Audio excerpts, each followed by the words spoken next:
becoming outraged. Explorer Castle's passengers found their captains and settled in. The 231 crew made their own arrangements down below, positioning cargo on the holds and preparing the ship for departure. It's thought that some of them may have taken the opportunity to make a profit, smuggled, contraband, drugs, and even desperate human men take their children far away to the land of opportunity where they could be met up with later. It's thought that in the chaos of boarding day, many lone children found their place aboard the ship, down below in cabins with meager rations for the 3-day voyage. At the other end, the crew member who arranged their passage would let them out where they could meet waiting family in New York City. They were locked in for days to come. Morrow Castle, fully loaded with fuel, provisions, and meat, sat low in the water, but she made steam and her engines thumped, and soon she left the manor behind her, never to return.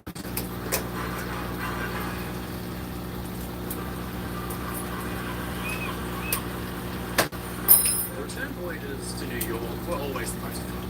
The holidays coming to an end, passengers cut loose and party before their return to reality. The mood was festive, and was in large part thanks to crew's director Bob Smith. If Wilmot was master of the ship, Smith was master of the fun to be had aboard. With his big smile and his jocular nature, Smith was as popular amongst his passengers as the captain. It was he who organised the sports games, horse racing, and even sightseeing tours around the bay. Under his purview, passengers could even enjoy hunting green during their days at sea. But Smith was at odds with his captain over another critical activity, life jacket drills. He wanted passengers to be practiced at finding their life jackets, putting them on, and gathering at muster stations. But Wilmot thought excessive drills for panicked passengers and put the thought of death at sea, Titanic, the Lusitania, in their heads in the middle of their carefree voyage. Ever the people pleaser, Wilmot put his passengers' comfort above all else and rejected Smith's idea. It's safer on the ship, he said, than at Broadway at 42nd Street. Wilmot got his wish. 318 passengers certainly enjoyed Lord Light's floating pleasure palace. No doubt the newlyweds and honeymooners danced and chatted excitedly, danced the nights away. The children especially, Morrow Castle must have seemed absolutely vast in scale. Mervyn Gretschstein, 8, was aboard with his father Joseph, the dentist from Brooklyn. Aside from being a fun family holiday, there was a secret purpose to the trip. Joseph had been widowed in early 1933. Now, he intended to be married.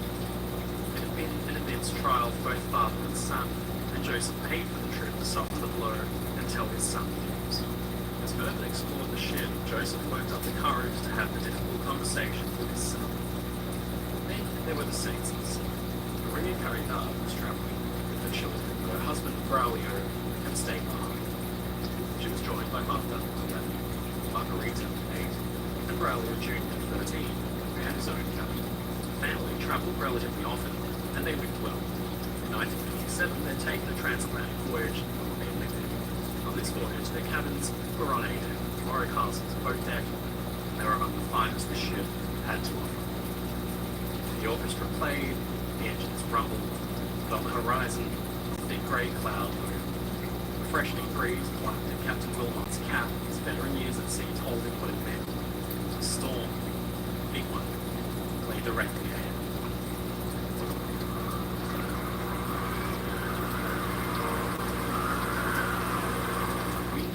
The ship pitched and rolled as it began to encounter bigger and bigger waves. The weather had shifted just as Wilmot knew it would. Inside, public rooms and corridors, the Morrow Castle's ornate paneling began to creak and groan as the hull bent and flexed. For many, the motion of the ship had brought the dreaded malcontent, seasickness. Passengers not used to it were confined to their staterooms to try and ride it out and do their best to ignore the noise. The captain was complaining of some pain too, but it wasn't seasickness. Wilmot was 55, and it seemed to help. He began to suffer chest and stomach pains. The captain's job is stressful enough to be sure. Wilmot's mind must have been well from the myriad problems of the ship under his command, the unhappy crew, and the unstable situation in Cuba.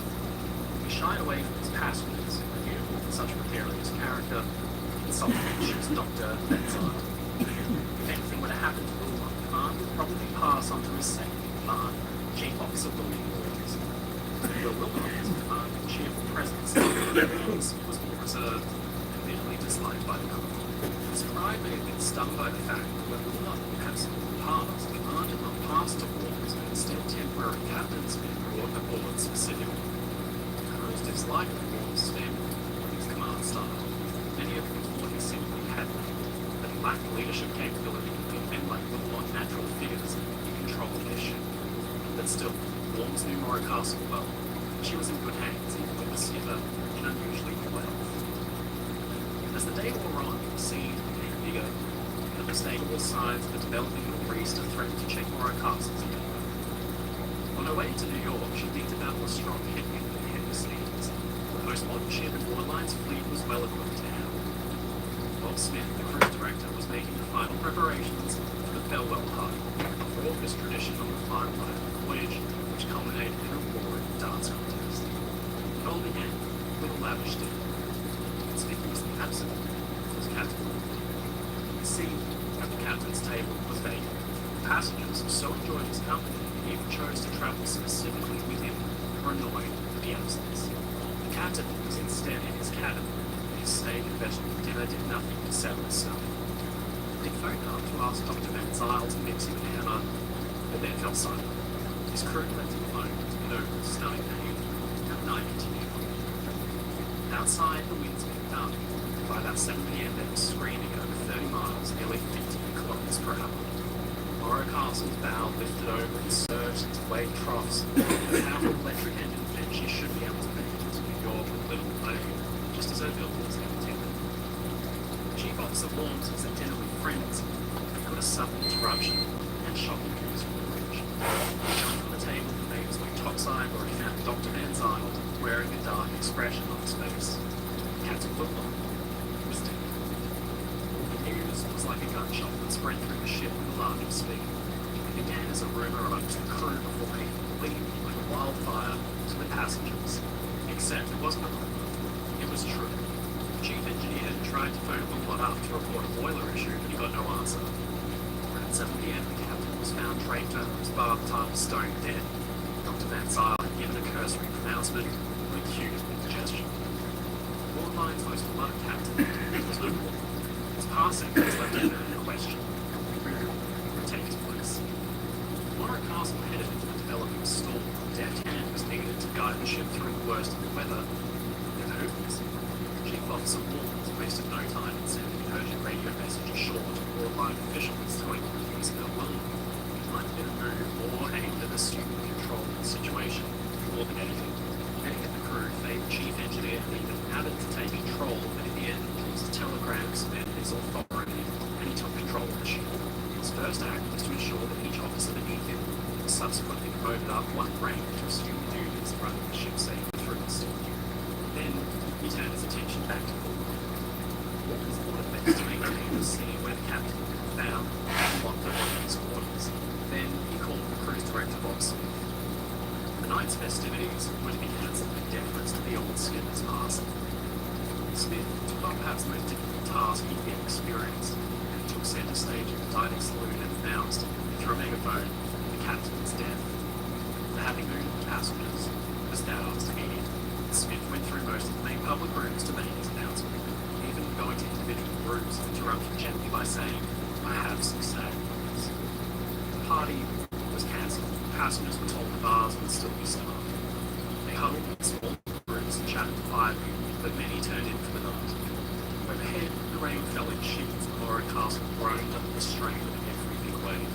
The ship was just hours from home, and she'd be arriving under the supervision of a popular, experienced captain. As the night wore on, small groups of quiet passengers began to disperse. All stayed in quiet vigil on the bridge, watching the big waves break over the ship's bow, and intent on seeing linemen to New York. He was achingly tired. He ignored his crew and suggested he get some rest. His task, guiding the big ship into New York, was a test of his mettle. To pull it off and show Waterline that he was indeed captain material.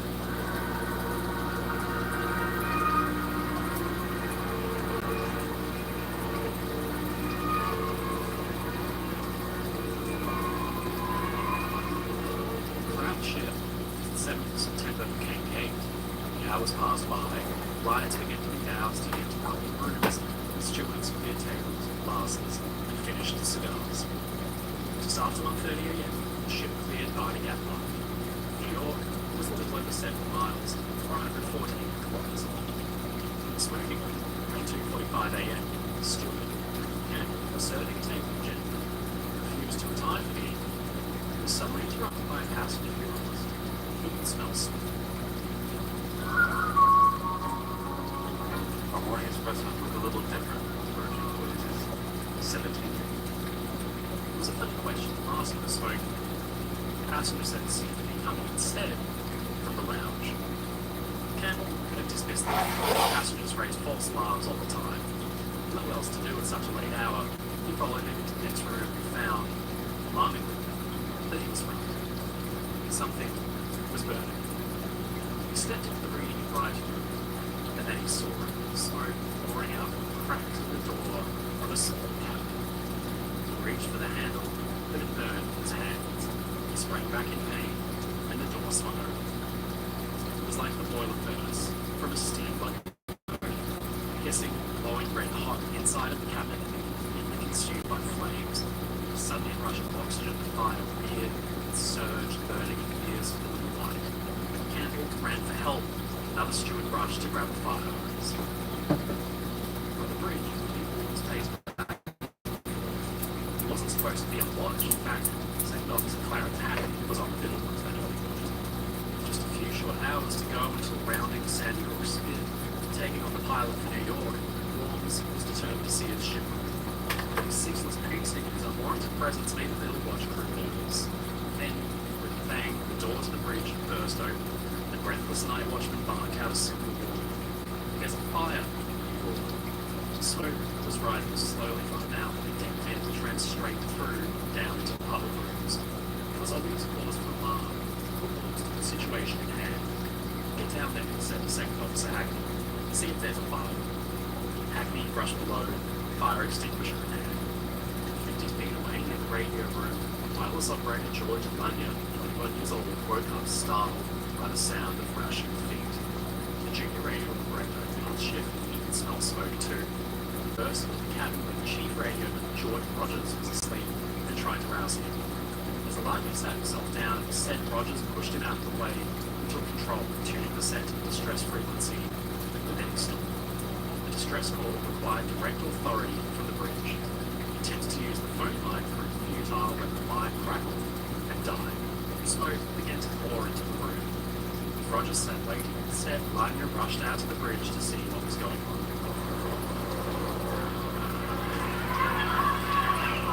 Down below, passengers were disturbed with this slumber-like commotion in the lounge. First-class passenger Doris Wagger joined friends for a private party in Suite 17, the stateroom, which opened directly out onto the lounge's deck. It gave her a superb view of the room below, full of happy passengers, light music and idle chatter. As she left her friend's cabin to go back to her own, a flicker of light caught her attention.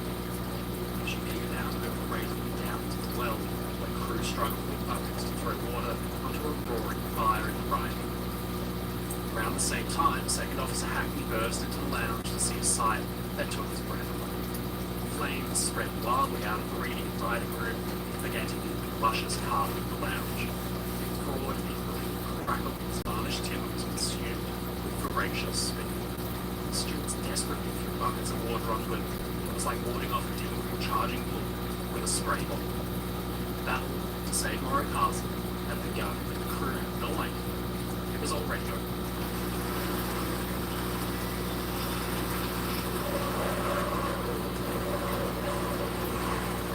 The ship's 318 passengers and 231 crew, the countdown had started to see their ship consumed completely from stem to stern by flames, a fire that would roar through their ship, cutting off escape routes and trapping dozens where they slept. In the radio room, Chief Operator George Rogers sat patiently, the smoke beginning to sting his nostrils. He was on her platform, waiting quietly for a line to return from the bridge with orders from Worms. Through his headset, he heard a message crackle out into the night. It was from a nearby freighter, asking if anybody had information about a ship they'd spotted burning in the darkness. A New Jersey station responded that they had no idea. Rogers stayed quiet. The thought of fire didn't concern him. In fact, he was quite used to dealing with it. And besides, he may have known all about the ship's fire before anyone else. Or a castle was just miles from home. The ship was burning.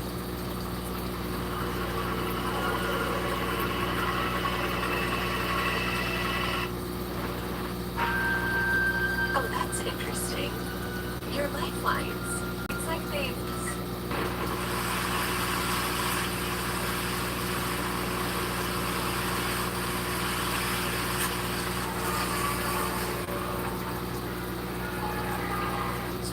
Norris and settled into his long graveyard shift.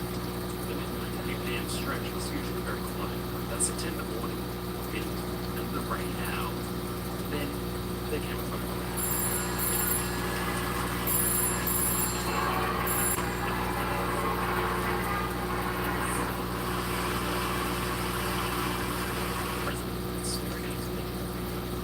Something, he said, was glowing out of the horizon. Norris sped out into the night in his Model T Ford to see for himself. Parked by the seaside, he braved the wind and the rain. And then he saw it.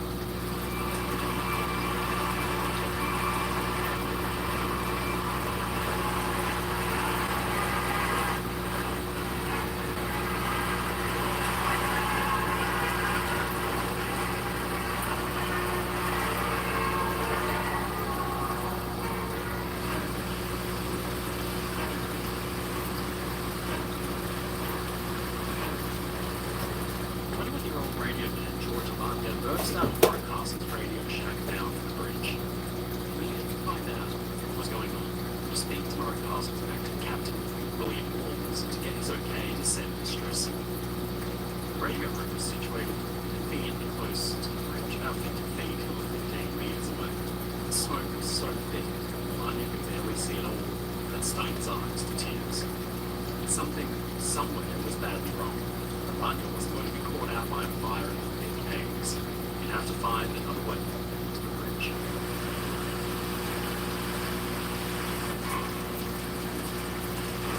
2 days below his feet, stewards fought desperately to keep the flames at bay. They threw bucket after bucket of water on the floor of the fire, but the water seemed invisible to the steam. Like an unstoppable tsunami of fire, it spread across the floor of the ground and, crucially, the walls. Laura Castle, ship's era made heavy use of ornate pneumatic. It was varnished almost immediately in the like shade. Kept the ship fresh, like new, to create a good fire accelerant. As soon as the boys began to burn, there could be no stopping the burn. Laura Castle was a still ship, feeling every surface inside was covered in thickly varnished timber. It's hard to conceive of something more suitable to burn. Second Officer Clarence Hackney stood aghast at what he saw. He rushed down to the bridge with a fire extinguisher in his hands, sprayed its contents onto the fire, and he too physical to cut it. The heat was so intense it would be impossible to get close enough to the flames anyway, and now thick black smoke was curling up towards the lofty ceiling of the lounge and obscuring vision. Hackney already knew that this was a losing battle. He turned and ran to the bridge in panic, desperate to report the dire situation to acting captain. As he did so, he forgot to close the steel fire doors that connected the lounge and the riding room to the rest of the ship. The stewards were throwing buckets of water onto the fire, none of them thought to close the doors either. Staring into the flames must have had a mesmerizing effect when looking into the eyes of some kind of demon. This was one of nature's most fierce and unstoppable forces. Standing between it and the entire shipload of sleeping passengers was a handful of white-coated men with buckets.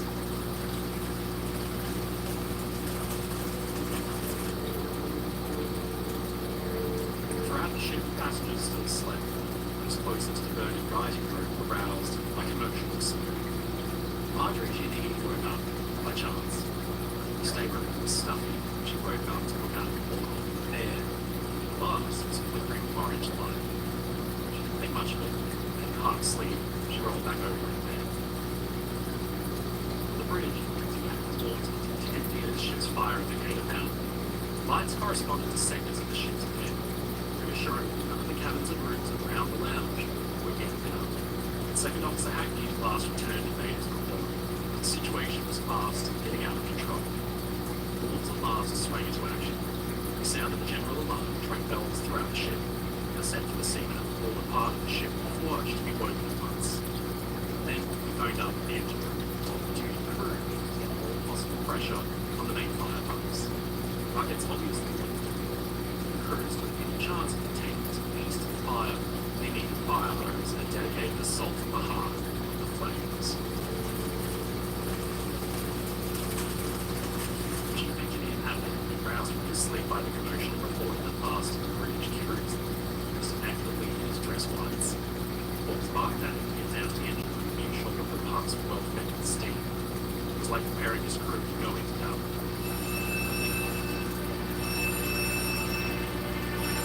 Marjorie drifted off to sleep again, and something, the fire alarm which rang immediately out of the corridor, woke her up again.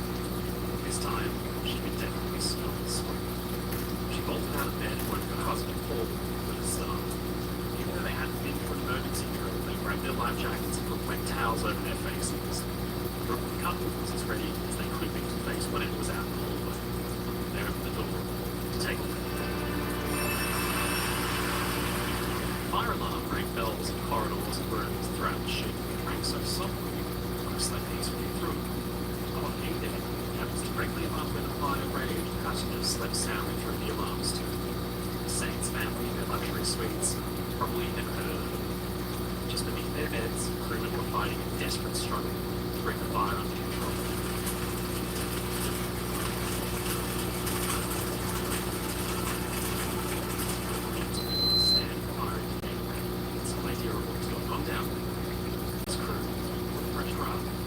Suppression system, 42 hydrants, free up to keep the worst of the bay. Then, his blood ran cold as the indicator panel suddenly began to light red near them, and then the passenger staterooms were catching on fire. Wherever the road takes you, the ship is ready to drive you forward with pure power unleashed and future.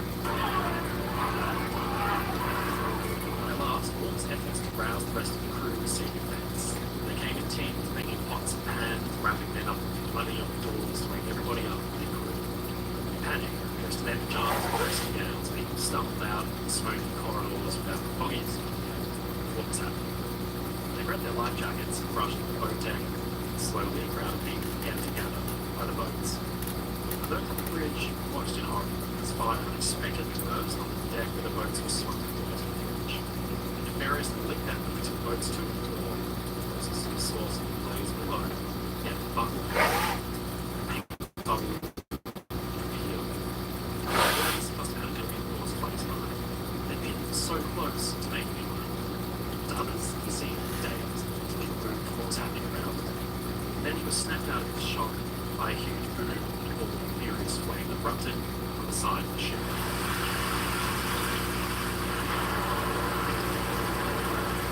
Castle left the fiddle with a lull. There was a cannon designed to fire a rescue line to another ship in the event of a hasty evacuation. The chaos and the confusion of its existence had been forgotten about. That and its proximity to the fire. The gun was stocked with 100 pounds, 50 kilograms of gunpowder. The cracking went up, blowing out windows and sending fire and debris raining out over the Atlantic. Then there was a gush as air was sucked back in through the openings it left behind. Created a draft that whipped through it, devastating results. Warwick Castle's nose pointed into the worst of the wind and the storm. Fresh air was being funneled into the ship's vents. The near gale force speeds. One of those vents ran straight through the right where the fire was raging. For 15 or 20 minutes since fire had been detected, Warwick Castle had maintained a course that was feeding the fire with so much oxygen it burned white hot. The lounge, at last, the stewards were forced back by an unstoppable wall of flames that singed their hair and their clothes and forced them to step warily away. No longer contained by the lounge, the hungrily swept to the main staircase, and then the passenger corridor was a torrent of fire that flowed like liquid through the wooden maze that made up the accommodations on B and A. In just seconds, possible escape routes were cut off by orange tongues of flame, which skewered like acrid toxic smoke that stung the eyes and choked the life from anybody that breathed. crackle of fire became a roars and consumed all the finery, all the beautifully varnished timber, the tiles, the curtains, the luxury, been designed to thrill the ship's passengers, but now it fed a gracious blaze that was quickly engulfing the heart of the ship.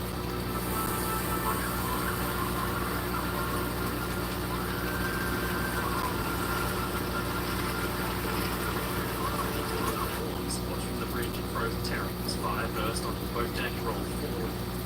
While the promenade deck began to burn as well. The other side of the bulkhead passengers were sound asleep. Then they were awakened, not by alarms or warnings, but by flames that flickered under their doors and caught their carpets alight. For many, there was just time enough to jump out of bed, comprehend the horror, and look for escape. On A-deck, staterooms had windows that looked out over the boat deck.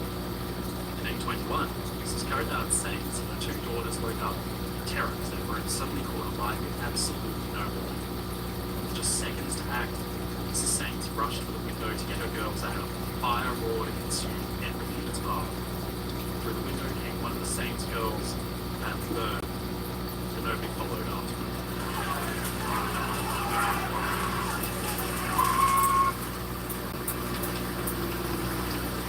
The sudden fighting survival of those asleep on A-deck came absolutely out of the blue, and at a terrifying pace.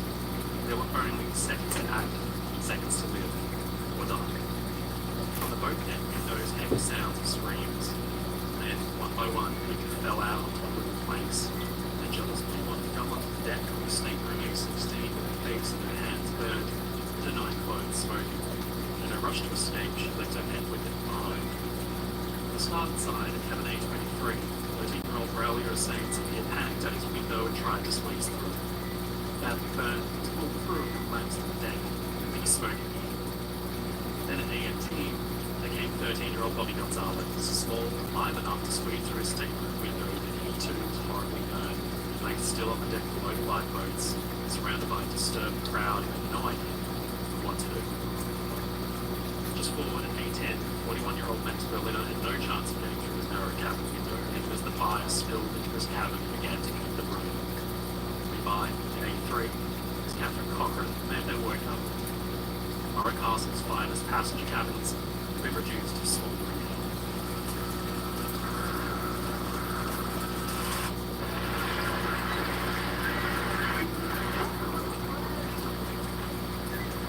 When you have Fios on internet, you can get entertainment you already love for less, like Netflix and Nice.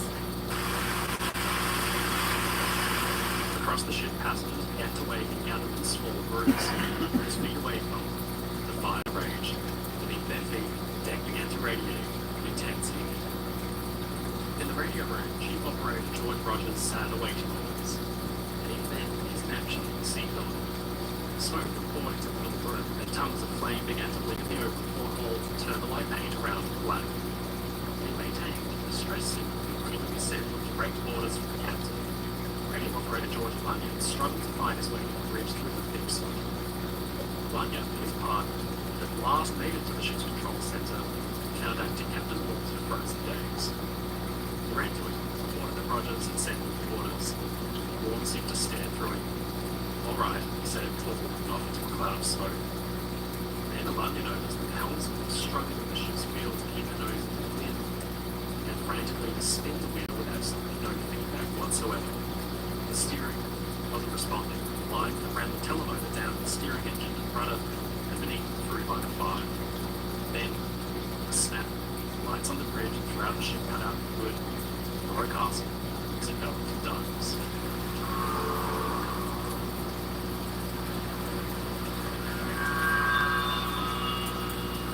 Down in the engine room, Chief Engineer Adler and his men struggled with their machinery.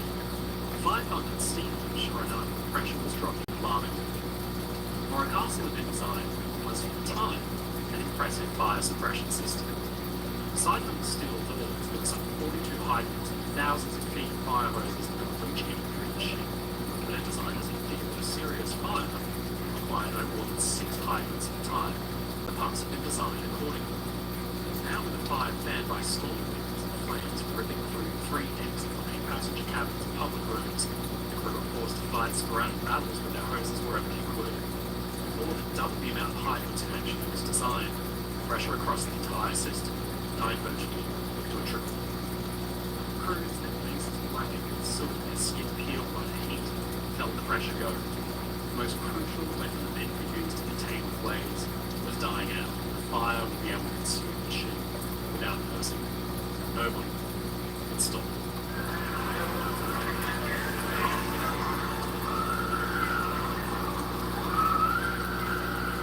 Frozen with some kind of inaction on the bridge, at last realized his error. Keeping Mora Castle on a course into the wind and supercharged the fire into a kind of burning hurricane. The situation well out of his control, the critical seconds ticking behind, he knew that his ship couldn't make it to New York. Here, miles off the New Jersey coast, he needed to evacuate the liner. Woodline's flagship was lost. He'd have to try to get the ship closer to shore so boats could be landed right on the beach. The liner's steering had died just moments earlier. Now Mora Castle continued to engine, their propeller running astern, their starboard engine ahead. It would slowly turn her bow or westwards towards the Jersey shore. The distance was just seen the Seagull lighthouse. It must have seemed possibly far away. Their engines thumping, the ship turned sluggishly as she pitched and heaved in big waves. The battle to save Mora Castle was over. The evacuation was about to begin.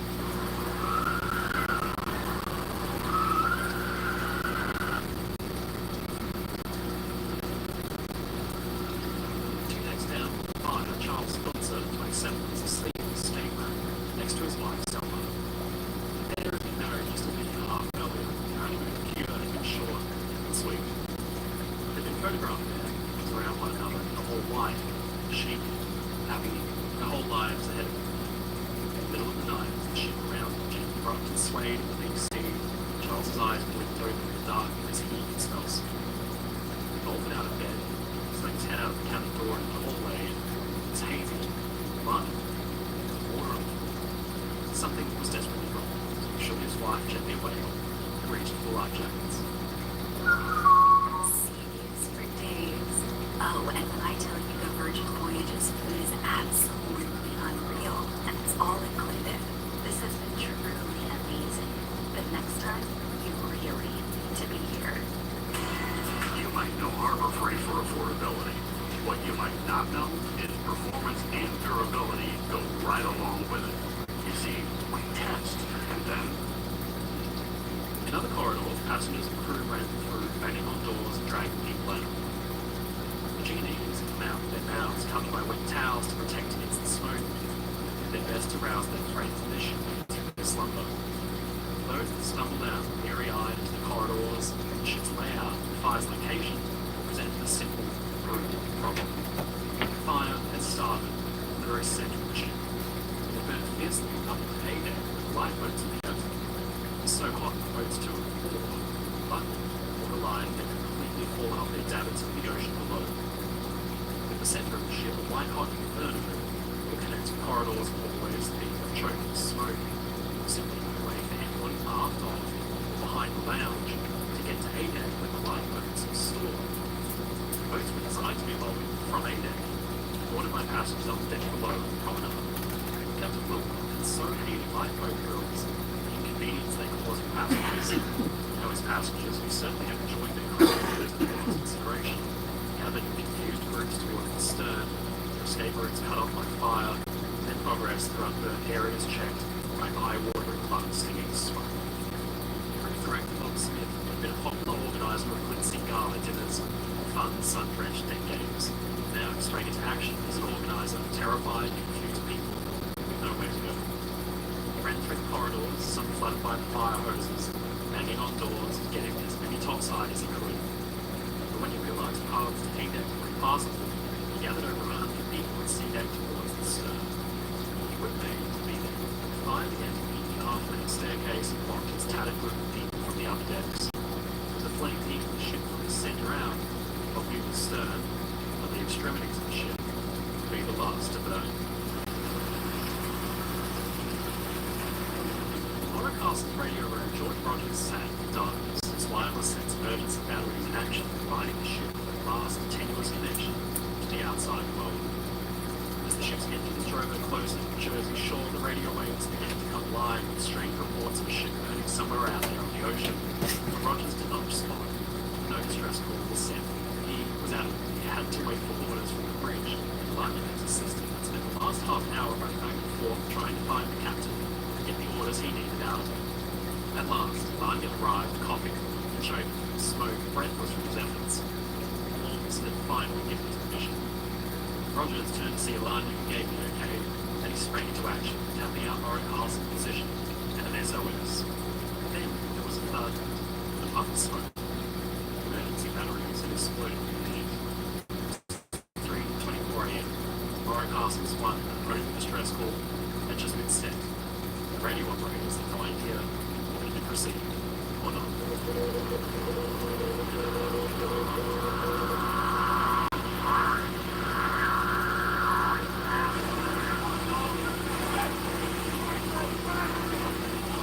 The boat deck, Engineer Abbott, his once pristine white uniform now dotted with emblems and swords like a sword, hoarsely shouted for lifeboat 3 to be swung out and loaded. A small crowd of people, mostly the crew, stood and watched as the boat dropped painfully slowly down to deck level. Abbott had been down at the engine room, overseeing his men's efforts to pull smoke and trim into a packet. He left them behind as he ran for the bridge to get more orders. Holmes was annoyed by his sudden presence.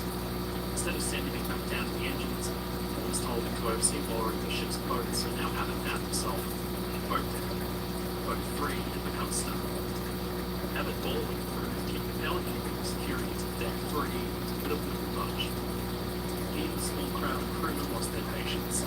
They left the boat behind and moved up to boat 1 instead. Then, as that boat swung out, there was a sudden commotion. A young woman appeared in her suite to window one of those that looked out over the boat deck. The crew smashed the glass and they got through just in time as the cabin was consumed by the flames behind her.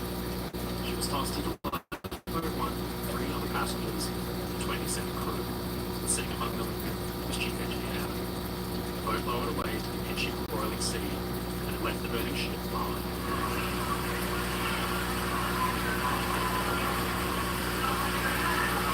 Company deck, all but what the ragtag team of crew and passengers used the last of the available water in the main effort to stem the flames. Fire roared up the elevator shaft, held by an immense draft. Clearly, it spread to the decks and moved empty. The intensity of the flames meant by around 3:25, forward, the aft main staircases were impassable. The bridge was coughed as the smoke swirled in the air. Portside boats were nearly totally engulfed in flame. 2, 4, 6, and 8 burning and buckling. Boat 10 was being struggled with by a small group of crew. 3 had run down the hull before flopping into the water with just 2 deep for water. They couldn't free from the lines. Warren Carson, still moving through the sea, was dragged along like a toy, battered and bashed against the steel hull with every new wave. Then, at last, the 2 men got the hooks off and the boat fell behind and disappeared into the darkness. Cruise Director Bob Smith had done his duty well. He gathered passengers into groups and taken them to the stern of the ship where they stood shivering and drenched from the rain. With no path through to the boats on the decks above, he was at a loss what to do. He stumbled across a life jacket for himself and gave it to another passenger instead. He knew what the passenger did. The fire was consuming the ship. Now, he was inching closer to it every second, and soon, the heavy forced to do the unthinkable. To dive overboard into the heaving white capped abyss below. But as he tortured over the leak, there came shouts. The Braulio saints, horribly burnt from his escape from the main deck, was carried to the group by crew members who placed him on the deck, mortified when his skin slipped off in their hands. The boy was a death's door, semi-conscious and whimpering for his mother. The passenger doctor stepped forward to help, no sooner was he at the boy's side. Braulio saints breathed his last tortured breath, and the group fell silent. Some were dead. They could feel the deck beneath them beginning to warm up.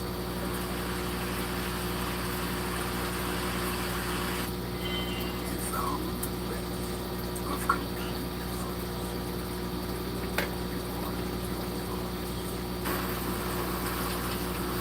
Back at the boat deck, bulkheads separated starboard cabins from the boats managed to contain fires, and crewmen struggled with lifeboats forward, trying to get some away. Boat 3 got stuck, another party came across it, and finally managed to free the lines to get it away. On the other side, crew struggled with boat 12. They could plainly see the flames as they ate the deck ahead of them. Night watchman William Torres, 35, did his best to free the line, securing the boat with davits, but the fire was too quick for him. If he stayed any longer, it burned with the boat. He abandoned it and quickly ran to the other side of the ship. The other boats on the port side made it off, and they burned where they sat.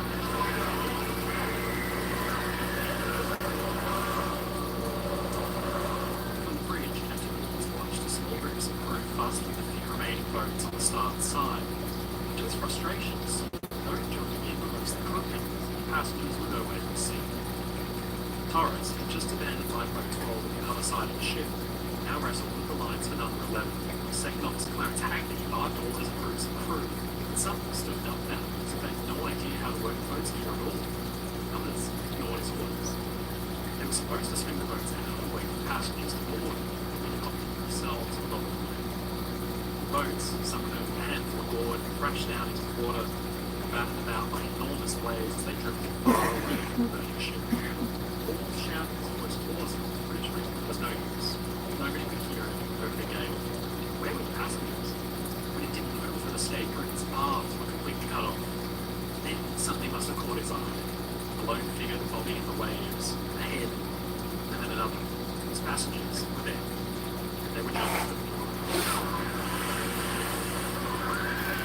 Bobbing in the waves, ahead, and then another. His passengers were there. They were jumping over the water.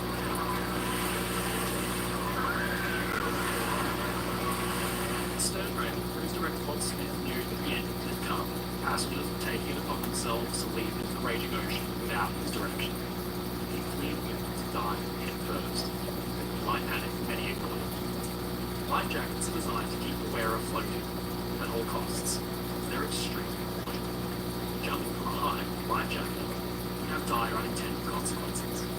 Laura Carson's passengers climbed over the railings, their shoe soles melted to death and their feet dropped 200 stories into the black waves. As many in the water, their life jackets shot up, put them on the chin, broke their necks, or knocked them unconscious. Standing above the crowd was the Phillinsons. For less than half an hour since waking up to the smell of smoke, they agonized on what to do. Fired out Group's heels, they realized there was only one option. They climbed the rail together, held hands, and leapt over the side into the darkness. They were joined by fellow honeymooners Marjorie and Paul G. Marjorie noticed, to her horror, the ship still seemed to be moving. Propellers were churning apart as they still slowly spanned the ship's dying steam supply. Encouraged by Bob Smith, who did his best to walk the group with danger below, Jimmy knees and took the plunge. Marjorie was only wearing a negligee of the chemise with a life preserver on. The cold must have been stunning. The constant strain, people jumped together on the boat, a living trail of terrified holiday makers, newlyweds, businessmen, and families who tried their best to cling together for survival in the darkness. Young sonographer Alma Hill had only graduated high school 2 years prior and had taken a holiday to Cuba on her own. Now she faced a life or death choice. She glanced at her silver elegant watch and steeled herself. Beside her was Father Raymond Egan from New York. The handsome 6'4" reverend had suffered that night with his eyes badly swollen from the smoke. Egan went from person to person, group to group, offering consolation and absolution to anybody who wanted it. He came across Alma, who was prepared to jump. He helped her over the railing, away from the propellers, and she leapt over the edge, 35 feet, into the pitching waves below. In the bridge, Captain Williams was struck with fresh air himself, and helped notice that the ship's control center was becoming insufferably hot. The remaining lifeboats burning at the davits of the ship blacked out, there was little he could do. He was now nearly as helpless as the burning ship around him. He did have one final plan, one act to help save lives. He knew the Jersey shore was close at hand, but with its ship pitching and rolling in the waves, it was likely she would drift further and further out to sea. Jumping passengers would stand no chance. Warren Castle had to be held in place, and he knew just the thing for it. He gathered whatever crew he could still find and set them running forward. If one of Warren Castle's 5-ton anchors could be dropped, the whole ship was placed low enough for any kind of rescue. With the lashings quickly ripped off, the clutch disengaged, the anchor simply dropped by virtue of gravity. Its chain clattered and roared out the hawser, the whole thing disappeared into the black. Below Warren Castle's bow, the flames stuck deep into the soft sea floor, and the chain gathered in a thick, heavy line. The ship was rested. Now she swung in the wind of the waves. Magic mirror on the wall. They look to be a fairy stuff them off. A lovely baby. At the stern, the group of passengers was beginning to thin out, a frantic escape over the side and become a race for survival. Some had been trampled and injured as those around them panicked and made for the railings. In the distance, they could see small white balloons and ship's lifeboats. They were in no position to come to their rescue. The crew of boats were struggling just not to be capsized by the waves themselves. They disappeared into the night. Some had the bright idea to bring lines down from the ship's stern, so those fended up and lowered themselves into the water instead of jumping. It did little to block the panic. One tall man stood frozen at the railing, blocking those behind him from going over. He tugged at his shirt, but he wouldn't move. Finally, a woman, in desperation, on the verge of suffocation, admitted that he wriggled away in pain. People stumbled, fell, and toppled over the railing over one another in desperate bid for life. Only a few hundred feet forward, Captain William Watts realized that the end had truly come. If he had been stayed on the bridge any longer, the flames would cut off their escape and burn them alive. He ordered the final evacuation. The remaining crew and officers should rush forward from the forecastle of the ship's very back. They staggered, blinded by the acrid poisonous smoke that hit their nostrils and flooded their lungs. There were the radio men too, Lightyear and Rogers, who waited at their stations to the last, even though the radio set had died nearly half an hour earlier. Warwick Castle's command centre was the last empty. Flames licked and swirled around the machinery that once commanded proudly through the waves. The shining brass telegraphs, the big wind wheel, was all reduced to charred and twisted ruin. The fire hissed and hunger consumed.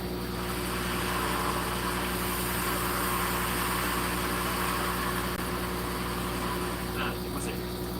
Warwick Castle was dead in the water, mostly men, a few crew at the bow, and those that hadn't yet left from the stern. Watching on, incredulous, was the crew of another ship.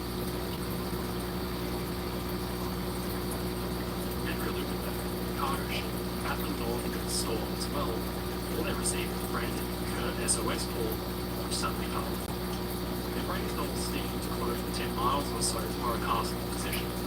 Maybe originally concerned they wouldn't find the ship in the dark, or spotting something as bright as a flare that was lighting up the horizon. When they finally arrived on station, they were greeted by an unforgettable, hellish scene. From stem to stern, the great ocean liner burned like a roaring volcano. People stuck in staterooms and waved frantically from portholes. One woman waved to her would-be rescuers, her hair aflame. In the water, dozens of people, alive and dead, drifted listlessly, swamped by massive waves and skewered by spray. At the stern, people still jumped in drifts and drags and fell behind into the night. In a hurry, the crew began relooping back from their own boat swung out into the water. Against the odds, the distress call had gone out and been received. Answered, help was an end. Smith realized the time had come for him to go overboard too. He had watched appalled as those under his care were forced to leap into the ocean. He had set off to try to hunt for stragglers, but his path was completely blocked by flames. Now it was just him, alone, the sea deck, stern rail, with no life jacket. He climbed over and jumped. Nearby, Reverend Egan and a handful of others were huddled, the loneliest people in the world as the ship burned around them. Egan was determined to stay, even though his face was burned from the intense heat. He tried his best to calm those that remained and didn't want to jump. Then, from below them, came a ship. A lifeboat had come alongside and was standing to just off one of the ropes that had been rigged over the side. The rescue would come. The small group slid over the side down into the boat. Reverend Egan and fast escaped to Warwick Castle. The lifeboat was not one of the ship's own, but from the SS Monarch of the New. The day's survivors appeared through the spray of the vast white hull of a tower in Liner. She had been steaming for New York herself, but turned around instead when reports of a deteriorating situation had reached her wireless. The SS President Cleveland arrived on scene too, although she didn't lower her boats in the water for fear of swamping them. Then the city of Savannah came. She arrived just after Andrew flew back, and the crew went back and forth in their boats, scooping up anybody out of the water they could. Above them, the sky began to glow and burn in purple. Sunrise was just around the corner. The longest night was soon to end. The faint morning glow bow cast its light on a peak of the sea. Those in the water had faced hell both before and after jumping. They tried to stay together, broken naturally apart by the howling wind and the punishing waves. The water was cold enough that it sapped many of them with strength, left them floundering only to disappear beneath. The Phillipsons had jumped together, holding hands, and gripped onto something floating nearby. Quickly discovered, to their terror, it was the body of a fellow passenger. Nothing else to keep them above the waves, they had no choice but to cling on. Then there had come a huge rolling wave. It knocked Charles away into the dark, and Selma soon lost consciousness. Emily Hill had been with another group. She got lost in the surging waves and found herself numb and alone. She struggled bravely to keep herself warm as best she could. The passing fishing group, when it were victims and survivors, fell stopped to pick her up, and she reached the brink. Near in hysteria, Ellen was resigned to her fate and felt like rescue could never come for her. Assistant Purser Tom Morrison tried to help the 13-year-old Bobby Gonzalez who thought he was aiding a stateroom window when the suites had suddenly been consumed by the fire. The boy was in agony. Morrison tried his best. The pair went to the water together. The horrible pain of third-degree burns suddenly plunged into salt water cannot be possibly imagined.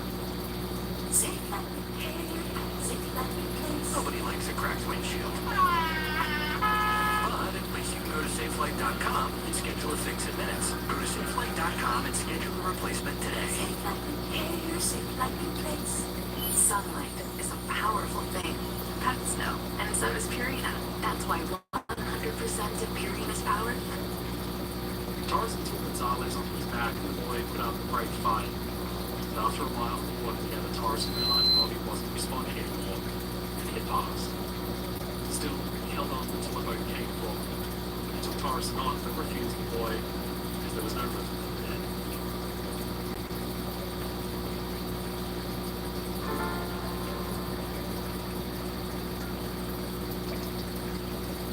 Early that morning, the grey skies loomed angrily over the borough of Rio, now from the Manasquan River, the big 60-foot fishing boat Paramount rode out of the waters. Paramount had once been used to run bootleg alcohol for gangster Dutch shores, seized by the government and sold to the Bogan family, and to John Bogan and his two sons, Jay Bogan and John. There didn't seem to be much point going out there to take the sea for a while. Then there came startling news from them on another boat.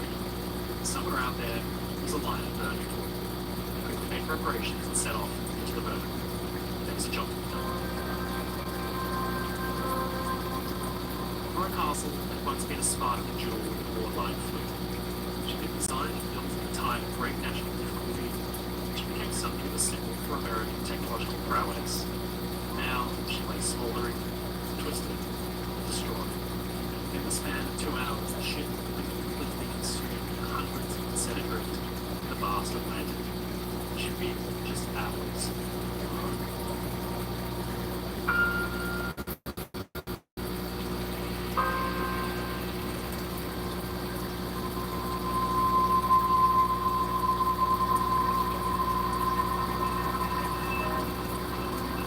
Just a few miles north of Seagirt, New Jersey, is Red Brick Lighthouse.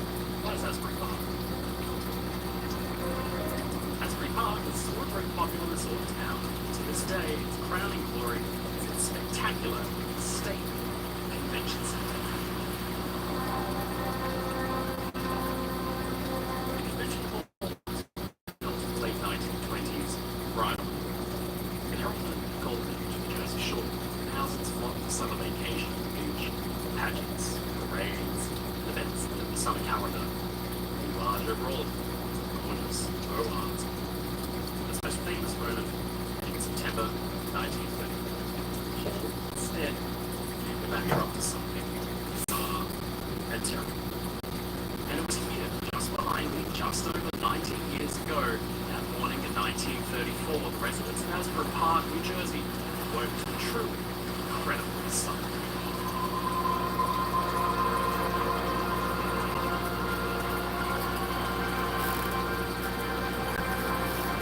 There, grounded firmly to the sand bottom, was the charred hull of a once proud country.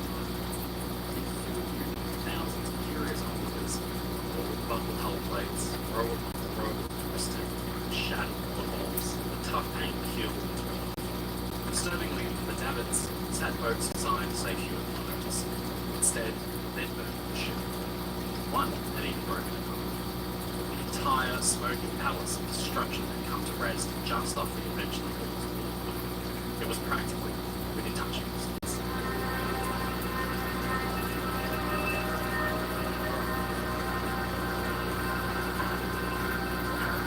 Hours earlier, before the early morning brigade, the ship had burned uncontrollably before a small flotilla of rescue ships had arrived on station. Most notable among the fleet was the Paramount.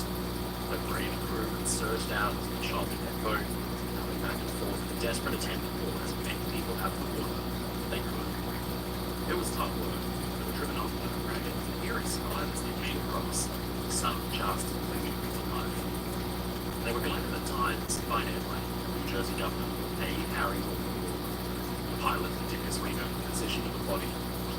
The boat in vain, hard hours, eventually gathered around 67, dodging bodies in the water so they wouldn't down. The effort was heroic, but it made the Coast Guards look more like a contrast. For starters, the US Coast Guard didn't pick up Warwick Castle's distress call themselves. It had been relayed to them sometime after, put them back right away.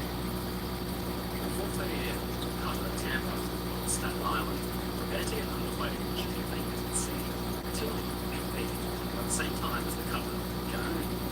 And then she took up station at Tipping Village, away from where passengers might have been right and drink. Other Coast Guard ships weren't made aware of the unfolding disaster until the morning. The fact was that there was no love lost between the fishermen and the Jersey coast. The Coast Guard themselves regularly searched the boats, and tensions ran high. The fishermen were quick to blame the Coast Guard and accuse them of cowardice and bumping. The Coast Guard reports laid out a fantastical timeline that took most of the credit for the rescue. Eventually, all that could be done had been done. Survivors had been fished out of the water, sodden and miserable. Among them was Alma. The first fishing boat had passed her by. She almost gave up. A half hour later, another came and dragged her. She'd been in the water for hours. The silver Elgin watch had stopped at around 4 a.m. Correct. After 8 hours in the water herself, Selma Phillips was found by Paramount, and her husband Charles was nowhere to see. This is the kind of tragic human drama played out over hours as the rescue boats didn't hold what they could. Some survivors were lost and had to make it ashore by themselves. Giannini's had jumped off the stern at the last possible moment, then surrounded by darkness. Just piercing the suffocating black was a light. It was the Seagirt Lighthouse, 12 to 13 miles away, and with a raging sea before it. They gave Giannini's way. They swam with all their might. They got tired and they just stopped and floated together. Against all odds, for somewhere between 12 and 16 hours, this newlywed couple had battled against the waves until they were bodily washed ashore on the beach in front of a group of spectators, so dazed into the agreement.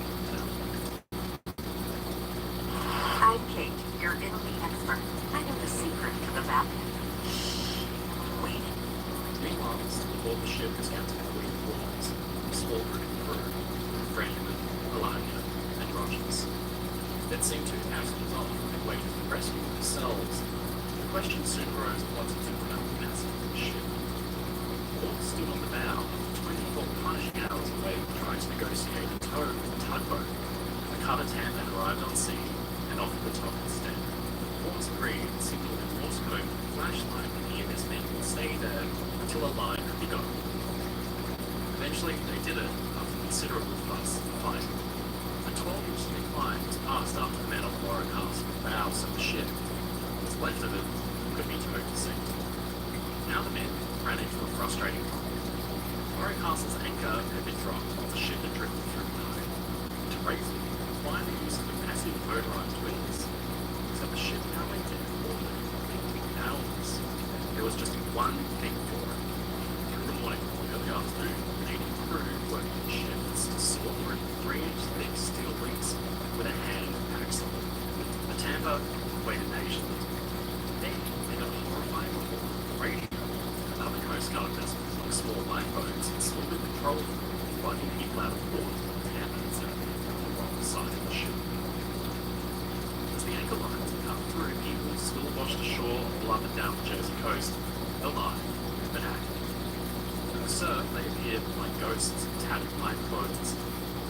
rushed to help drag them ashore wherever they could, rush them off to hospital, police cars, ambulances, and even Rome. Others opened up their homes to these unexpected, tragic guests of warmth, blankets, and hot coffee. Lifeboats came ashore and the public was served too, tragically unaware. A few lost rescue boats made a land as well. Back in New York, a crowd of people stood around, frustrated. They'd been waiting for their friends and loved ones to come back from the holiday of a lifetime, and the borderlines but no ship had materialized at 7 a.m. this morning. Morrow Castle, it seemed, was missing. In fact, Morrow Castle was not missing. The anchor had finally been let go around noon. The chain drawn and wrapped about the hawser, freeing the ship. The 600-foot-long cable attached to the paramount rig in towing the massive hull. All of these men last abandoned the vessel, clambering over the side in a boat ladder. The boat they stepped into was draped with bodies of passengers who had fished dead from the sea. Walls were the last of them. They tried to stay, but it was forced off, legend says, by a coast guard and government. The boat pulled away, and looked on in unbelieving horror at the ruined ship they had left still smoking behind. The tiny cutter Tampa struggled forward with Morrow Castle in tow. It was like pulling an obstinate elephant with a golf cart. The seas of the big liner heaving this way and that. For hours, the sad convoy battled the worst of conditions. On the early afternoon, the search and rescue mission was suspended by the Coast Guard as the weather was just too severe. The big line Tampa was the day that Goliath fight to bring the big line back, but it was losing the fight. By early evening, Morrow Castle was beginning to drag Tampa in closer and closer to shore. In an effort to get the big ship back out to deep water, Tampa followed up hard, but the strain was too much. With a thunderous crack, like a cannon shot, 12-inch line parted with enormous force. The cutter's engines died, and their skipper rushed to drop an anchor so she would wash ashore. The Tampa came to a halt. Morrow Castle was now left to the winds and the currents. So it was that Morrow Castle came to rest directly out front of Asbury Park's convention hall. It was supposed to be the beginning of the season, time when the city's attractions eased. Shops and businesses began to shutter their doors. Instead, miles around, thousands flocked to come see this incredible, terrible sight. A charred ocean liner resting just feet from the shoreline of one of America's seaside railroads. The restaurants opened once again and advertised the best meals on the ship. Ferris wheel turned packed with sightseers. Disaster tourism was in full swing. Morrow Castle beached high and dry, hundreds of thousands of people watching on incredulously. Naturally, the question began to arise in the minds of the public and officials alike. What had happened? One of the first steps of the investigation was to step aboard the ship and explore her private remains. Now, getting aboard was not a simple task. The breaches the wind was running between ship and shore and used the handling of waste expedition on it. The party hauled themselves aboard safely and stepped on the steel skeleton that was still hot to the touch. Once aboard, crews were greeted with a shocking sight.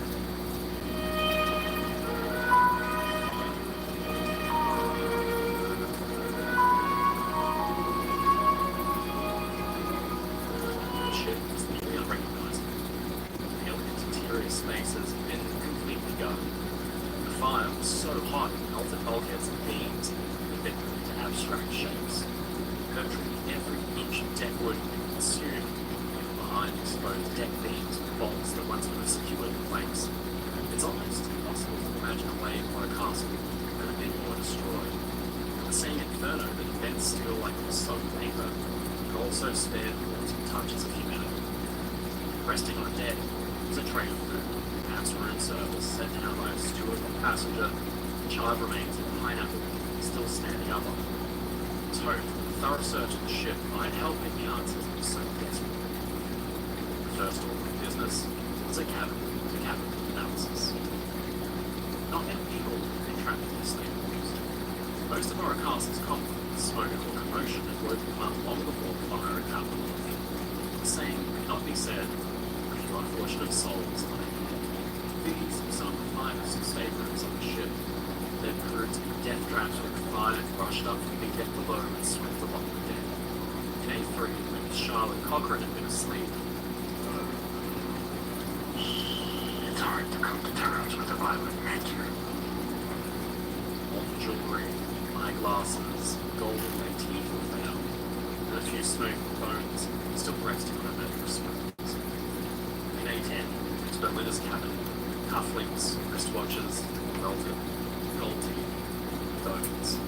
A23, the state room, Mrs. Caridad Saints shedded her daughters, jump of scorched bones balanced on the deck beams, corner outside, the human bones. In A16, Mrs. DeLorme's cabin, the skeleton of a liquid she had to abandon so quickly, mixed into the ashes and tried slithering the floors of the room.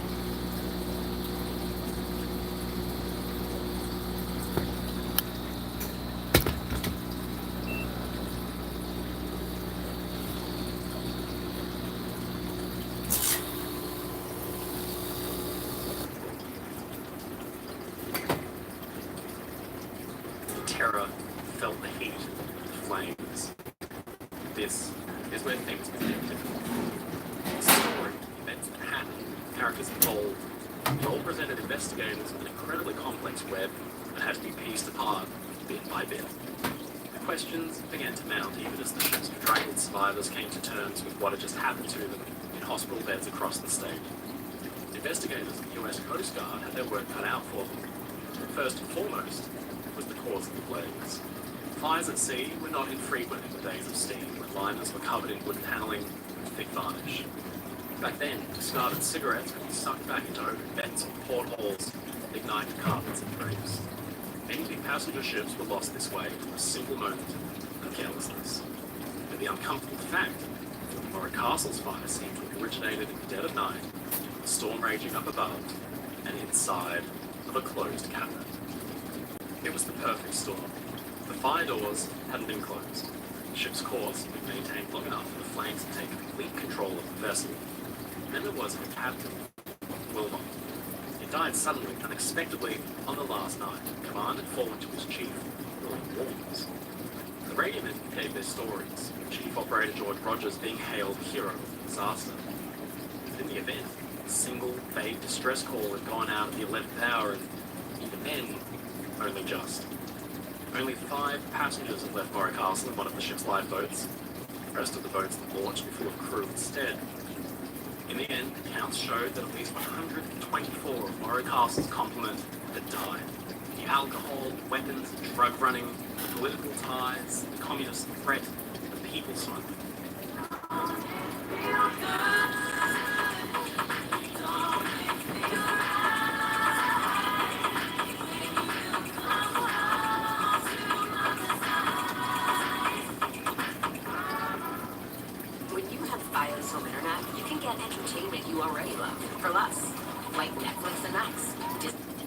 The serious issues with the story were disturbing as the image of the burnt-out ship itself. In many ways, this was just the start of the Murray Castle saga, because the horrible truth is uncovered and then buried by the investigations to come, shock even to this day. They'd lead to prison sentences, conspiracy, and murder. Understanding this complex web is no easy task today, let alone back in 1934 when it had first happened. To help pull the mystery apart, I travelled to Asbury Park, where a castle washed up that September, and met with author, researcher and presenter Caitlin Doty.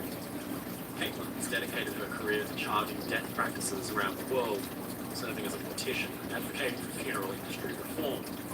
She's currently working on an upcoming book detailing the work undertaken to retrieve Titanic's dead in 1912. Her research on that subject has given her unique knowledge of the subject of death at sea.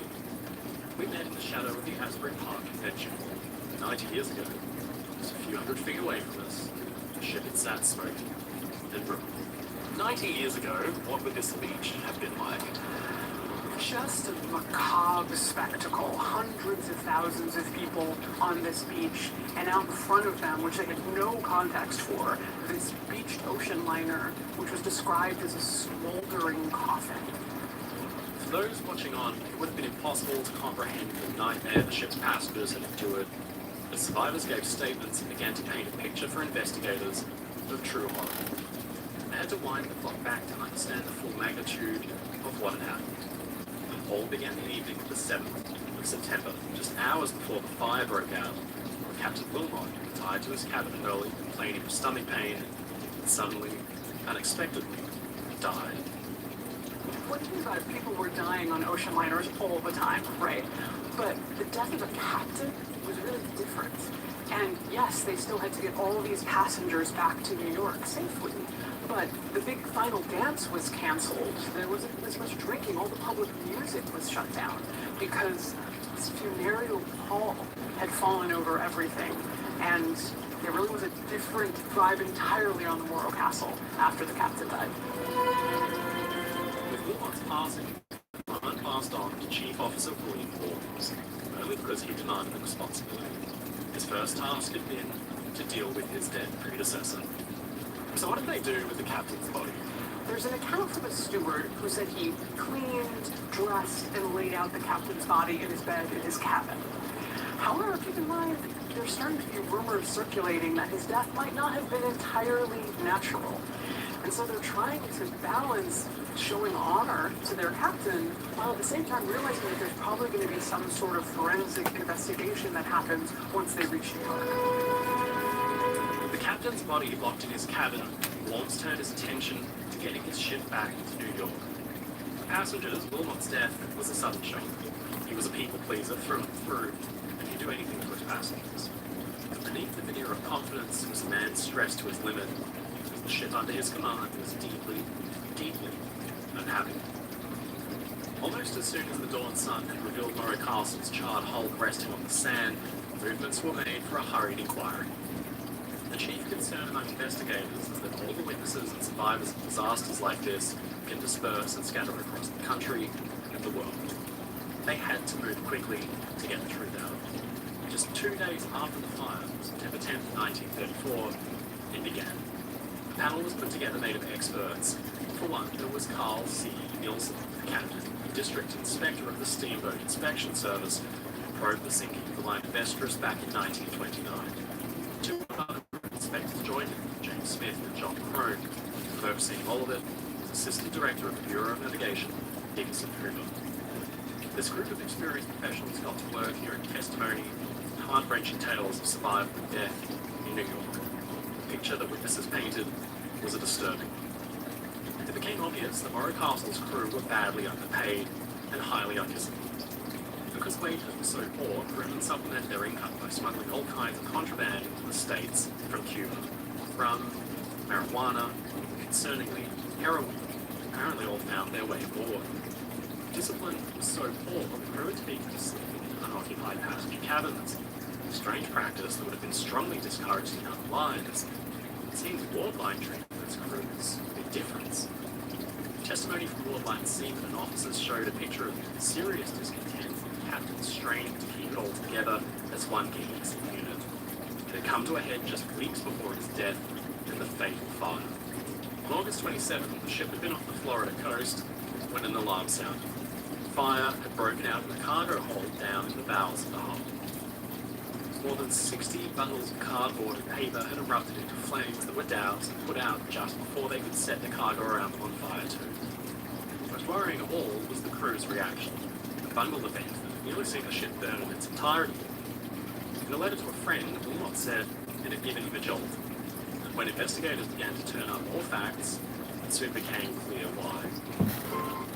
Far beyond the castle wall dwells the fairest one of all. For one, Morro Castle was sailing regularly to an increasingly hostile port. Cuba had been in the grips of revolutionary spirit for some time. By 1934, things were getting dire. Communist sympathizers and anarchists rallied furiously. The image of imperial America was distasteful to the most patriotic of Cuban hearts. The American relationship with Cuba had always been testy at best. In February 1898, battleship USS Maine had been anchored in Havana Harbor during the Cuban War of Independence when it erupted into a massive explosion. The disaster partly drove America to war with Spain. It was announced that Spanish sabotage had been the culprit. The truth was, no evidence of sabotage existed whatsoever. The blast was most likely just an accident. In the struggle of major powers like America and Spain, Cuba had acted largely like a rope in a game of tug-of-war. As the spirit of Cuban independence began to burn, some passionate reactionaries turned to violence. There were bombings across the country, even as Wardline's liners had carried shiploads of happy tourists into Havana, as if what had been billed as a fun, tropical escape. The shore visits had to be carefully curated to avoid the worst of the truth. That Cuba was a country on the verge of something immense. It resulted in uncomfortable scenes.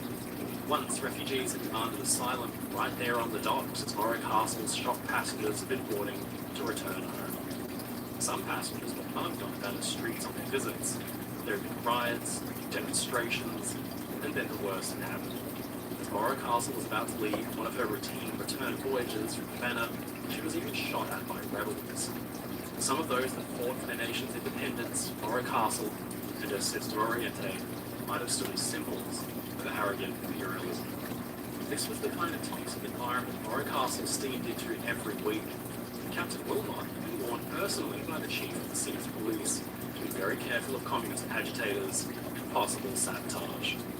In his report on the August fire, Wilmot dismissed the seriousness of the event and suggested it was an errant cigarette that had just started to blaze.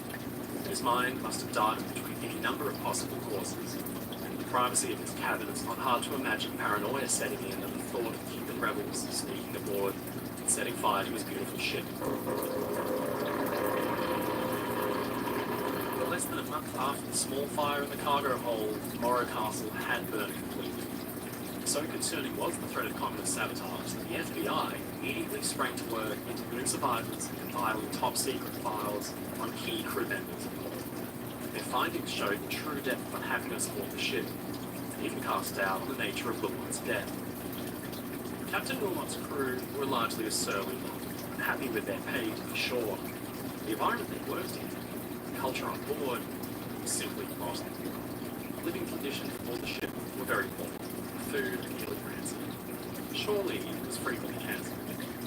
Chief Officer William Warnes had long wanted his own command, and now he was aging, regularly overlooked. When Captain Wilmot was away, command passed to skippers from other ships. He was disliked by many who feared that he was a weak leader, possibly most of all by Chief Engineer Ian Hammond. The rivalries and politics started at the top and worked their way down the hierarchical chain. One of the notable troublemakers had been young radio man George Alanya. One thing, there had been rumours that he was a communist sympathiser, something that put him on Captain Wilmot's radar to begin with. Worst of all, though, Alanya had been surprised at the poor state of crew conditions aboard Morro Castle and actively spoke out against it, stirring up discontent among the crew and building support for a strike. The problem was that Captain Wilmot couldn't do anything without the radio man. He was not employed by Wardline, the Radio Marine Corporation of America. Wilmot was stuck with Alanya until the corporation could send Wardline a replacement. Alanya may have been a troublemaker, but he was far from being the most disliked man in the radio room. Working alongside him was the chief operator, George Rogers.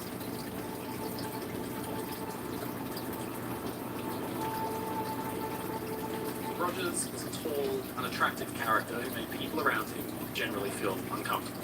A leering, strange man with an odd sense of humour. He took his seat before the inquiry committee and painted a picture of heroism. He said he'd been awake 20 minutes after fire had broken out, that already smoke was beginning to pour into the wireless room and sting his eyes. He said that he'd sent Alanya to go get orders from the bridge, and waited. The wireless regulations were strict, and he needed the captain's okay. Because he waited so long, he finally got the message sent at the last moment. Rogers and Alanya were some of the handful of crew who stayed on the ship all night. Rogers said he even tried to jump into the ocean to save a female passenger, but he was stopped by Captain Warnes, who feared for his safety. In his own testimony, Rogers called Alanya his assistant, a troublemaker who tried to stage the strike over bad conditions on board. In fact, Rogers began to paint Alanya out to be a possible suspect. He told the committee that well before the fire, Captain Wilmot conferred with Rogers and asked, "What's the matter with Alanya? Is he crazy? I don't trust that man." Rogers had written letters accusing Alanya of staging walkouts and agitation that bordered on a kind of communist union. He even said he'd found questionable material in Alanya's locker, components to make a kind of chemical bomb. It was a compelling story, one the press ran with. The picture of the dashing radio man urgently sending out a distress call was one the public was used to and enjoyed. They'd seen heroes like this emerge from the Titanic, the Empress of Ireland, Lusitania, and other disasters. But Rogers' distress call had been anything but urgent. The truth was that George Rogers was far from being the long-suffering hero in Maury Castle that the media painted him out to be. The ship's crew were badly disciplined. Rogers was something else. He was a troublemaker, somebody who toys with people for his own pleasure. He pitted his junior radiomen against one another and stirred them up pitilessly. His conferences with Captain Wilmot added badly to the old man's stress. Rogers told wild tales of death threats and sabotage and confirmed the captain's worst fears. He wrote letter after letter indicting his fellow crewmen of plots to take the captain down or the ship. The most disturbing of all had been his behaviour the night of the fire. His fellow radiomen remarked his coolness, his unusual levity. Even as the flames licked at the wireless room's porthole, Rogers remained composed, almost cheerful. In the end, the inquiry found that he was the hero he painted himself out to be. He went on stage in radio shows billed as Sparks Rogers and opened his own radio shop. The investigators had failed to look into his dark past. It would all come out years later at a trial for murder. You bastard, you do crime.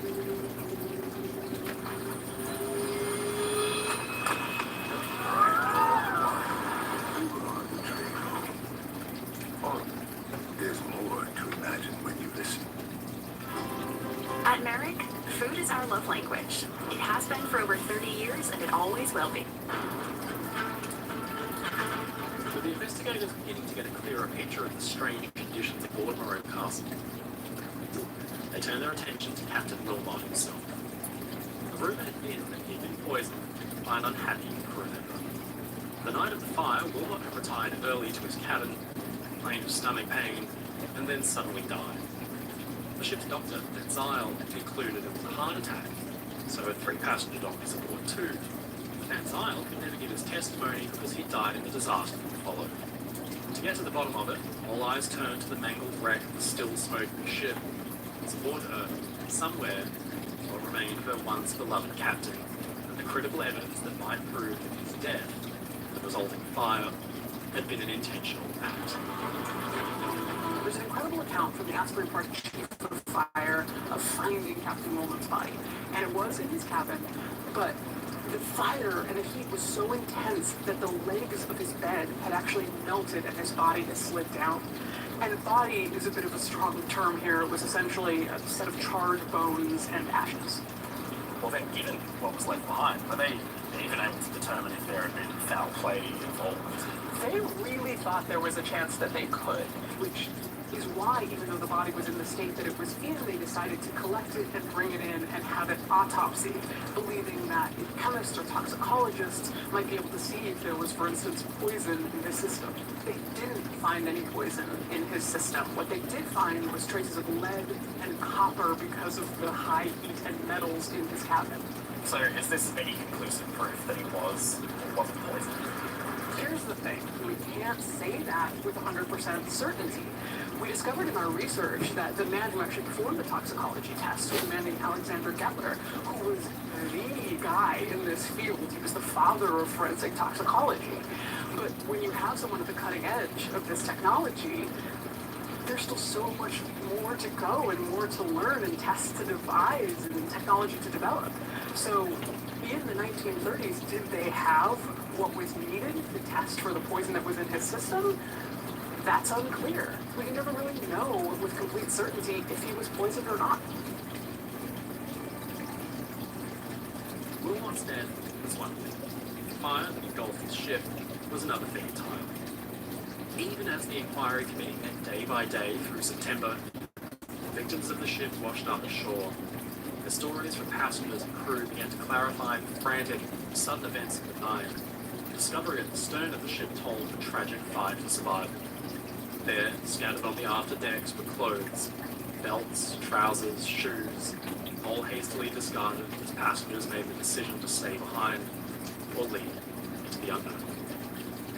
It sounds like the passengers and crew of Moreau Castle that were left on board had very few choices available. I think a steward said that for passengers, the choice was burn or jump, meaning there was this inferno of fire behind you. It's actually very similar to what I think people experienced during 9/11 in the towers, where behind you is a wall of fire and in front of you is a jump that will very likely lead to your death. So it's sort of choosing between two deaths. And this existential option was so intense for some passengers that they waited a very long time. And there are accounts of women waiting so long on the deck of Morro Castle that they inhaled smoke to the point that when they finally jumped into the water, they didn't have the strength to survive the time they needed to spend. The rescue efforts had been ragtag but dedicated, volunteers coming from far and wide to help where they could.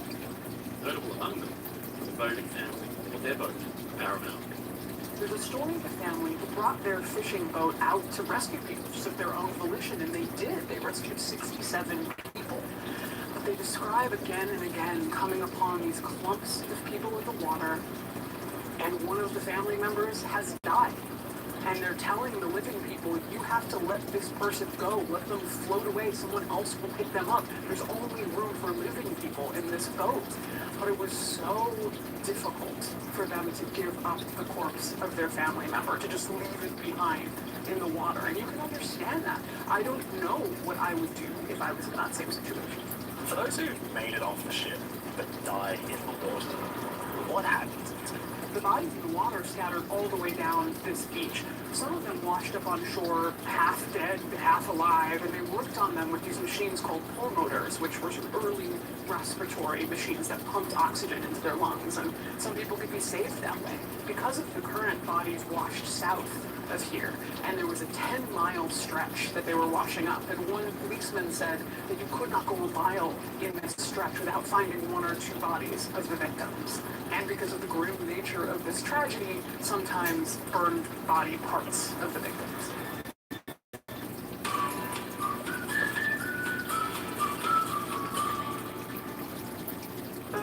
Known for creating memories.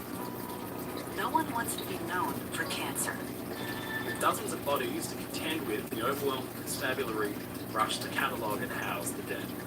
The bodies that they recovered, they took to several temporary morgues, the largest of which was the Seagirt National Guard Training Center. The families would come and walk into these large rooms lined with identical cots, bodies under identical white sheets.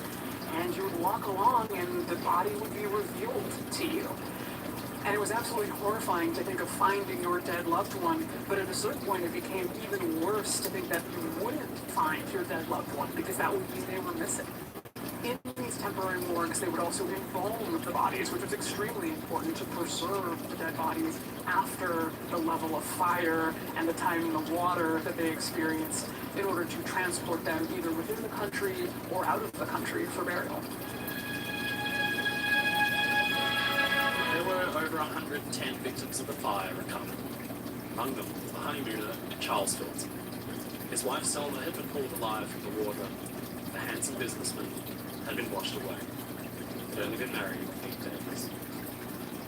Dr. Joseph Gregstein had taken his young son Mervyn on the voyage to soften the blow that he intended to marry again following the death of his wife, Mervyn's mother. Then had come the fire. Father and son had rushed up on deck, leapt over the side with sisters Gladys and Ethel and Nine. The heavy seas had driven the little group apart. Joseph was picked up by a boat from Monarch Bermuda, but he had no news of his sisters or his son. Eventually, he found Ethel and Gladys, but learned they'd lost Mervyn in the swell. The lad had been taken by the ocean, and he was never found. Franz de Besch was a 6'4" Cuban swimmer, just 18 years old. Giving his life jacket away, he leapt over the side of the burning ship. If anybody stood a chance in surviving the night, it was him.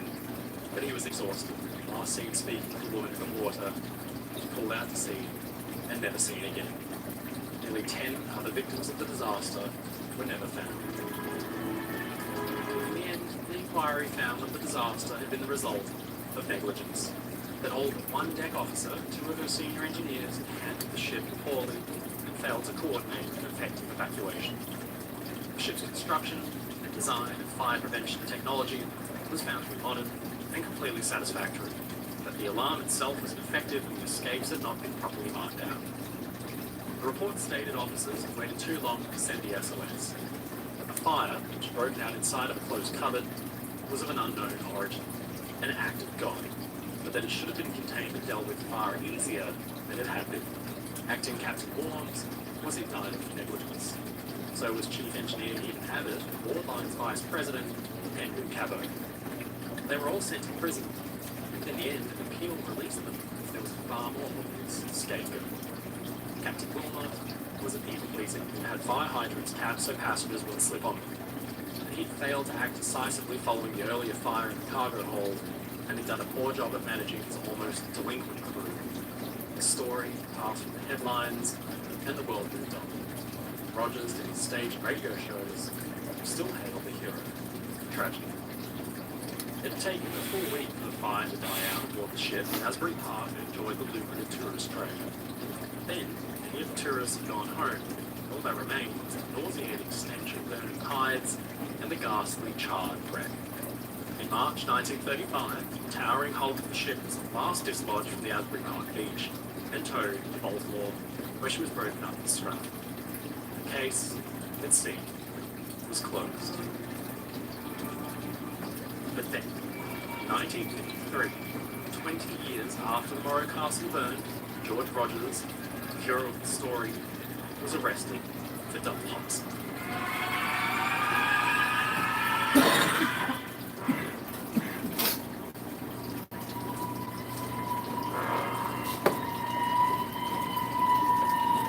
William Hummel was a 71-year-old friend of Rogers who lived at home with his daughter, Edith.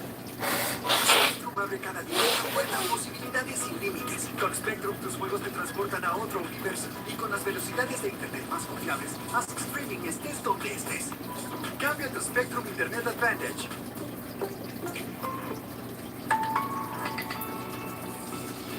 Weight loss. For so long. I felt One day, after Rogers had driven him out to the bank, William and Edith had disappeared. A search of the home days later found them both dead and decomposing with horrible wounds to the head, clearly blunt force trauma. Rogers was arrested and charged with the murder.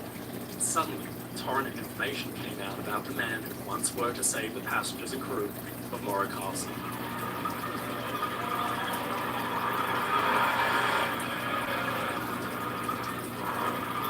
In 1949, William Hummel had written a note that said, "It may have been unwise on my part to continually advance money that said Rogers is very temperamental, and I was in constant fear." Rogers was deeply in debt to Hummel. He'd killed him to wipe out the loans. This was far from Rogers' first brush with the law. His criminal record dated back well before he joined Morro Castle, and makes for sobering reading. George Rogers was born in 1901 in New York at a young age. Lost both his parents. He displayed troubling behavior. It had started with petty theft. He was soon expelled a handful of times from various schools. He had a penchant for starting fires. Then, at age 15, he committed a violent sexual assault. A stint in the Navy saw him learn his trade as a radioman before he was discharged and went to work with the wireless Ego company. Soon, he quickly left the company's employ, though, which they suspected of starting a fire. That was in 1929, just 5 years before the Morro Castle. He had married Edith Edmondson in 1923, and once poisoned and killed her pet dog because she attended the funeral of a cousin he had wanted her to avoid. He had faked break-ins on past employers to steal their electrical equipment. This was the man who was hired by the Radio Marine Corporation of America and placed aboard the SS Morro Castle. At the inquiry, Rogers had painted out his subordinate, George Alanya, to be a troublemaking communist and a source of antagonism on the ship. But maybe, just maybe, it had been Rogers all along, colluding with different crewmen, whispering into the captain's ear and stirring the pot to create a perpetual sense of suspicion and dread aboard. For Alanya, it had been a professional death knell. The 28-year-old was unable to find any employment afterward because his name was linked inextricably with the so-called death ship. Rogers had started his own radio shop in his local Bayonne, New Jersey. That too caught fire, burned down, despite the fact that it had been struggling to turn a profit. He was still the kind of local hero who was picked up by the Bayonne Police Department to work in their radio room. He soon befriended Police Lieutenant Vincent Doyle, proponent of radio systems and police communication. Once, the two had been casually chatting when the Morrow Castle came up. Rogers outlined an unusually specific, detailed account of how he might go about setting a fire like that he'd fill up a fountain pen with two dangerous acids that, when mixed, react violently and heat exponentially. That a small copper separating piece could be slowly dissolved and act like a kind of timer until it failed and the mixture ignited. Doyle was taken aback. Account of how he might go about setting a fire like that he'd fill up a fountain pen with two dangerous acids that, when mixed, react violently and heat exponentially. That a small copper separating piece could be slowly dissolved and act like a kind of timer until it failed and the mixture ignited. Doyle was taken aback and began to suspect that the suggestion wasn't hypothetical at all, and he might have just heard a confession. Shortly afterward, in 1938, Doyle received a package in the post, a fish tank heater that needed repair. He was an electronics enthusiast and sometimes tinkered with broken machinery. So he opened the box, plugged the heater into the wall, and bang.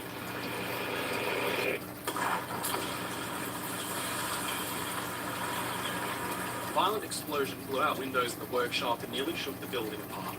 But Doyle survived, though his hand and his leg had been badly injured. He'd need to walk with a cane for the rest of his life. The most shocking result of the explosion was the investigation. It found that the heater had been packed with TNT and that Rogers had set it. He was sentenced to up to 20 years for attempted murder, and at last this repeat offender was safely behind bars. But then, fate intervened, and this is where the story becomes good. George Rogers only served a few years before his release for a program that sought to set free first-time offenders if they were willing to volunteer for service on the home front against Nazi Germany and Japan. Remarkably, his parole request was approved, and he went to work at an aircraft factory and eventually became a foreman. When the war was over, Rogers did electrical odd jobs around Bayonne, became something of a town oddity, kind of bombastic eccentric who would waste no time in holding him captive and explaining his many fantastical tales. Then, in 1953, came his final arrest, the double murder of William and Edith Hummel. One of the investigators was a man who walked with a limp and leant on a cane, Lieutenant Vincent Doyle.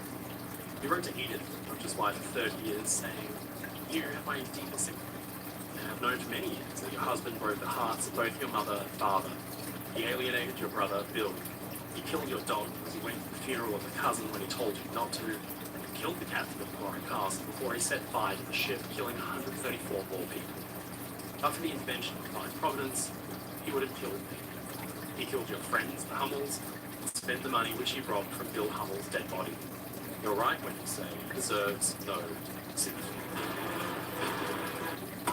When you get fast, reliable internet from Verizon, you also save on the entertainment you love. Rogers was at last sentenced to life imprisonment. He spent his days fixing radio equipment at New Jersey State Prison. He died just 5 years later, in 1958, taking whatever secrets remained. For 90 long years, authors and researchers have argued long and hard about Rogers' involvement in the disaster. His presence is undeniably a disturbing one. A man dubbed a career criminal since his teens and an expert in electricity and fire. But probably most disturbing of all is the status of his files as they rest with the US government. In 1985, an effort was made by researchers Robert McDonnell and Frederick Rasmussen to unseal his papers under the Freedom of Information Act. A court ruling in 1993 set a bizarre series of precedents. Rogers' juvenile records from 1911 to 1922 remain sealed. National security exemptions in other records remain entirely closed off. FBI files on Rogers are heavily redacted, and some are nearly illegible. The researchers found that the FBI had investigated Rogers more heavily than any other person aboard the ship that night, dedicating hundreds of man-hours. That his past, with all of its disturbing records, had to have been known about, but that it was never acted on. Most of the FBI's findings from way back in the 1930s have remained redacted and sealed to this day. It points to an unusual possibility. Rogers might have served as an FBI informant on communist activity, or even an intelligence operative during the Second World War. The researchers' conclusions were the US government, as far as George Rogers is concerned, is withholding something of a national embarrassment. The actual cause and reason for the fire has never been definitively explained. One theory was the board line lied in the oven. Designing products that actually work best of times is really difficult. Designing vehicles, especially ships, with so many complex moving parts is extremely, it's really honestly amazing that through human history we've been able to design and build so many successful ships. But occasionally designers don't quite get it right. There's a whole mix of things that can go wrong, anything from incorrect following of procedure during construction or bad mathematics during the design process itself. On this channel, we've covered a lot of ship design films. So these are some of my favorite videos we've ever done. So today, let's rewind the clock, sit back, and enjoy truly some of the most egregious design failures that we've ever covered on the channel. Ladies and gentlemen, Fred Mike Brady Commercial Liner Designs. These are some of the worst ship design failures from history.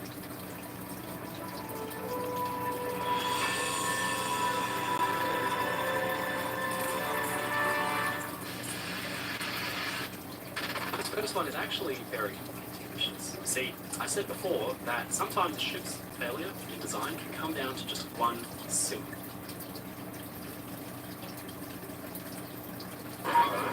Today's forecast calls for power, performance, and play. The all-new 2025 F-150 Hybrid is the perfect all-weather companion. Hurry in and lease yours for as little as $369 a month for 36 months with Trade Assist at your local Ford dealer. Go between your butt cheeks, down between your schnitzel sack, and just sniff the sides, and you go. And the flooding can be contained because the water, by designing the some tight schedules, and the concept of the Ro-Ro ferry have been refined so that they are very safe indeed. They're uncomfortable. Here's about that big forward for it. And it just so happened that January day, guillotine door. Now this changed the idea of what a battleship was. And soon, this one is actually very contentious. See, I said before that sometimes a ship's failure in design can come down to just one single mistake. Last time we looked at how the Hunt-class destroyers were almost an absolute dismal failure because somebody got their math wrong. But long before those destroyer escorts were dreamed up, the Royal Navy was experimenting with a new class of warship that was designed to combine the speed and agility of a cruiser with the armament and power of a battleship. The combination would result in an interesting new class of warship that met both success and terrible catastrophe, and would cast doubt over the entire concept that endures to this day. Battleships and cruisers are classes of warship that are very, very different to one another, and the distinction was even more evident in the years before the First World War. So back then, battleships were these large, fairly slow, heavy hitters like prize fighters of the Navy designed for absolute dominance and a fleet action. In the early 1900s, the navies of the world were experimenting with fitting as many guns as they could to these powerful ships with some pretty mixed results. The Royal Navy changed the game in 1906 with the world-famous HMS Dreadnought, a battleship that was very quick for her day at 21 knots, but more crucially, the ship had a uniform main battery.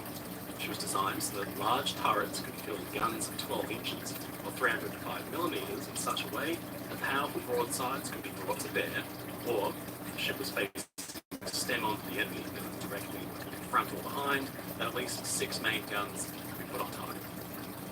This changed the idea of what a battleship was, and soon the world's navies were rushing to build their own dreadnoughts.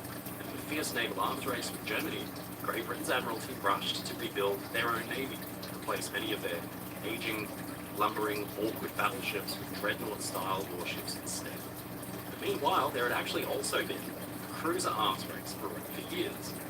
Cruisers were not like battleships, they were smaller, leaner, faster, and therefore could mount only smaller caliber guns and torpedoes, and their benefit was obvious: supporting the battleships, outmaneuvering the enemy, being a thorn in the enemy fleet's side. But against battleships, cruisers could only hope to pepper them with smaller caliber gunfire, maybe even start a fire on deck or land a torpedo here. Before Dreadnought was constructed, British Admiral John Jackie Fisher had been toying with the idea of taking a cruiser and remedying its perceived inferiority to the battleship, commissioning designs for the most upgunned cruiser possible.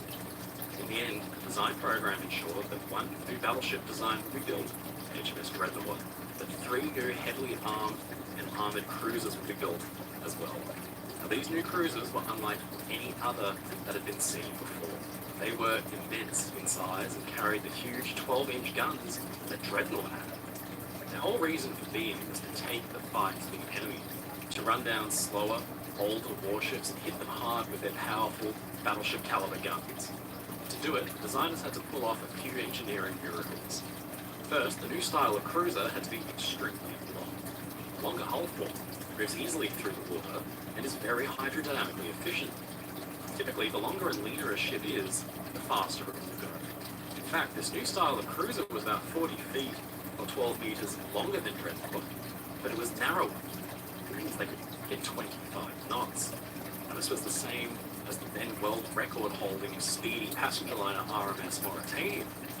Very impressive. They also mounted 8 big 12-inch, 305mm guns that Dreadnought had. It was only 2 less than that battleship. Where they differed from battleships was in their armor layout. Now, this new class of cruiser was as big as a Dreadnought, but it lacked the armor protection afforded to the heavier battleships. Now, the reasoning was actually to do mainly with cost and doctrine. The new cruisers were really designed for speedy flanking operations to nip at the enemy, chase them into a place he doesn't want to be in, or to destroy weaker ships with their powerful main armament. They were not designed to duke it out with battleships on the line. That was Dreadnought's job. So the latter was kitted out with up to 11 inches, 28 centimeters of solid steel belt armor, the armor designed to protect the ship's hull, all the critical machinery, and powder magazines inside. She also had 3 inches or 7.6 centimeters of deck armor. Now, by contrast, the cruisers got less than half that amount of belt armor, with only 2.5 inches, 6.4 centimeters of deck armor.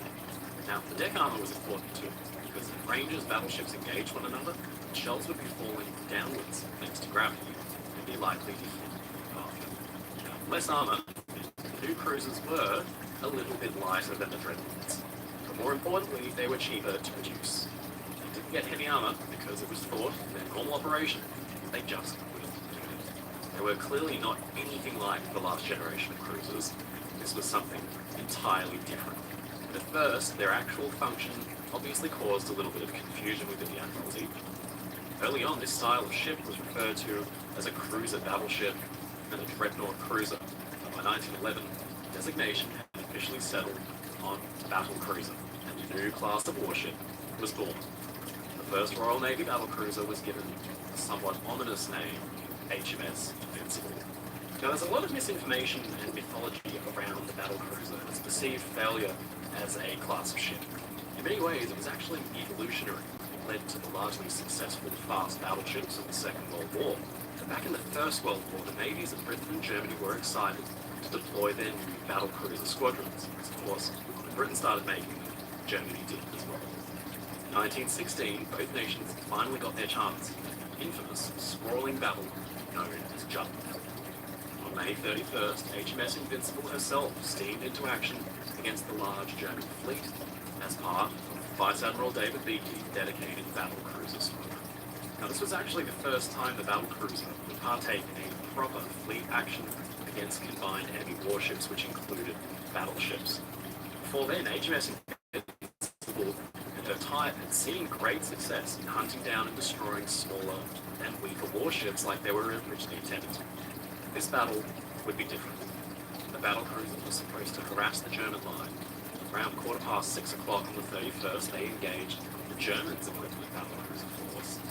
Results for the British were not good. HMS Invincible was engaged by 2 German warships within just a minute and a half and take 3 salvos of enemy fire, and then it happened. HMS Invincible did not live up to her name. She detonated in a spectacular explosion that blew the ship clean in half and sent a great gout of smoke and flame high into the sky. All but 6 of her men were killed, and shockingly, this wasn't the first battle cruiser casualty of the day. Just beforehand, at 4 o'clock, 2 other battle cruisers had actually been lost. HMS Indefatigable, a new class of battlecruiser, had taken about 3 shell hits to her rear gun turret and began to sink when more shell hits blew her magazines and the ship went up, blown in half in a ball of flame. Then, around about 4:30, the battlecruiser Queen Mary took a hit to her forward magazine and she went up as well. It prompted Beatty, battlecruiser squadron's commander, to mutter those famous words, "There's something wrong with our bloody ships today." Wix gives you the power of AI to build the website you need. With full business functionality. Design tailored just for you. Customize every element of your website and watch your vision come to life in minutes. Access unlimited on-brand image creation and enhance your site's visual appeal. Effortlessly grow your site as your story evolves. And generate content that speaks to every visitor in your signature voice. Control everything, from the biggest tasks to the finest details. Personalized, optimized, ready to go live. Knowledge is put to the test in every GMC Sierra. Get 5.9% APR on GMC Sierra heavy-duty models. That's over $5,300 in average finance savings. Now, there's actually a few key takeaways from this. First of all, the battlecruisers' early careers that have been shown that they were highly successful in chasing down and destroying smaller, older ships, but they were clearly not without serious flaws. Engaging the German battlecruisers, Invincible and their fleetmates were encountering battleship caliber shells in return, which hit hard, cut through their thin armour like it was paper. One theory goes that the British employed unsafe and lax handling procedures for their powder, which led to the detonations, but the German fleets actually employed similar practices. Interestingly, one German battlecruiser came very near to detonation at Jutland as well. SMS Seydlitz was hit with a 15-inch shell fired from the British HMS Lion, which slammed into her barbette, the massive cylindrical armour below the gun turret that protects the powder inside. Now, the shell didn't penetrate, but it shattered the inside of the barbette's armour, and a red-hot shard of metal ignited some of the powder that was there and started the fire, which killed many of the gun's crew. Now, with only seconds before the ship was going to go up, the German crewmen heroically flooded the magazine with water and saved the ship from certain destruction. Now, the incident was a close shave for the Germans, but it highlighted one major design discrepancy between Seydlitz and the British battlecruiser's armour. Seydlitz had a barbette with 9 inches or 23 centimetres of protection, whereas HMS Invincible had only 7 inches or 8 centimetres. A clean hit on the British barbette is likely to penetrate and spark off a fire within the powder magazine, leading to the detonation of the ship. So, was the British battlecruiser a design failure? Well, the class of ship has attracted much criticism. It has to be pointed out that for their original intended purpose, the warships proved more than adequate and extremely useful. As technology improved and battleships could be made faster, in the end the battlecruiser gave way to the fast battleships of the 1930s. In World War II, used all assault combat. HMS Hood famously suffered a similar magazine detonation when she was hit by the German battleship Bismarck, although that shot seems to have been an extremely lucky one that passed below the ship's belt armour under the waterline. I've actually covered this in a video before, and that kind of shot could have killed a more armoured battleship anyway. In the end, the British battlecruisers deserve a spot on the design failure list because when they were expected to support the main battleship fleet with larger fleet actions, they just couldn't hope to stand up to repeated hits from battleship caliber shells. Now, this was a failure more in doctrine, where the design just couldn't keep up. They were extremely useful as protection for merchant convoys against raiders. They could hunt down and destroy older, smaller warships very easily, but when it came to taking on enemies firing anything as large as a 12 or 15-inch gun, they just didn't have the armor to protect their magazines. Now, you wonder if maybe to be built with the German style of more heavily protected barbette, Invincible, Indefatigable, and Queen Mary might have survived. Now, this next one was actually suggested by a viewer of the channel, Chris. Ocean liners were designed to get people from point A to point B as quickly as possible over very large distances, and I've often referred to them as big, luxurious ferries. But the humble ferry shouldn't be underestimated in any way, because these ships also battle through some of the harshest seas in the world. Their development and use has not been without serious incidents, and it's all down to one fundamental Achilles heel. Early ferries took people to nearby locations across water and would winch and manhandle critical cargo on board with cranes or booms. By the 20th century, cars had taken over as the main form of transport for people over distances on land, and ferries had to be updated to keep with the times. Most passengers had their own cars, so taking hours to winch individual passenger cars on board, one by one, just wouldn't do. A simpler, faster solution would be needed. This birthed the so-called roll-on, roll-off ferry, or ro-ro for short, where passengers could just ride right on up and into the ship themselves. Now, you're probably familiar with this type of ship because they're very much in use today. In the 1940s, it was a revolutionary new development. Roll-on, roll-off ships were built to operate on short routes across the world. Now, the ability for passengers to drive up and straight into the ship required some design quirks, to say the least. In order to actually get passenger cars on board, a fairly sizable hole would be needed for them to drive through. Now, doors had to be fitted to the ferry's loading bay to keep the ocean out to keep the hull watertight. Early ro-ro ferries featured doors at their stern on the back of the ship. Right off the bat, having a massive hole in your ship's hull that can cause massive and unchecked flooding is an obvious red flag, and the vessel's safety will come down to the integrity and strength of the doors actually fitted to protect the hull. Now, in a normal ship, watertight compartments would be able to be sealed shut and prevent water from flooding through to the rest of the vessel. But early ro-ro ferries also needed to keep their lower decks clear and open so that cars could actually be driven in and parked. They didn't have watertight compartments on the car decks. Now, this is also a massive red flag as far as ship design goes. But so long as those doors held up, then there shouldn't have been an issue. Well, this was all put to the test, a few times actually. First, January 1953, when the early ro-ro ferry Princess Victoria was battling her way through a nasty sea between Stranraer in Scotland and Larne in Northern Ireland. With the gale warning in effect, the ferry put to sea with 179 passengers and crew on board. It was noted soon after that waves and spray were breaking over the ship's stern and hammering into the doors. Now, this should not necessarily have been a problem. The designers had fitted sliding doors as well as an additional protection in the form of a guillotine door, which would actually drop down like the name implies and provide an additional seal against the water. But there are a few issues. The day-to-day operation of the ferry was found that actually using the guillotine door was impractical and slowed down the whole operation, so it was rarely, if ever, used. But more critically, if the door was damaged at all, it couldn't drop down.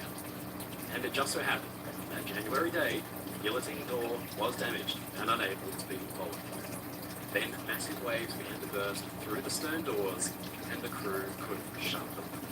The water pouring in and unable to drain, with no watertight compartments to stop it, the ship began to take on a list to her side, but her captain did his best to change course, keep the stern out of the worst of the waves. With the list worsening and the rescue mission actually struggling to find the ship, it became clear the Princess Victoria did not have long to live. The lifeboat use of Samuel Kelly bravely battled its way through the heaving seas and actually managed to carefully rescue as many as it could before the ferry completely sank and took 153 passengers and crew with her, leaving only 44 survivors. Now, a subsequent inquiry found the doors had not been designed with enough strength and that they couldn't hope to stand up to the kind of heavy sea one might expect to encounter between Stranraer and Larne. To add insult to injury, though, the scuppers, which were essentially drains intended to carry out any accumulated water from the car decks and dump it over the side, were found to be totally ineffective. So obviously, Princess Victoria was a ship with a few design faults, but surely fitting a heavier duty set of doors would remedy the issue. Well, years later, in 1994, another ro-ro ferry very famously met disaster, all thanks to the design of its doors. The Swedish-Estonian ferry Estonia was a decently sized thing, about 15,600 gross tons, and around 515 or 157 meters long. She could carry 2,000 passengers and no fewer than 460 cars between Tallinn in Estonia and Stockholm in Sweden. Now, on September 27, 1994, the ferry set off for Sweden, but encountered heavy seas up to 20 feet and 6 meters tall, and a wind speed equivalent to a 4 knots. She battled her way forward for hours, pitching and rolling into massive waves, but around 1 a.m. there was a loud bang, reverberated through the ship. Quick inspection from the crew showed no issues. Warning lamps did not sound. It all seemed well. Except the banging sounds continued. Then, just 15 minutes later, Estonia began to roll to her starboard side. Clearly, something was terribly wrong, and the general emergency alarm was sounded. But things happened too quickly for the ferry and her passengers and crew. Just 50 minutes after the first sign of trouble, Estonia was gone, and she had taken around 850 of her human complement. Now, this is actually ranked as one of the worst peacetime shipping disasters in modern history, and immediately cargo doors were an obvious suspect. Unlike the Princess Victoria, by this point, ro-ro ferries were being built with bow loading doors where the ship's forward end would essentially open up like a giant mouth and passengers could drive right in. It made loading and unloading even faster, but obviously those doors had to be able to withstand a huge amount of force, because the bow of the ship, everything to bear the brunt of all the ocean's might. It's not an engineering impossibility. It's difficult to pull off with certainty, and it just so happens that Estonia's doors featured a design fault. The bolts which actually secured the doors to the hull had failed under the strain, and the complex ramp structure behind them was dislodged in such a way that the alarms went wrong, and the bridge had no idea that the door was now technically open. Forging ahead, more and more seawater was forced into the hole, and then the vehicle deck. Being the middle of the night, the deck was uninhabited at the time, no warning was sounded, and it was flooding with tons and tons of water. The result was a free surface effect, where all that unchecked water would unbalance the ship, and it resulted in Estonia rolling completely onto her side. Remarkably, Estonia's bow visor, door, the entire forwardmost section of the ship was recovered intact. Inquiry established that, incredibly, the visor was not considered crucial to the ship's safety. It was the inner bow ramp's failure afterwards which had allowed the water to enter. Ro-ro ferries are unique in that in order to actually operate, they really need this design Achilles heel, a massive loading port in the forward or rearmost part of the ship so the cars can get in. Coupled with that uncomfortable fact was the added design quirk where most other ships feature the complex watertight compartments to prevent ships from flooding. They do start taking in water, but the ro-ro ferries needed to have that contiguous deck, free of bulkheads or obstacles so that cars could actually get in and around in the first place. All the success and safety fell down to the design and safe operation of the doors. It all comes down to how well engineered and strong those doors are in order to actually keep water out and keep the ship's hull watertight at all times. Lessons were taken away, and the concept of the ro-ro ferry had been refined so that they are very safe indeed. But human error can still creep in. No matter how well designed your ship is, people can and will find a way of messing things up occasionally. So it was, in 1987, that the ro-ro ferry Herald of Free Enterprise was departing on a routine voyage from Dover to Zeebrugge, Belgium, when the ship began to take on an enormous amount of water. Within less than half an hour of departure, with about 550 people on board, the ferry capsized in just 90 seconds. It killed 193 people. The cause of the disaster was frustratingly simple. Those huge, safe bow loading doors were simply never shut. The crew, under pressure from constant operations and tight schedules, had failed to ensure the doors were closed. The skipper put his ship to sea, simply assuming that they had been. The inquiry called for his handling of the ship a, quote, disease of sloppiness. And incredibly, earlier calls for alarms or indicators actually reporting the position of the doors were ignored. Battle cruisers and ro-ro ferries have very little in common, save for this. The reasons for being were designed around very specific functions that made design sacrifices in order to actually succeed. Now, that by itself is not necessarily a problem, so long as the ship was used for what it was purely intended for. Britain's battle cruisers were not meant to go head-to-head with battleship caliber guns. It's likely that the barbette armour was their Achilles heel in that regard. Similarly, Ro-Ro ferries in the 20th century relied entirely on the strength and integrity of their loading bay doors. A single failure in any part of those systems could have catastrophic results. It's surely testament to human engineering today that thousands of Ro-Ro ferries operate safely around the world. The might of the ocean is held back by the clever design of the loading doors. So you want to design a new room but don't know where to start? At Raymore and Flanagan Outlet, you can discover your style for less. Amazing deals on brand new bedroom sets, sofas and sectionals at everyday low prices. Yes, please. In-store mattress matching will help you wake up refreshed. Personalized sleep oasis. Thanks to their pay overtime options and 3-day delivery guarantee, waiting is so last season. Treat yourself to a brand new look at Raymore and Flanagan Outlet.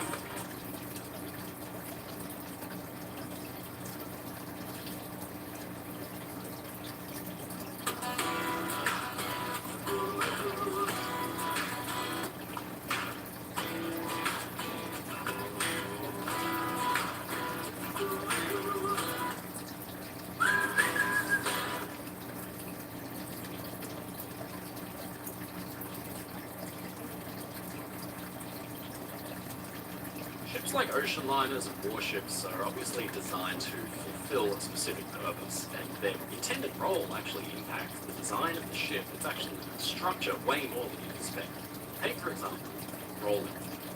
A passenger ship needs to be designed to maximize passenger comfort. So shipbuilders actually need to decide just how they want their ship to roll, and then they can adjust this by designing the ship to better sit through height. Too large, the ship will snap back and forth from waves, flinging crockery from tables, resulting in a miserable experience. Too small, the ship will roll slowly, seem to not want to come back. It's a surefire way to trigger seasickness in most. Complex math has to be done, and engineers try to strike a happy balance between the two. Down below, the ship's power plant is also crucial. Different ships need to go at different speeds, and some of the fastest of their time were ocean liners. Shipbuilders didn't always get it right. The Asturias and the Alcantara were two new proposed sister ships. The haunted Royal Mail line was supposed to carry the company into a new age, but a misstep in their engine design would see them become embarrassment, relegated to ships. Ocean liners needed to go fast. That's what they existed for in the first place. Get people across the world's oceans as quickly as possible. It wasn't just for passengers' comfort either. It all had to do with profitability and good business. A company in the 1910s would have needed 3 or 4 medium-sized ocean liners to maintain a regular weekly crossing schedule across the Atlantic. That many ships incur a lot of running and maintenance costs. By the 1920s and 30s, you could replace the 4 with just 2 larger, faster ships. If the ships were bigger, they could fit more people and would create more profit. So speed for ocean liners was absolutely paramount, and that guided the way that they were designed and built. Shipping companies would commission the ship to be built by a shipyard, but crucially only a small amount of money changed hands at the start. It was up to the shipyard to finance building the ship, and then to demonstrate that the ship could achieve the speeds and performance that the owners needed it to. Only then would it change hands and be paid for by the new owners. So it was in 1925 that the RMS Asturias was on her sea trials to demonstrate her speed, and all on board were bitterly disappointed that the ship's top speed was way slower than ships that were 10 years older. It all had to do with attempted innovation and more than a little bravado. See, back in 1924, the head of the Royal Mail Line was Lord Kilsand. He was also the chairman of Parliament of Shipbuilders in Belfast. I've actually covered Lord Kilsand in this channel before. Cheeky devil who ran the White Star Line into the ground and racked up over $1 billion in today's money worth of debt. His baby was the Royal Mail Line, a company with a vast fleet of ships. But in the First World War, the company lost many of its vessels, which was, of course, a devastating blow. They got back on their feet by rebuilding cargo ships first, but then in the mid-1920s, they were ready to replace their prestigious passenger ships that had been lost in the war. One of the more lucrative routes for the Royal Mail Line was in South America, where the ships would call in Brazil, Uruguay, and Argentina before heading back to Southampton, England. Now, as always, speed was the critical factor. A pair of fast, large, modern sister ships would increase profitability for the company. Here is where Kilsand was presented with a choice. What kinds of engines should the shipyard install? Steam engines have been used for decades. The propulsion system that actually birthed the ocean liner in the first place. But by the time of the First World War, an innovative new kind of engine had arrived that today we're all familiar with, but which back then was a radical departure. In the late 1800s, a German engineer was making an engine that ran by compressing air and mixing in liquid fuel to create combustion. His name was Rudolf Diesel. The diesel engine, if you've heard of it before, back in the day, it was a huge deal for a number of reasons. Land-based vehicles, they got rid of the need for spark plugs. Diesel engines on ships were an even bigger deal because they could do away with bulky coal. Coal was a nightmare to work with. Refueling took literal days and required the installation of massive boilers fed by hundreds of men to burn the coal and create steam for the engines. Diesel engines installed on ships could draw fuel oil from tanks and ignite it in the engine itself. It would mean there would be no need for boilers, no hundreds of stokers, no days-long refueling process. Nowadays, the technology has been perfected. Diesel engines are the standard at sea. Back in 1924, when Lord Kilsand was plotting out the two new Royal Mail ships, it was like uncharted territory.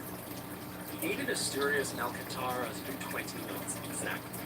The speed would keep them on time and profitable. Now, you could choose to fit steam turbine engines, but these were expensive and they took up a lot of space. They were standard for the era, and they would be for many more years to come. But the ship's bottom levels would be totally occupied by the massive amount of necessary boilers. To run in reverse as well, the turbines needed complicated and delicate gearboxes. Kilsand chose to use a diesel motor setup. The massive cavernous space that would otherwise be used for boilers could instead house cargo. The diesel engines could run in reverse at the drop of a hat. As head of both the Royal Mail Line and the ship's builders, Harland and Wolff, he had the final say. He decided to go for it. It would give him and his company bragging rights to suggest that they were leading the technological charge. The diesel motors would be built under license in the shipyard and would be, at the time, the largest yet built. And crucially, this wasn't Harland and Wolff's first dalliance with diesel engines and ships. In 1920, the company built the cargo vessel Glenat and fitted her with two diesel engines. Now these motors were enormous, standing behind the two-story building. Despite their size, they were surprisingly powered. They could only generate 4,500 brake horsepower, and the Glenat could only amble along at 12.5 knots. And by 1924, maybe Kilsand thought the technology had been refined, and Asturias' engines would be far more powerful. Diesel engines were installed, 8 massive cylinders each, both capable of about 10,000 indicated horsepower, making Asturias the most powerful motor ship in the world. With 20,000 horses pushing them through the water, Kilsand must have thought that Asturias and her subsequent sister ship would easily hit their 20-knot speed target. That's 23 miles per hour, or about 37 kilometers per hour, by the way. In 1926, the ship was completed and ready for her sea trial.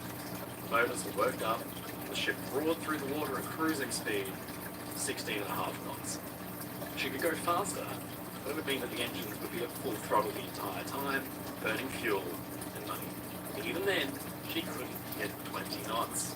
Now, if Royal Mail Line was a normal customer, they would have flat out rejected the ship then and there, and Harland and Wolff would need to either cover the cost of the engineering or come up with some kind of clever solution. But as it was, there was only one person to blame. Lord Kilsand, who chaired both companies, and he had decided on the engines. The pair of sisters, Royal Mail Line, desperately needed to service one of their most competitive and lucrative routes, were a pair of white elephants. In fact, their French competitors, Compagnie de Navigation Sud-Atlantique, had a pair of ships on the route that could easily hit 20 knots and beat Asturias and Alcantara to Buenos Aires by days. But the most embarrassing thing about this was that one of the French ships, the Lutetia, was over a decade older than Asturias, which was then Britain's newest liner, one which had been heavily marketed and proudly proclaimed to be the most powerful motor ship in the world. It would take a few more years yet for diesel engines to be perfected. It seems that in 1925, Kilsand had jumped the gun.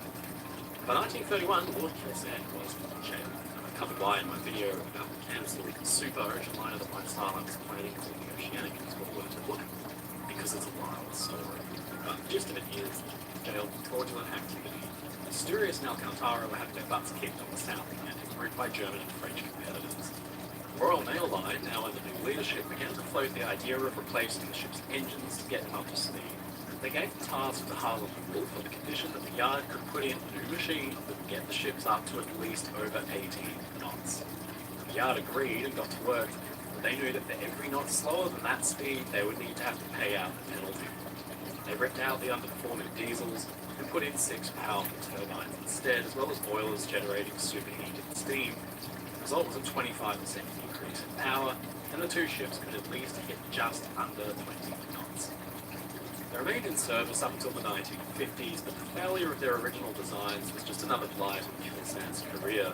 For a curious footnote, in 1957, Asturias was awaiting scrapping at Faslane in Scotland when a film production crew asked for permission to use her for a movie.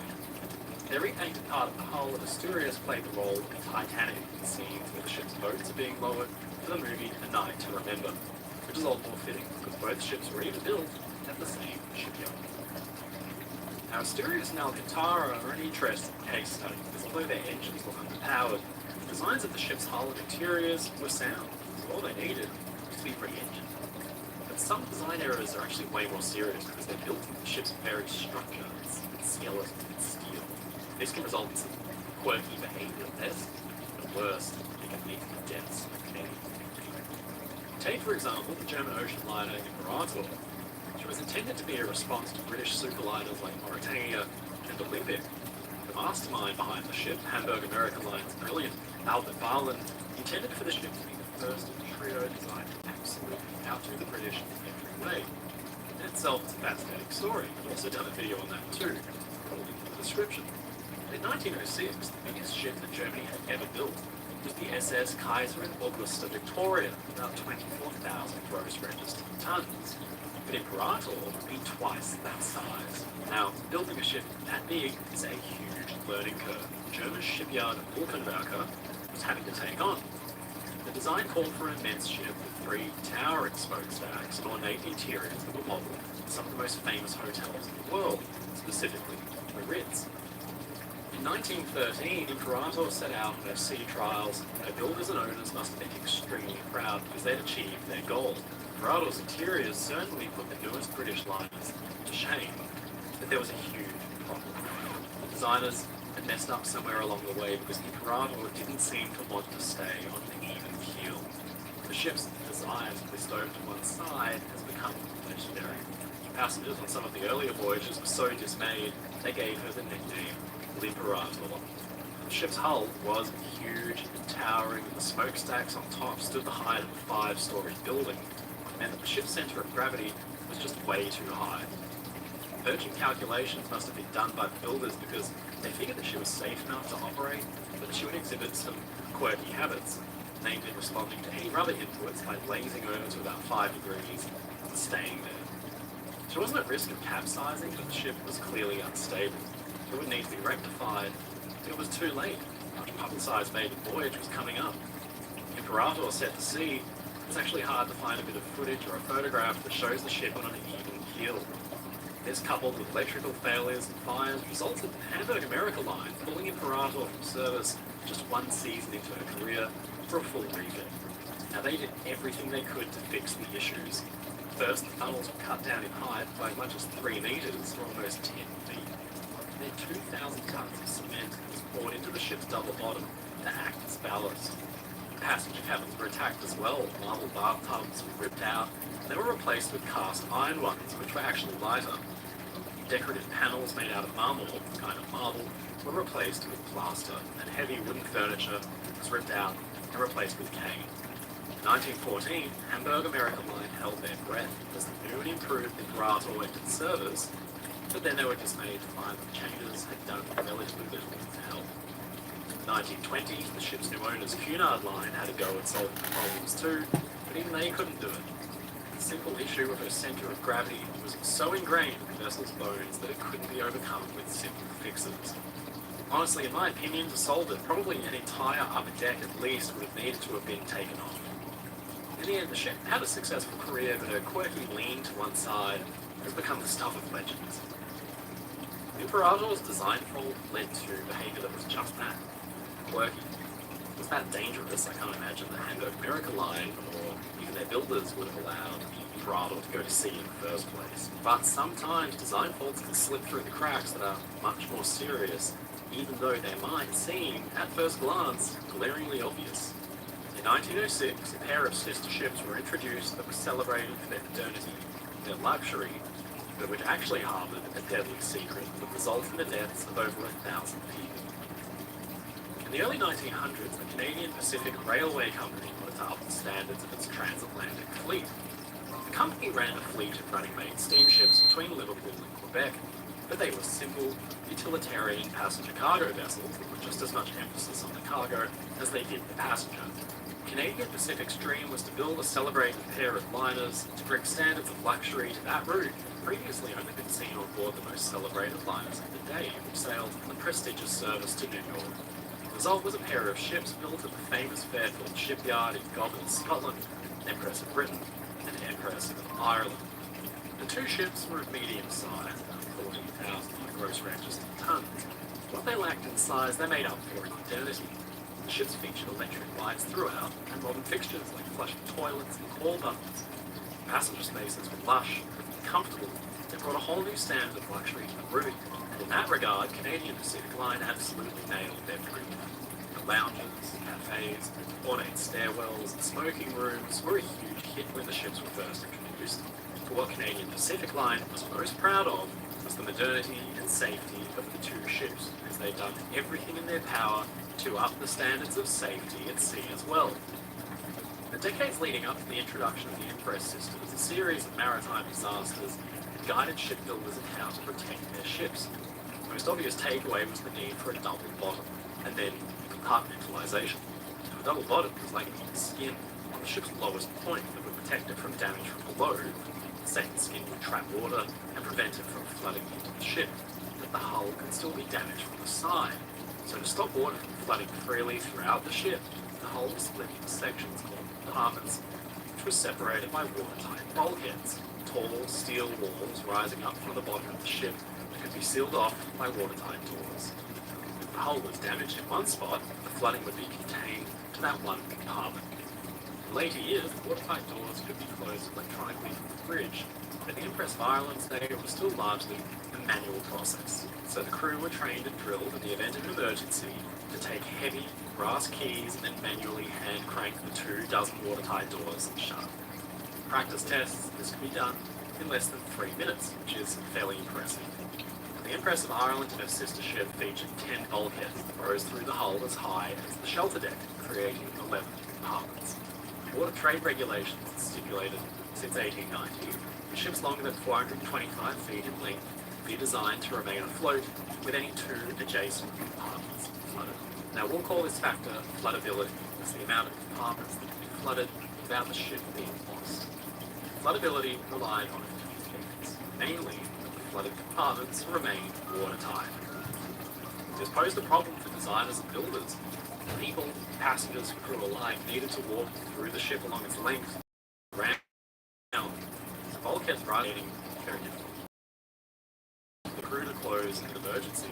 So for reasons like this, back in the day, watertight bulkheads did not rise to the top of the hull, but only as high as some of the lower passenger decks. Now, this would prove suitable for most situations because it would mean that the water just couldn't spill over the top and keep flooding the ship so long as the doors were shut.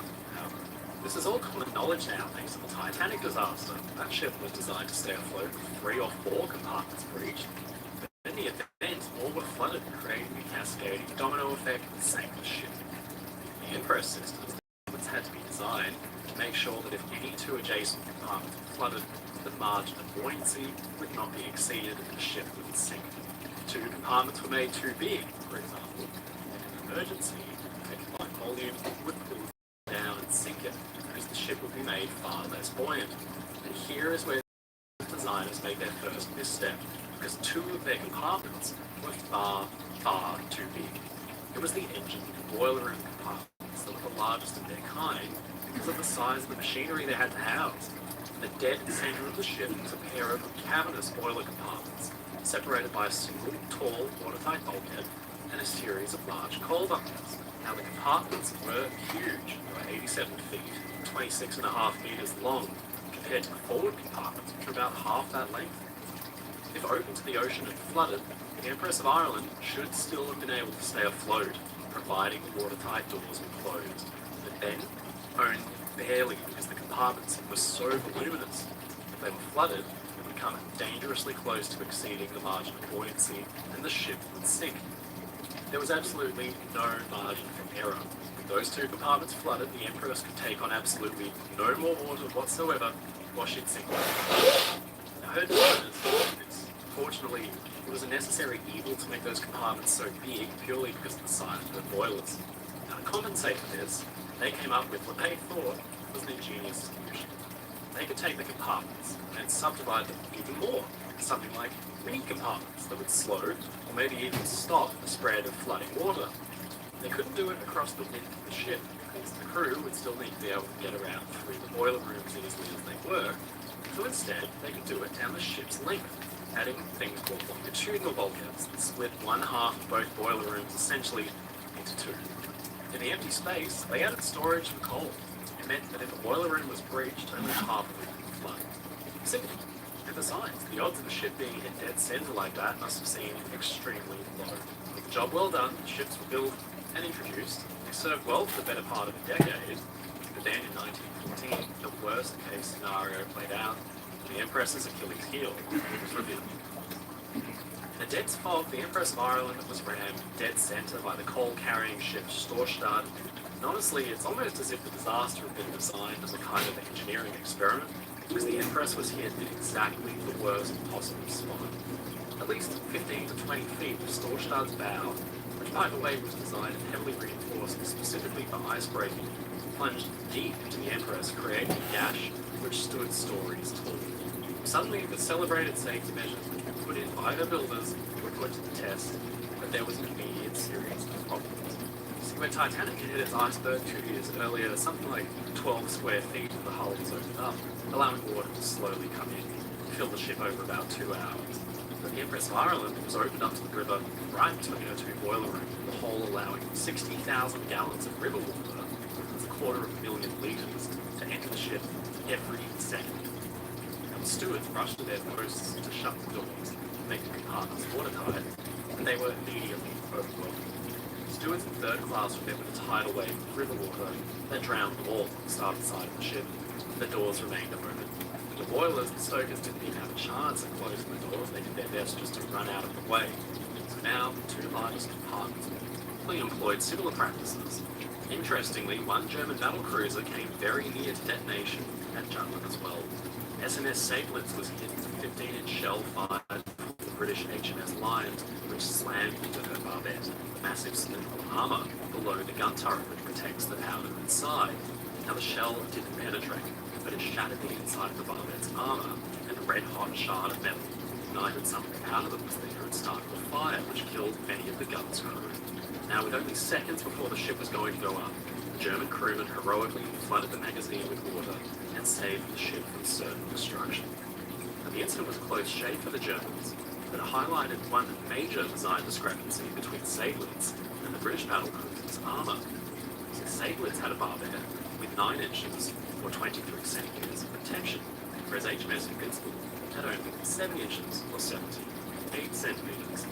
A clean hit on the British barbette was likely to penetrate and spark off a fire within the powder magazine, leading to the detonation of the ship. So, was the British battlecruiser a design failure? Well, the class of ship has attracted much criticism. It has to be pointed out that for their original intended purpose, the warships proved more than adequate and extremely useful. As technology improved and battleships could be made faster, in the end, the battlecruiser gave way to fast battleships in the 1930s. In World War II, still some combat. HMS Hood famously suffered a similar magazine detonation when she was hit by the German battleship Bismarck, although that shot seems to have been an extremely lucky one that passed below the ship's belt armour under the waterline. I've actually covered this in a video before, and that kind of shot could have killed an armoured battleship anyway.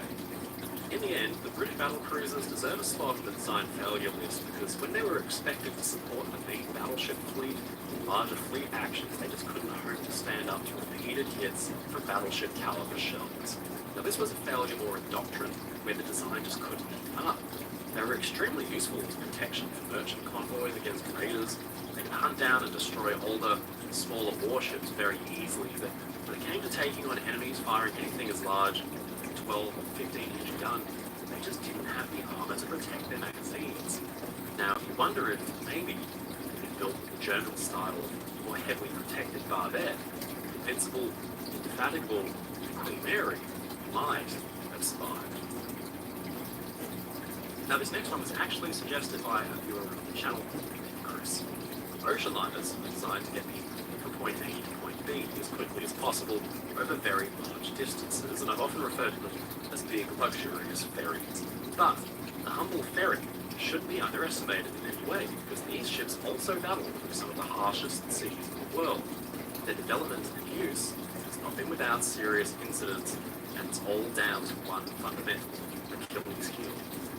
Early ferries took people to nearby locations across water and would winch and manhandle critical cargo on board with cranes or booms. By the 20th century, cars had taken over as the main form of transport for people over distances on land, and ferries had to be updated to keep with the times. Most passengers had their own cars, so taking hours to winch individual passenger cars on board one by one just wouldn't do. A simpler, faster solution would be needed.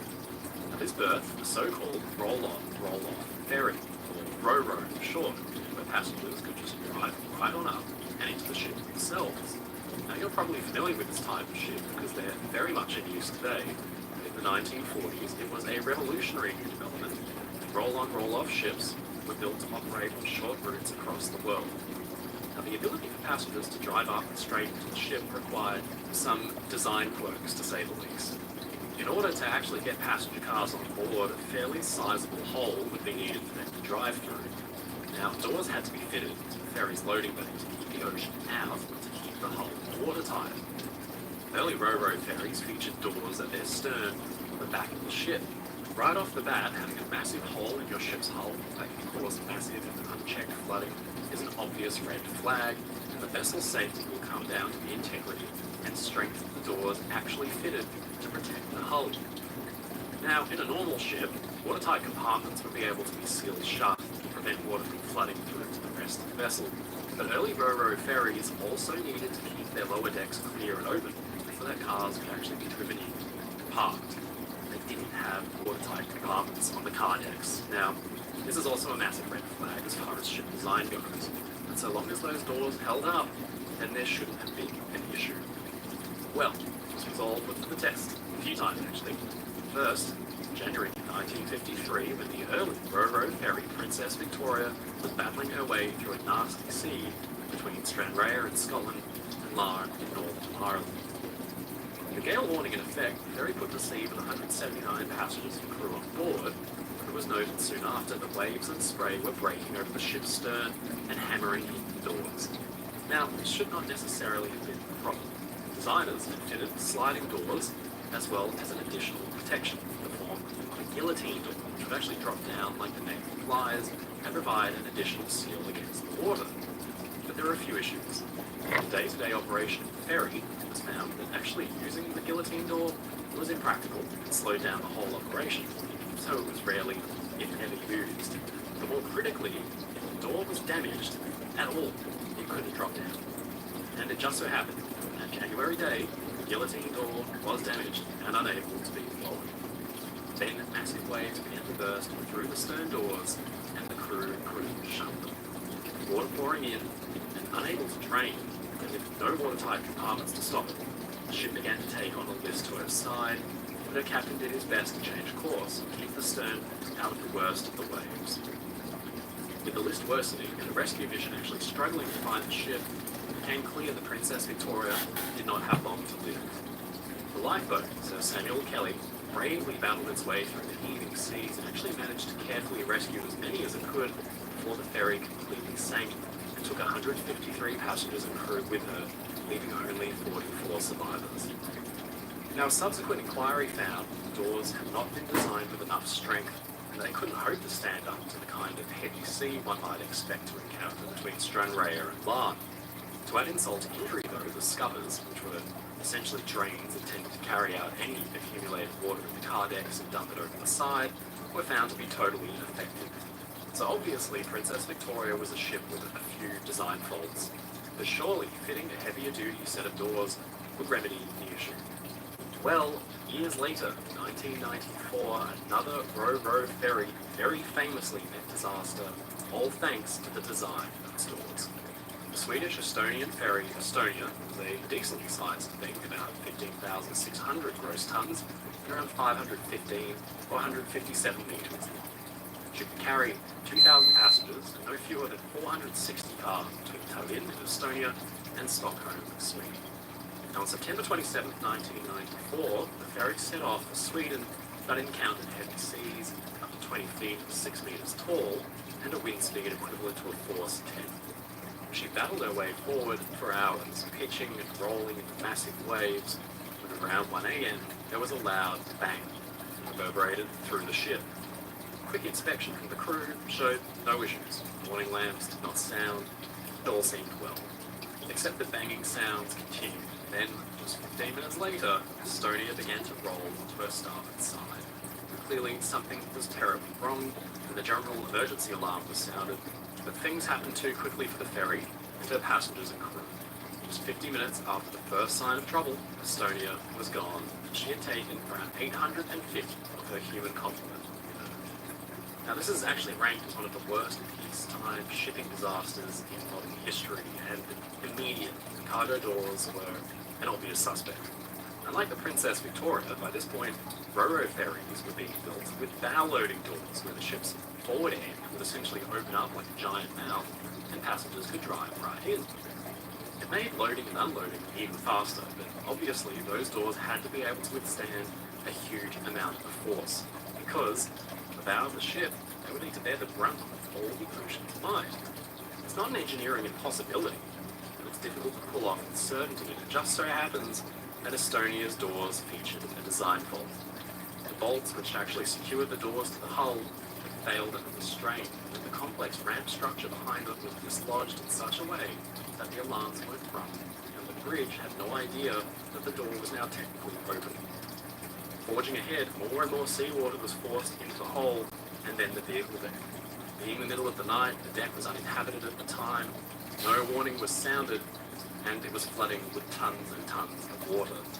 The result was a free surface effect, where all that unchecked water would unbalance the ship, and it resulted in Estonia rolling completely on her side. Remarkably, Estonia's bow visor, or door, the entire forwardmost section of the ship, was recovered intact. Inquiry established that, incredibly, the visor was not considered crucial to the ship's safety. It was the inner bow ramp's failure afterwards which had allowed the water to enter. Ro-Ro ferries are unique in that in order to actually operate, they really need this design Achilles heel, a massive loading port in the forward or rearmost part of the ship so the cars can get in. Coupled with that uncomfortable fact was the added design quirk where most other ships feature the complex watertight compartments to prevent ships from flooding. They do start taking water, but the Ro-Ro ferries needed to have that contiguous deck, free of bulkheads or obstacles so that cars could actually get in and around in the first place. All the success and safety fell down to the design and safe operation of the doors. It all comes down to how well engineered and strong those doors are in order to actually keep water out, keep the ship's hull watertight at all times. Lessons were taken away, and the concept of the Ro-Ro ferry had been refined so that they are very safe indeed. But human error can still creep in, no matter how well designed your ship is. People can and will find a way of messing things up occasionally. So it was, in 1987, that the Ro-Ro ferry, Herald of Free Enterprise, was departing on a routine voyage from Dover to Zeebrugge, in Belgium, when the ship began to take on an enormous amount of water. Within less than half an hour of departure, with about 550 people on board, the ferry capsized in just 90 seconds. It killed 193 people. The cause of the disaster was frustratingly simple. Those huge, safe bow loading doors were simply never shut. The crew, under the pressure of constant operations and tight schedules, had failed to ensure the doors were closed. The skipper put his ship to sea, simply assuming that they had been. The inquiry called for his handling of the ship a, quote, disease of sloppiness. And incredibly, earlier calls for alarms or indicators actually reporting the position of the doors were ignored. Battle cruisers and ro-ro ferries have very little in common, save for this. The reasons for being were designed around very specific functions that made design sacrifices in order to actually succeed. Now, that by itself is not necessarily a problem, so long as the ship was used for what it was purely intended for. Britain's battle cruisers were not meant to go head-to-head with battleship caliber guns. It's likely that the barbette armour was their Achilles' heel in that regard. Similarly, ro-ro ferries of the 20th century relied entirely on the strength and integrity of their loading bay doors. A single failure in any part of those systems could have catastrophic results. It's surely testament to human engineering today that thousands of ro-ro ferries operate safely around the world. The might of the ocean is held back by the clever design of the loading doors. Ships like ocean liners and warships are obviously designed to fulfill a specific purpose, and their intended role actually impacts the design of the ship. It's actually the structure way more than you'd expect. Take, for example, rolling. A passenger ship needs to be designed to maximize passenger comfort. So shipbuilders actually need to decide just how they want their ship to roll, and then they can adjust this by designing the ship's better centering height. Too large, the ship will snap back and forth in the waves, flinging crockery from tables, resulting in a miserable experience. Too small, the ship will roll slowly, seem to not want to come back. It's a surefire way to trigger seasickness in most. Complex math has to be done, and engineers try to strike a happy balance between the two. Down below, the ship's power plant is also crucial. Different ships need to go at different speeds, and some of the fastest of their time were ocean liners. But shipbuilders didn't always get it right.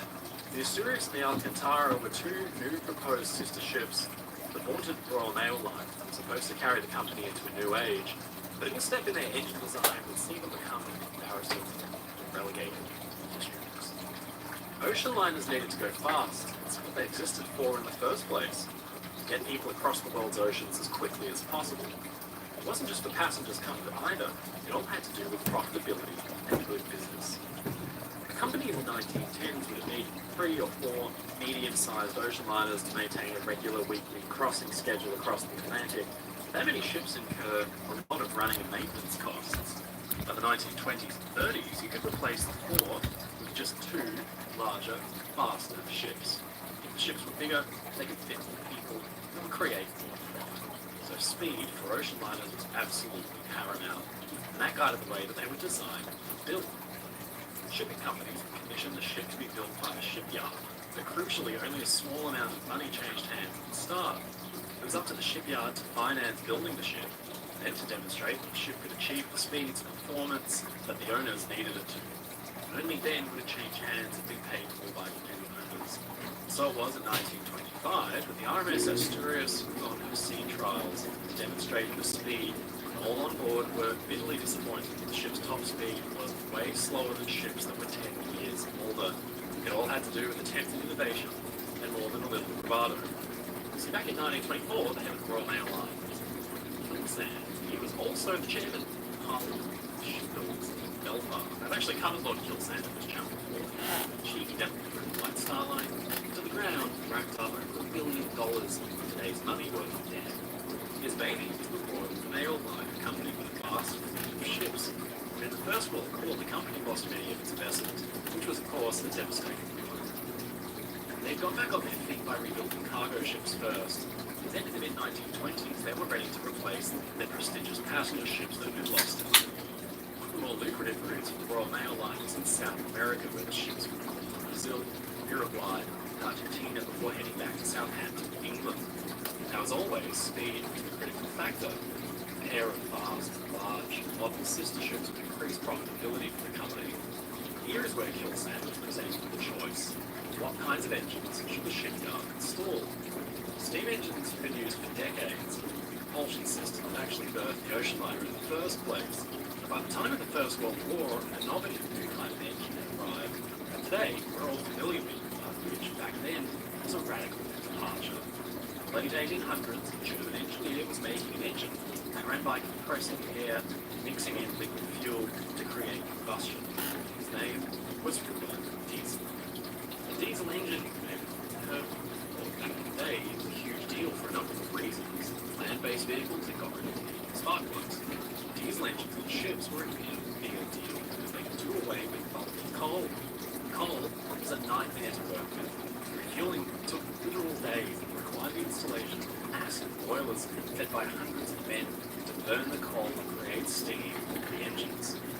Diesel engines installed on ships could draw fuel oil from tanks that ignited the engine itself, which means there would be no need for boilers, no hundreds of stoves, no days-long refueling process. Nowadays, the technology has been perfected. Diesel engines are standard at sea. Back in 1924, Lord Kilsand was plotting out the two new Royal Mail ships. It's like uncharted territory. He needed Asturias and Alcantara to do 20 knots exactly. Speed would keep in time, profitable.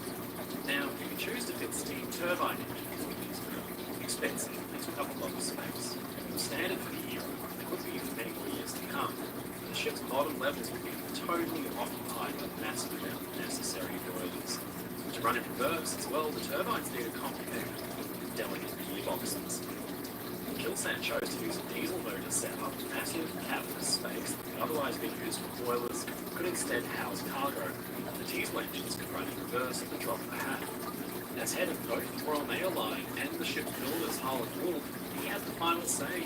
He decided to go for it. We give him and his company bragging rights to suggest that they were leading the technological charge. Diesel motors would be built under license at the shipyard and would be, at the time, the largest yet built. Now, crucially, this wasn't Harlan Wolff's first dalliance with diesel engines and ships. In 1920, the company built the cargo vessel Glenat, fitted her with two diesel engines. Now, these motors were enormous, standing behind a two-story building. Despite their size, they were surprisingly powered.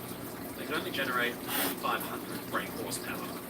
Glenat could only amble along at 12.5 knots. And by 1924, maybe Kilsand thought the technology had been refined. The Asturias' engines would be far more powerful. Diesel engines were installed with 8 massive cylinders each, both capable of about 10,000 indicated horsepower, making Asturias the most powerful motor ship in the world.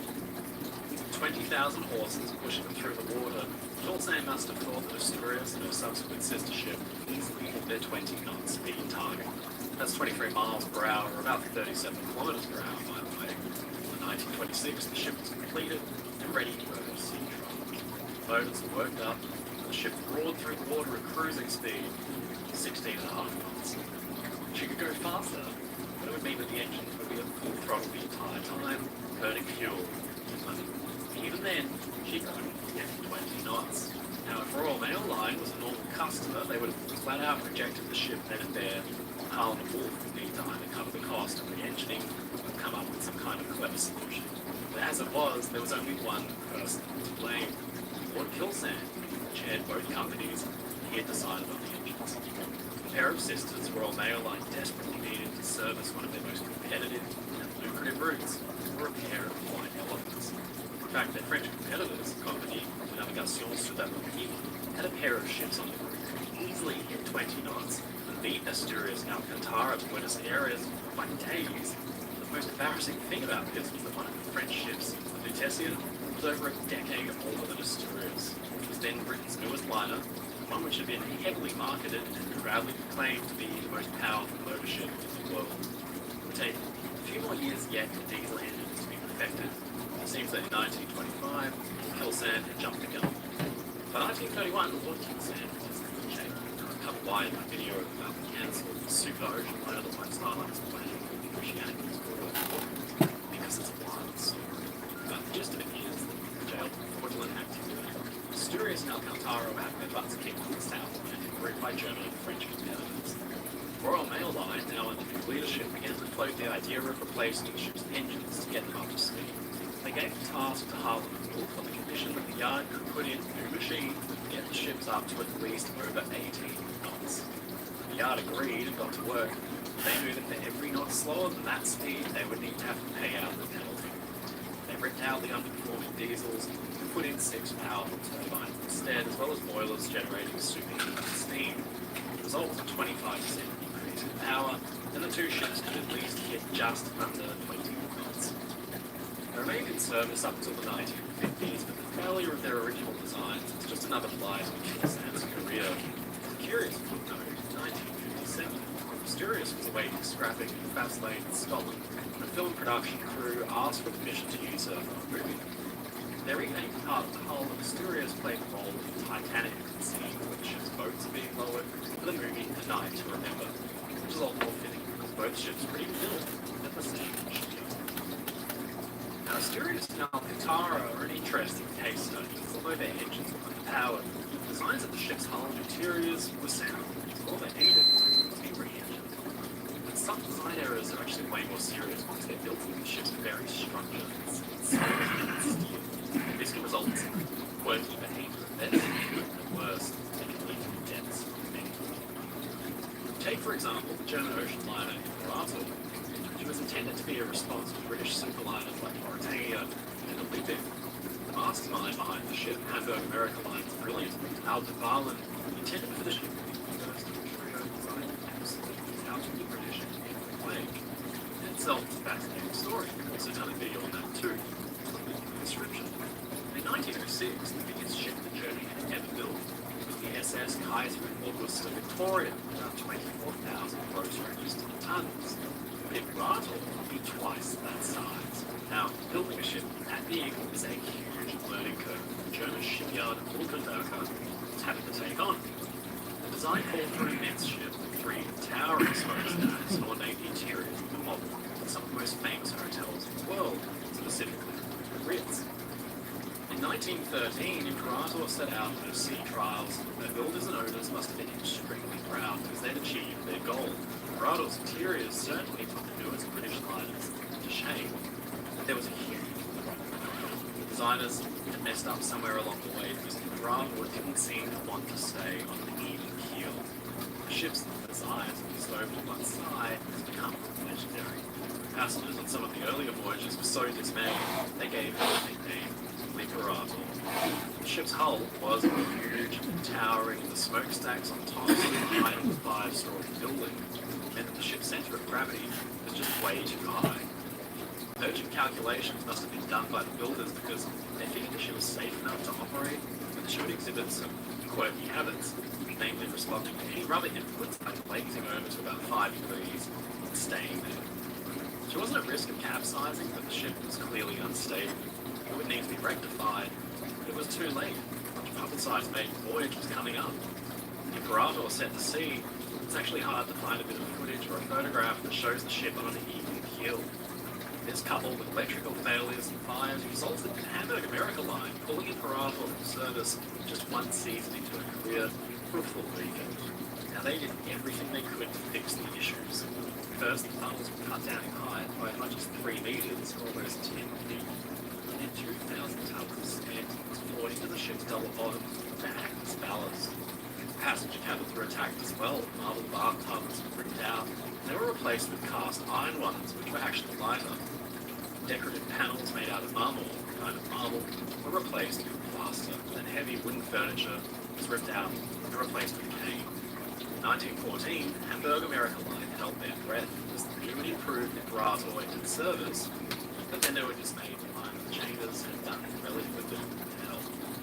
In the 1920s, the ship's new owners, Cunard Line, had a go at solving the problems too, but even they couldn't do it. The single issue with her centre of gravity was so ingrained in the vessel's bones that it couldn't be overcome with simple fixes. Honestly, in my opinion, to solve it, probably an entire upper deck at least would needed to have been taken off. In the end, the ship had a successful career, but her quirky lean to one side has become the stuff of legends. Imperator's design flaw led to behaviour that was just that, quirky. It was that dangerous I can't imagine the Hamburg America Line, even their builders would have allowed Imperator to go to sea in the first place. But sometimes design faults can slip through cracks that are much more serious, even though they might seem, at first glance, glaringly obvious. In 1906, a pair of sister ships were introduced that were celebrated for their modernity, their luxury, but which actually harboured a deadly secret that resulted in the deaths of over 1,000 people. In the early 1900s, the Canadian Pacific Railway Company set up the standards of its transatlantic fleet. The company ran a fleet of running-mate steamships between Liverpool and Quebec.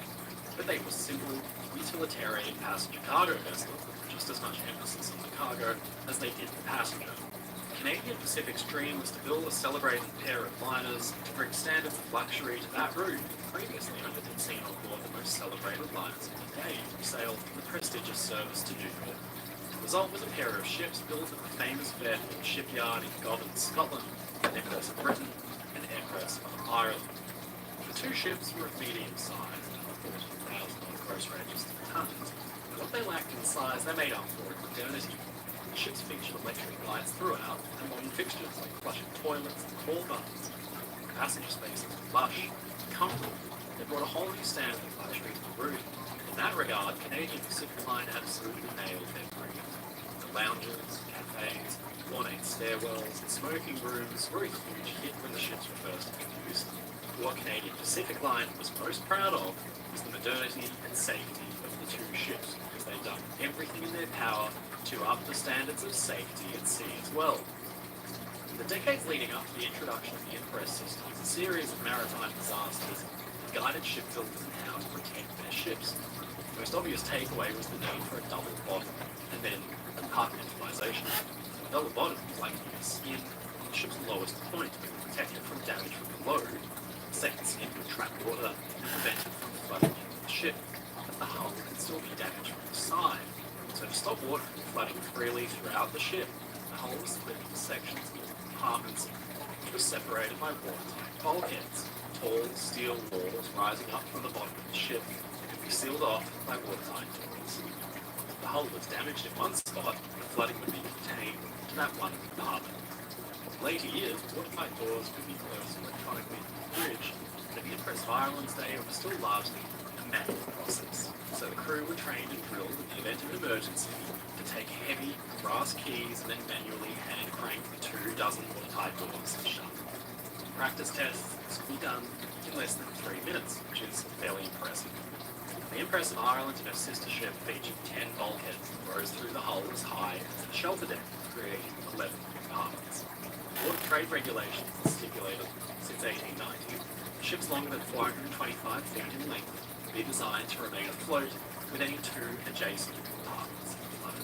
Now we'll call this factor floodability. It's the amount of compartments that can be flooded without the ship being lost. Floodability relied on a few things, namely the flooded compartments remain watertight. This posed a problem for designers and builders. People, passengers, and crew alike needed to walk through the ship along its length to be able to get around.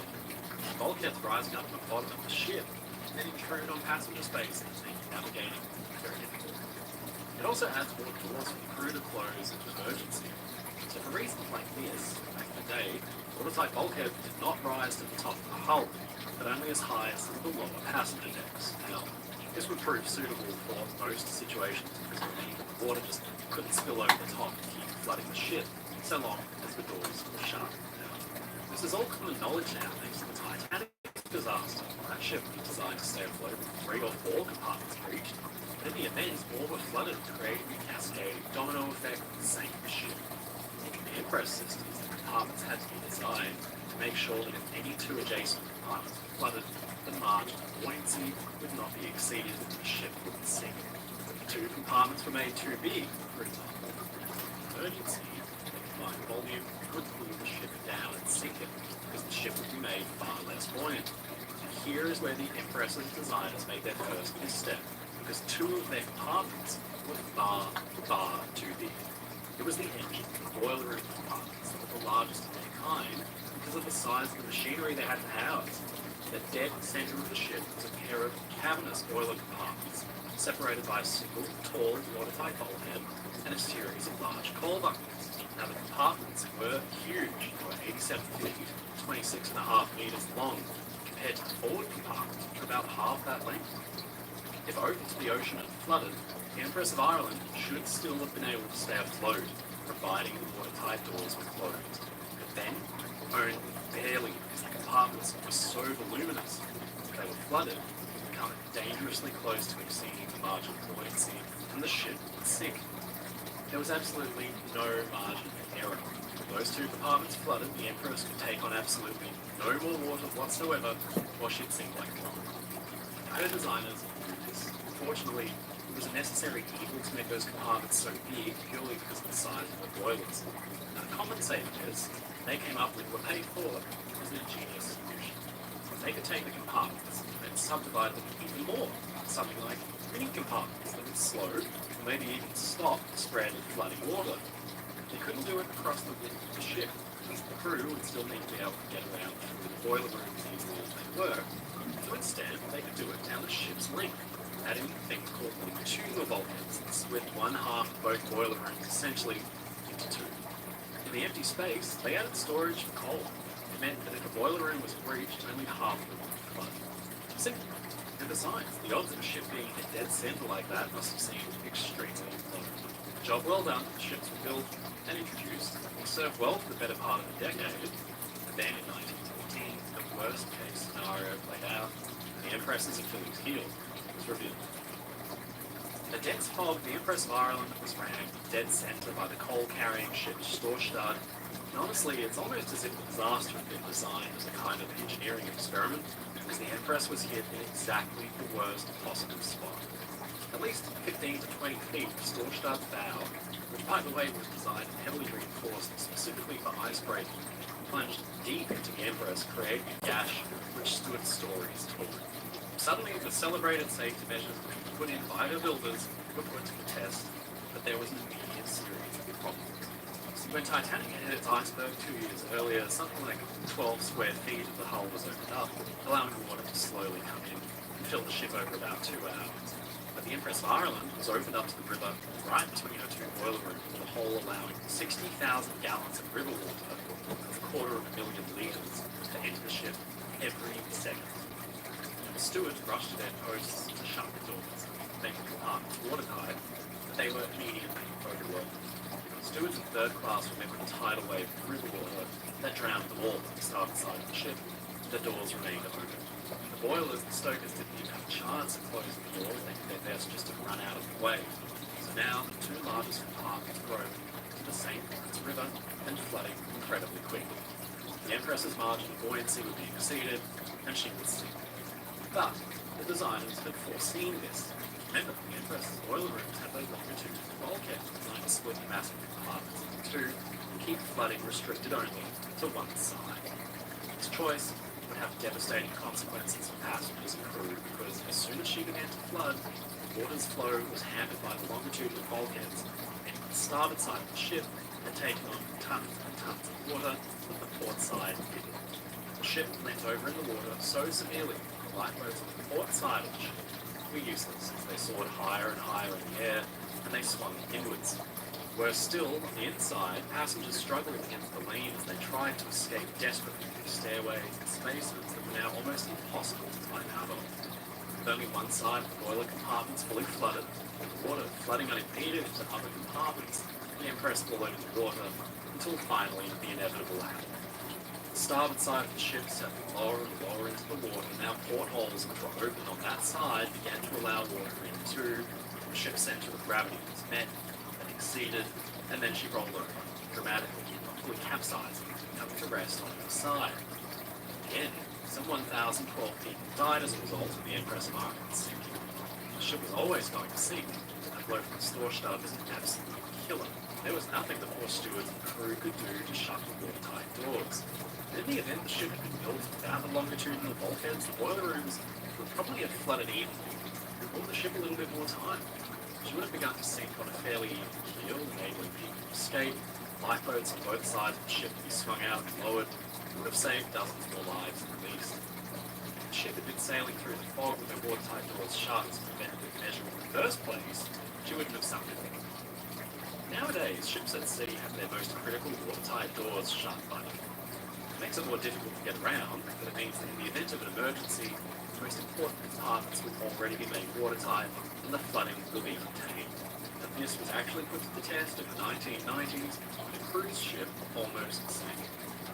In 1998, the Monarch of the Seas grazed a reef off St. Martin's, which opened up a monumental gash in the ship's hull, about 130 feet or 40 metres long and 6'7" or 2 metres wide. The ship began to immediately take on water and sink down by the head, so the captain grounded her on the sandy shallows and evacuated the passengers.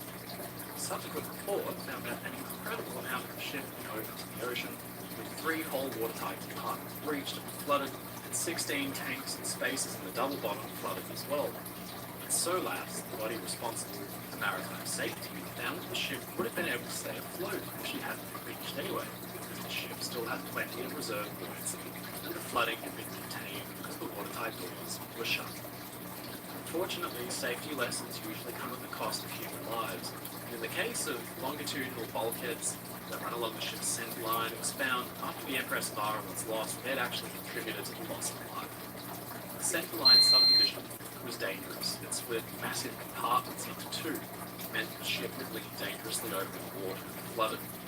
Instead, machinery spaces could be split safely into 3 or 4, with longitudinal bulkheads, and if one was flooded, there wouldn't be a big enough space to make the ship list. As tragic as stories like this are, their continuing legacy today is the improvement of safety standards. Lessons learned the hard way in the past, continuing to help save lives today. Celebrate Ashley's 80th anniversary by getting a great night's sleep. Buy a Beauty Rest Black mattress. In 1939, the Royal Navy was outfitting its newest class of destroyer, and it became clear that something was badly wrong. The ship was leaning to and fro at its fitting out wall, and hadn't even reached the open ocean yet. At sea, it would probably completely capsize and roll over. There was a serious issue that had gone surprisingly unnoticed during the design phase, and it would have dramatic consequences.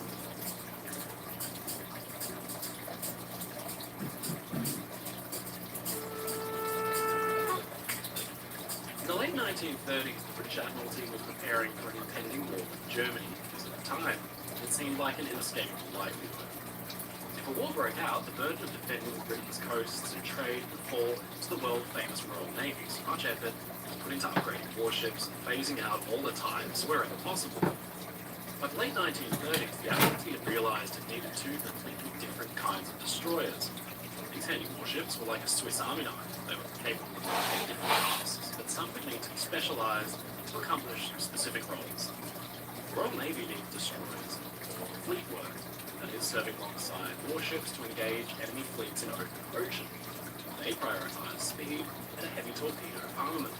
By contrast, the Navy also needed modern escort destroyers. These were smaller and easily mass-manufactured. The escort destroyers would protect the slow, vulnerable merchant convoys from enemy U-boats and surface warships, as well as aircraft. In the First World War, this type of warship was called a sloop, and not a destroyer, because a sloop is not designed for big fleet deployments and simple convoy escort work. They were typically slow, no faster than 20 knots, when most fleet destroyers could steam along at 30 or more, but they were cheap, and they were useful. In late 1938, the design specification was issued for a new type of fast escort ship to help out with convoy duties. They had to be about 1,000 tons, achieve speeds of about 30 knots, and be kitted out with a powerful anti-aircraft armament.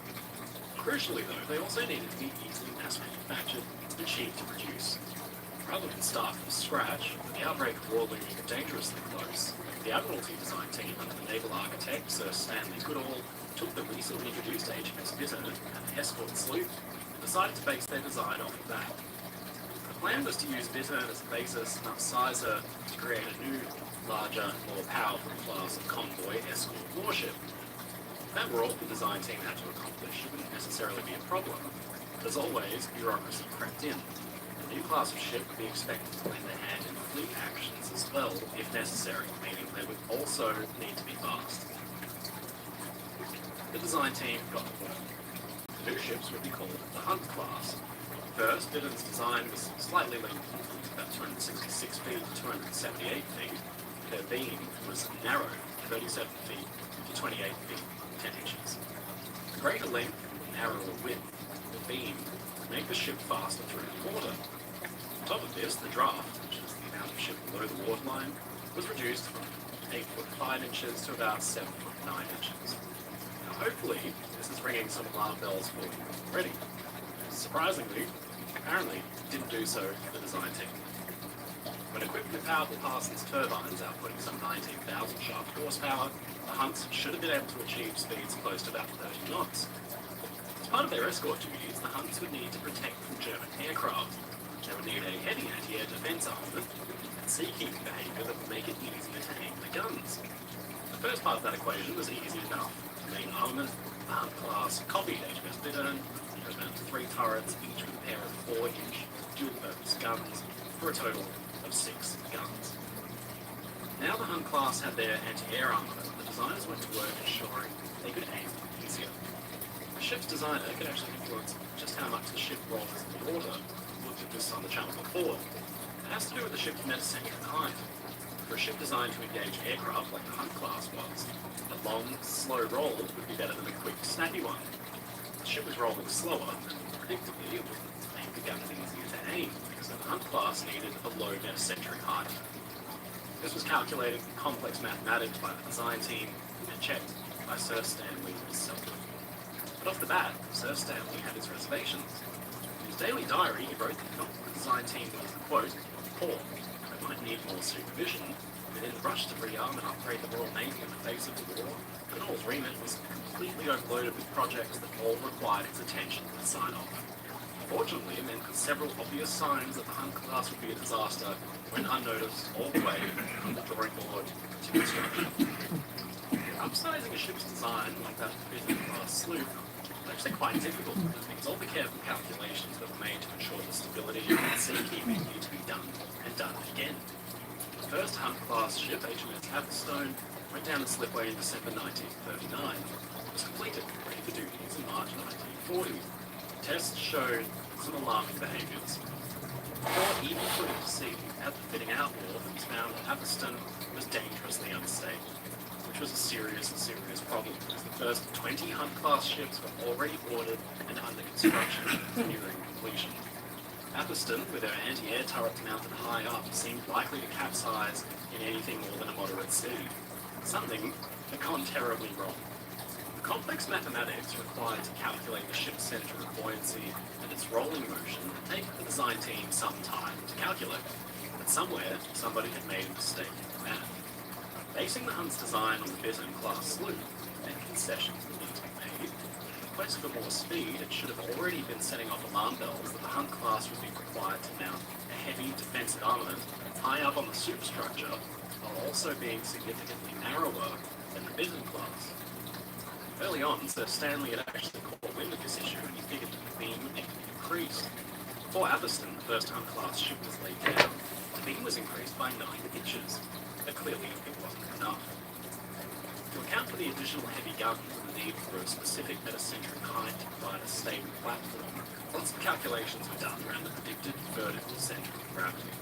In fact, so much mathematics were done with these ships that each new design ended up with its own class book of calculations. This was full of formulas and information that was checked and signed off by Sir Stanley Goodall. It seems like he, the design team, and even a second independent calculator brought in to check the figures missed a simple error. In calculating the predicted centre of gravity, the figure of 7 feet was given from the keel to the upper deck instead of the actual 17 feet. This meant that a huge amount of weight was omitted from the equation from low down the ship. Thinking they had more to play with, the designers essentially stacked more weight up on top and didn't realise that they were too light down at the bottom of the ship. The independent checker should have caught this, but they didn't. Instead, they just copied the figures. Final numbers lined up, calculations looked right, and the design was approved. A year and a bit later, the Hunt-class ships lolled in the water pathetically without even going to sea. So with the Dud series of ships, the Admiralty design team got back to the drawing board. Clearly, not much could be done with the 20 or so Hunt-class ships that were already completed or underway. These ships, known as Batch 1, one of the 3 4-inch gun turrets was removed, the funnel's height was cut down, and some of the superstructure around the bridge was removed, giving the ship's a leaner silhouette. No less than 50 tons of cement were poured in to the bottom to provide additional ballast and weigh down the ship below. Now, that would do for the first lot, but it was far from ideal. Ships had needed to carry a full battery of 6 guns, not just 4. The Admiralty design team caught their error. The Hunt-class's beam was increased from a mere 28 foot 3 inches to 32 foot 6 inches. A simple change to the ship's width ensured all 6 guns could be fitted as intended. In the end, 86 Hunt-class ships were built. They did a fine job during the war, but the glorious start to their career was an avoidable embarrassment. can probably be chalked up to an overworked team rushing to get a design through as quickly as possible, with the best of intentions, and then a senior overseer like Sir Stanley who was just as overworked and preoccupied. While Britain was preparing to face the might of the German Navy, it turns out that the Germans were making some design blunders of their own. If there's one thing that can be said for German warships, it's that they are extremely pretty with their long, sleek silhouettes. It was exactly this quality that early on it considered Germany's battleships functioned almost more like submarines than surface ships. In the early to mid-1930s, Germany was hurriedly rearming its navy, pouring hundreds of millions of marks into replacing the grand fleet it had lost following the First World War.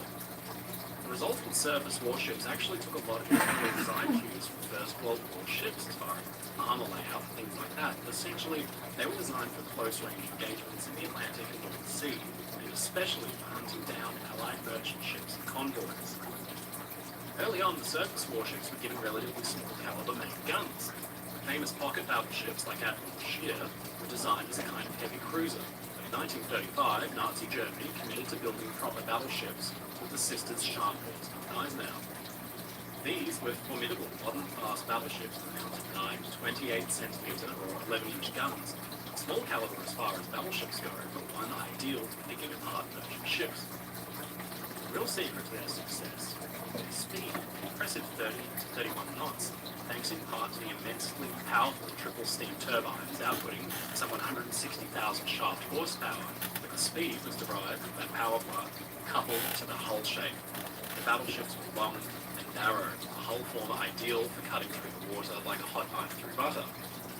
It would make the pair a deadly duo, able to engage and disengage the enemy at will, attack a convoy with impunity before escaping quickly into a developing rain squall if the resistance proved too dangerous. They would be quick. Another feature of the ship's design, to enhance their speed, was the bow shape, a straight stem. The stem is the very front of the ship and gives the bow its shape. In the glory days of the ocean liner back in the late 18 and early 1900s, designers had toyed with a variety of shapes in their stems in the ever-growing quest for speed. Cunard Line introduced Mauritania and Lusitania in 1907 with very straight stems. A straight stem differs significantly from a raked stem, which introduces an angle to the bow. An angled or raked stem essentially provides more bow structure, meaning there is more buoyancy, simply more ship to float. It means that a ship with a raked bow is more likely to ride over the waves comfortably. The raked stem and bow is lifted by the ocean. A straight stem, by contrast, has less buoyancy. It means the ship will cut straight through a wave and maintain its speed. Lusitania and Mauritania, with their straight stems, could easily cut through massive opaque swells and maintain their fast, record-breaking crossing time, but they also exhibited some strange behaviours. One of my favourite stories is from Mauritania. The straight stem gave the ship a weird tendency to drop suddenly underfoot, something that would occasionally startle passengers.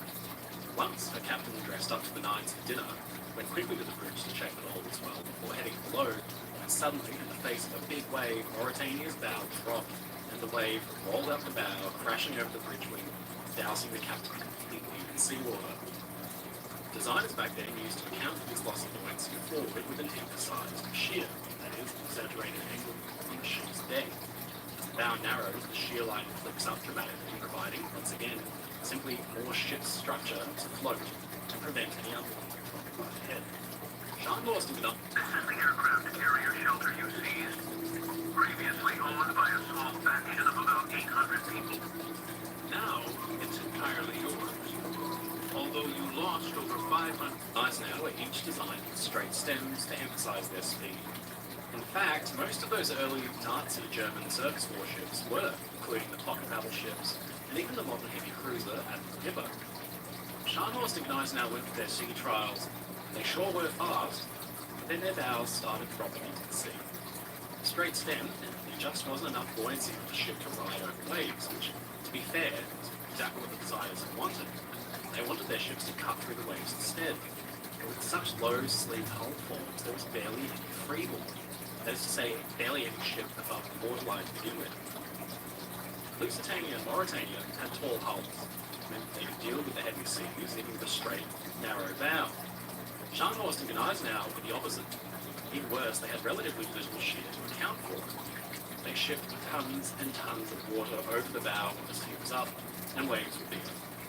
With the forward decks awash, the seawater found its way through ventilation ducts and hatches to flood the inner workings of the bow and cause short circuits in wiring around the first gun turret. Now, this was obviously not okay. It became pretty obvious that some serious modifications were needed. Scharnhorst and Gneisenau were both held up while their bow section was redesigned.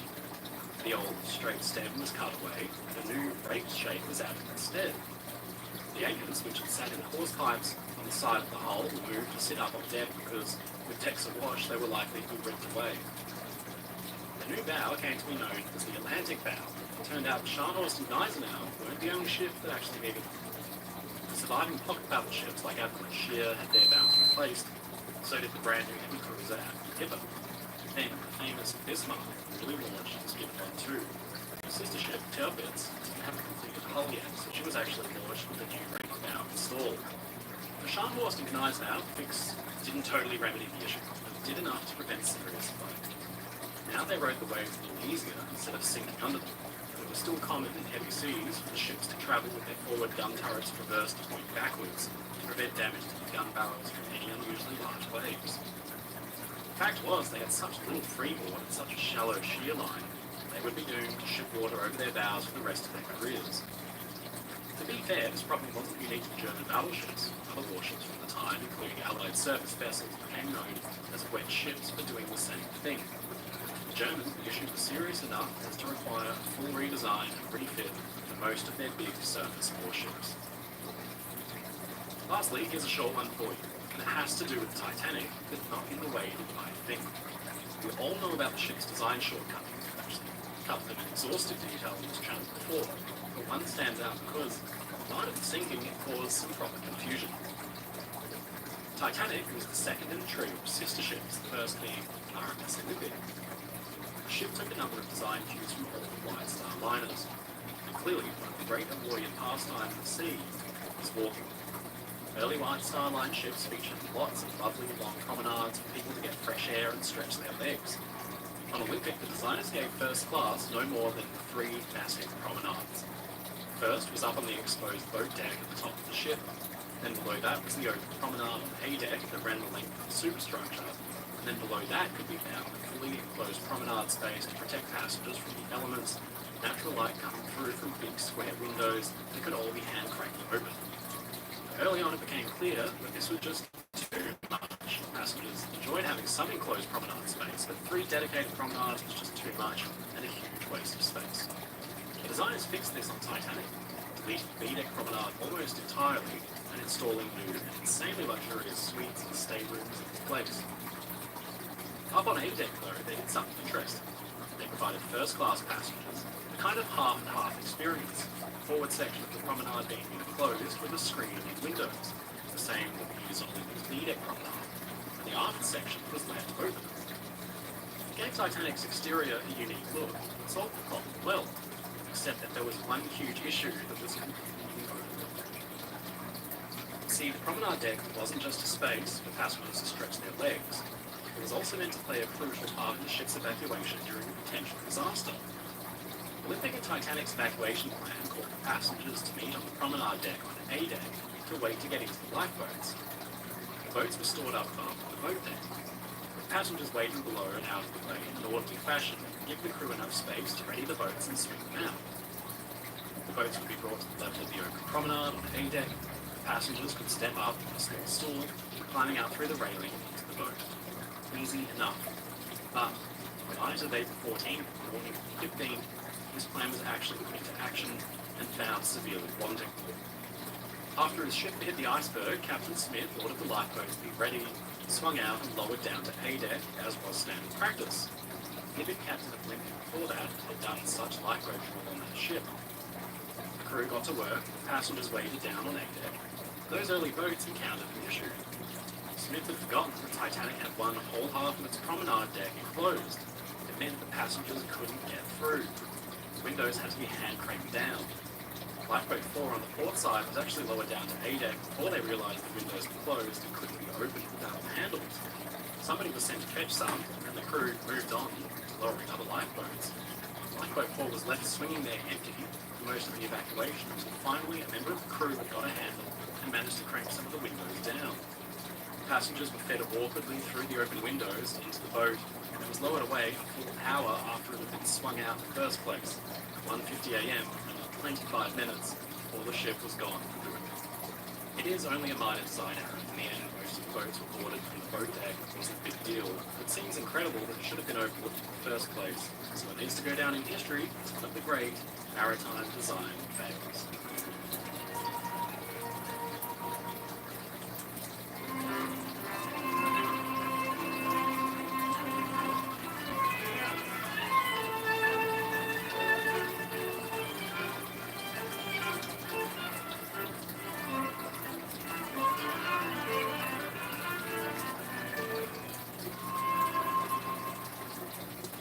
So today's the day I've got my RTA box system at Coyote Appliances, and they did tell me it was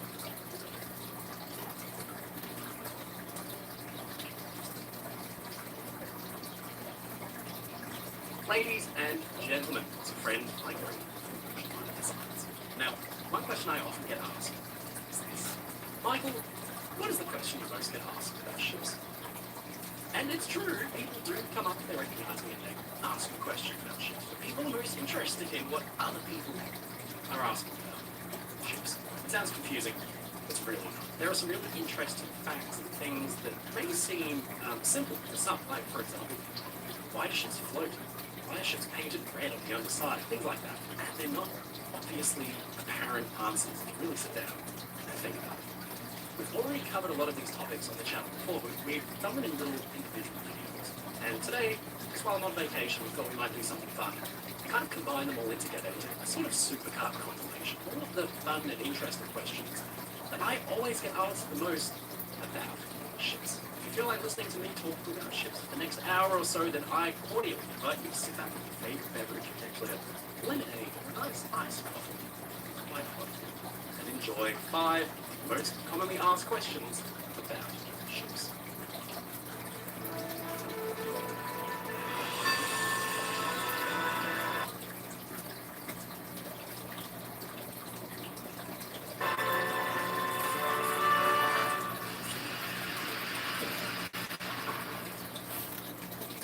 You know, one of the really interesting things about classic ocean liners like Titanic and Queen Mary is just how much the ship sits on the water. This is known as the ship's draft, distance from the waterline to the keel of the ship's backbone. Queen Mary had an incredible 39-foot, almost 12-meter draft. It's about the height of a 3-story building. One thing you might have noticed in pictures and paintings is the striking colour, red. We all know, even subconsciously, the ship's scene will always be painted red below the waterline. But why? Ships exist at sea, why not painted blue and green or something nautical? To hide rust, some kind of weird ages-old tradition that's still followed blindly today. Well, it's an interesting story. I think it is. So sit back and say hi to your friend. My great ocean liner designs explain why ships paint. Waves can run stories tall and strip the paint from bare steel. Salt crusts, deposits, rusts, anything that isn't painted and turns it brown. Seawater rots wood and fabric. It's a harsh, unfriendly environment. A select few mad humans have been going out to the sea for centuries.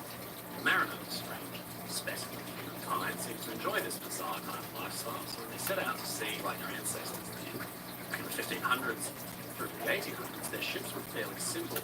They relied on the wind to get their speed. They were made out of timber, fairly dense and pliable timber too. Old-timey shipbuilders began to have a few unique problems. See, getting across the ocean as quickly as possible was a big deal in the centuries before steam engines and airplanes, so every single bit of speed that could be squeezed out of a ship's design was paramount. Pretty early on, sailors realized that the ships sitting in harbors waiting to be loaded in a rope haul began to gather unwanted inhabitants.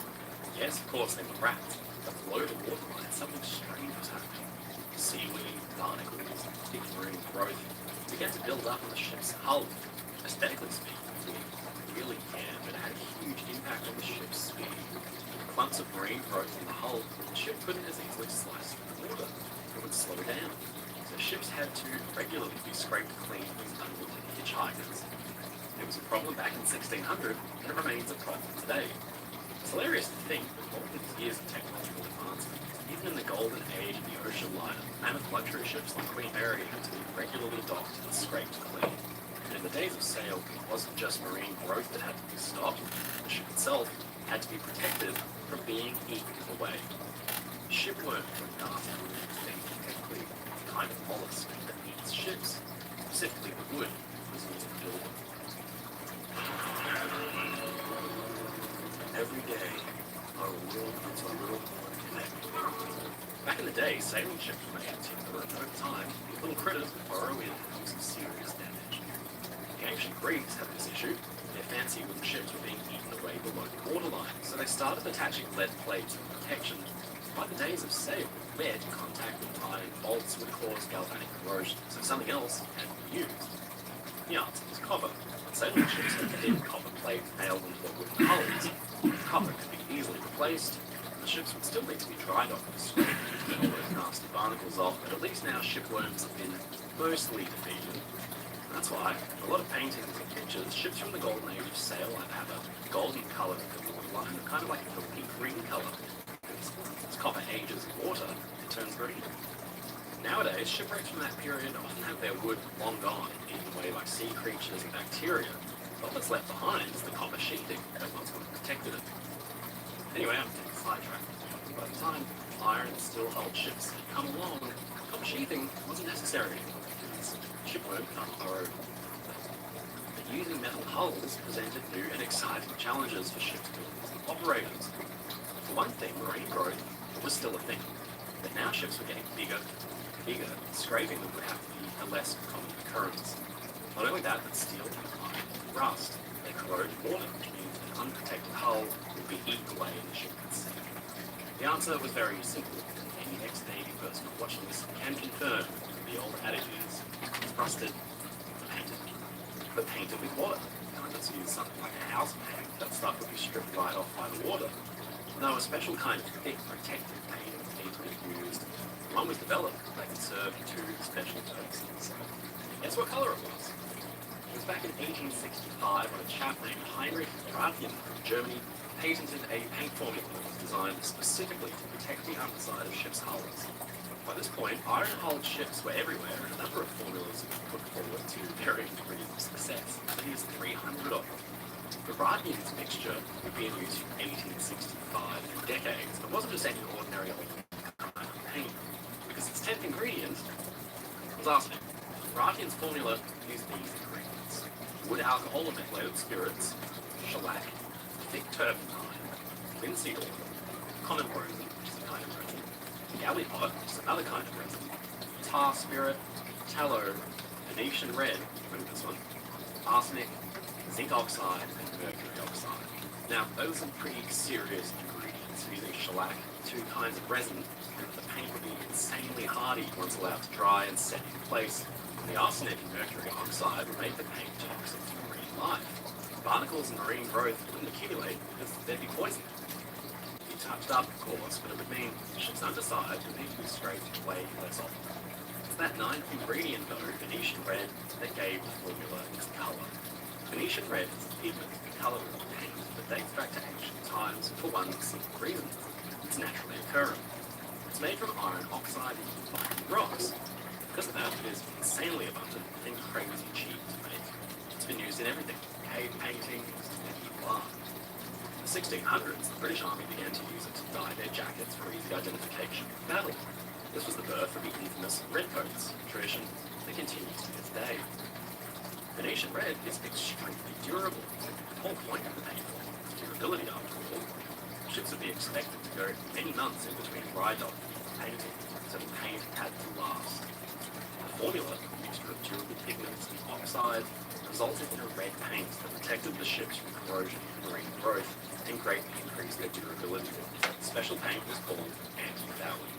So now you have a striking colour born out of necessity, and pretty soon it becomes tradition. Ships' hulls just become red. Some companies even begin to use it as a branding tool. Despite the hardiness of the paint, the waterline around the ship is an area of a lot of action. Tugboats, lighters, and tenders, they all bumped and scraped along the ship's hull. Very often, in the golden days of ocean liners, that area ended up looking like a real mess. The Cunard line didn't like it. farmers in the world. So they introduced a thing called a boot topping. A boot topping is an added layer of paint in any colour that sits on top of the anti-fouling because it looks good. Anti-fouling on ships isn't a bright red, it's a kind of dull, rusty colour. The Cunard line wanted their ships to look special, so they introduced a bright red boot topping with a thin white line. The photos of their ships in dry dock, you can just see where the anti-fouling ends and the boot topping begins. They emphasise this in their postcards and their posters with bright red worn lines and smart Cunard red funnels. The ships look very smart indeed. This is a tradition that Cunard continues to this day. Queen Mary II, the only operational ocean liner in the world, sails with a bright red boot topping sitting on top of her anti-foul. Other ships have used some strange boot topping colours. At one point, Queen Elizabeth II had a blue boot topping, which the public hated so much the Cunard line changed it right back to red. In the 50s and 60s, Orient Line's ships used a green boot topping. Hell, most cruise ships today show a blue boot topping on the water line. The whole underside is blue, but it's just for looks. Get the cruise ship in dry dock, most of the time you'll find it's all an illusion. The underside is that same old dull red. Of course, nowadays there are so many pigments and choices that a ship's anti-foul can really be painted any colour. But using a naturally occurring pigment like Venetian red is the cheapest option. And after all, why break with tradition? Of course, using arsenic and modern-day anti-foul is generally frowned upon. There are a whole host of biocides used in anti-foul. Ships, poisons designed to kill growth before it can grow on the hull. Occasionally, though, a biocide is deemed too harmful. The Silverado Trail Boss. And a little work. And a little play. Headlights. They help us drive our cars and our bikes at night, lighting up the path ahead for safe navigation. Illuminating the darkness can help us avoid all kinds of hazards. In fact, miners have used head torches for decades for the same reason. What about ships? Many have encountered disaster and danger at sea, most famously the RMS Titanic, which struck an iceberg on an unusually dark and still night in April 1912. Even then, in subsequent inquiry, the question was asked, would a large torch help the situation? Why don't ships have headlights like cars? The fact that ships weighing thousands of tons of steel can actually float is a marvel of science. Maintaining the balance of a ship through ballast tanks and weight distribution is fascinating. But when that balance is broken, it can quickly lead to devastating results. These are the stories of vessels that have capsized. You may have already seen some of these as individual stories on this channel, so use the chapters in the description below to navigate the stories in this compilation. On the evening of the 27th of March 1980, a storm in the North with France. Another team waits outside the ferry and leads passengers to a temporary holding area and assists passengers while they wait. The alert is healing to 28 feet in diameter with 7C platform 1976. Out of 10 individual stories on this channel, so use the chapters in the description below to navigate the stories in this compilation. On the evening of the 27th of March 1980, a storm in the North Sea with winds gusting up to 45 miles an hour causes 40-foot waves that capsize the Alexander Keeler oil platform, killing 123 men. But was it just the weather that devastated the Keeland? Alexander L. Keeland is a Norwegian offshore semi-submersible drilling rig. The rig is named after Norwegian novelist Alexander Lange Keeland. It's built at a French shipyard as a mobile drilling platform and delivered to Stavanger Drilling in July 1976. It's initially designed as a drilling platform, but there's a shortage of drilling contracts, and so the platform is temporarily repurposed to offer living accommodation for personnel from several nearby rigs. It's used as a floating hotel or flotel for employees on the nearby Edda 2-7C platform. Workers can walk to the flotel through a sea bridge connecting the Edda oil rig to the platform. On the deck, there are shipping container apartments to accommodate up to 348 crew and a drilling derrick. There's a helipad so crew can be transported by helicopter to and from land and other platforms. The platform feels like a bustling airport terminal with helicopters coming and going at all times, day and night. The platform has 5 vertical columns with a height of 115 feet and 28 feet in diameter, which act as pontoons to provide buoyancy for the platform. They can also be partially filled with seawater, which provides stability. What the hell is this? Why don't we turn it into a 90s falling pit? Good thing we're upgrading the RC. The columns are placed at 5 points around the platform like a pentagon, with bracing running between them and the deck. The braces are welded in place using a fillet weld.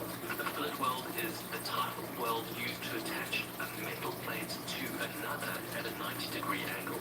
The welds are subjected to extreme forces from the huge pontoons and braces pulling in different directions. Without this bracing, the structure would be pulled apart by the relentless swell and storms in the North Sea.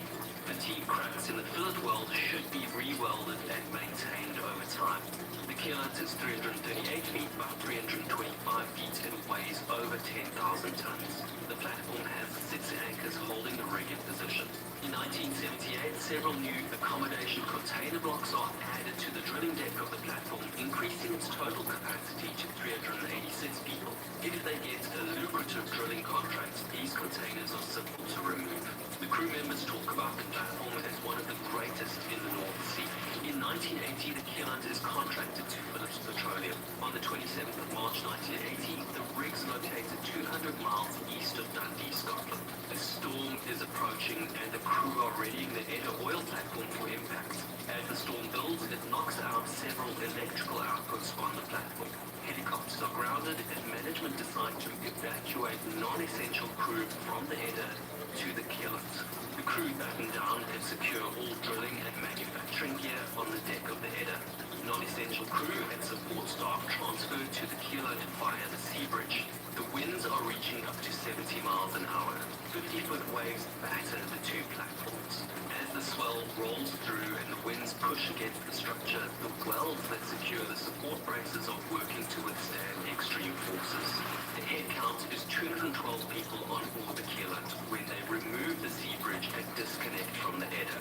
The Alexander keelhunt drifts slightly away from the Edda. Crew who transfer to the keelhunt find relief in a safe space. They're reading, sleeping or eating in the cafeteria. At 18:30, the crew hear a loud bang which echoes through the rig. They assume it's a huge wave hitting the deck. Then, 2 more quickly follow like a loud crack, followed by a trembling that reverberates through the platform. A fatigue crack in the fillet weld gives way and the braces supporting one of the pontoons are pulled apart. As the pontoon is ripped from the platform, the weight shifts to pieces, knocking people off their feet. The crew members can't process what's happening. They can feel the Alexander keelhunt is heeling to one side. The platform tilts 40 degrees in seconds. Some men relaxing in their cabins can feel the keelhunt start to tilt, but there's no announcement from the control center. They don't know if they should stay in their cabins or make their way to their muster stations. Water seeps into the passageways and men are slipping as they try to navigate the corridors. Crew member Jan Jansen hears men screaming in the corridors and in their cabins. 130 men gather in the designated emergency muster stations located in the mess hall and cinema. Jan Jansen finds his way to the deck to secure the lifeboats. When he reaches the deck, all he can see is the dark, foggy sky. The intense rain and cold wind lashes his face. The heavy waves continue to pound the deck of the rig, causing violent shakes throughout the keelhunt. The rig rolls in the swell. The weight of the lifeboats shift, and 3 of the 7 on board are washed off the deck in the swell and heavy seas. To secure the 4 remaining lifeboats, Janssen and his colleagues must get to the other side of the platform, which is riding high out of the water. They have to climb the sloping deck of the keelhunt.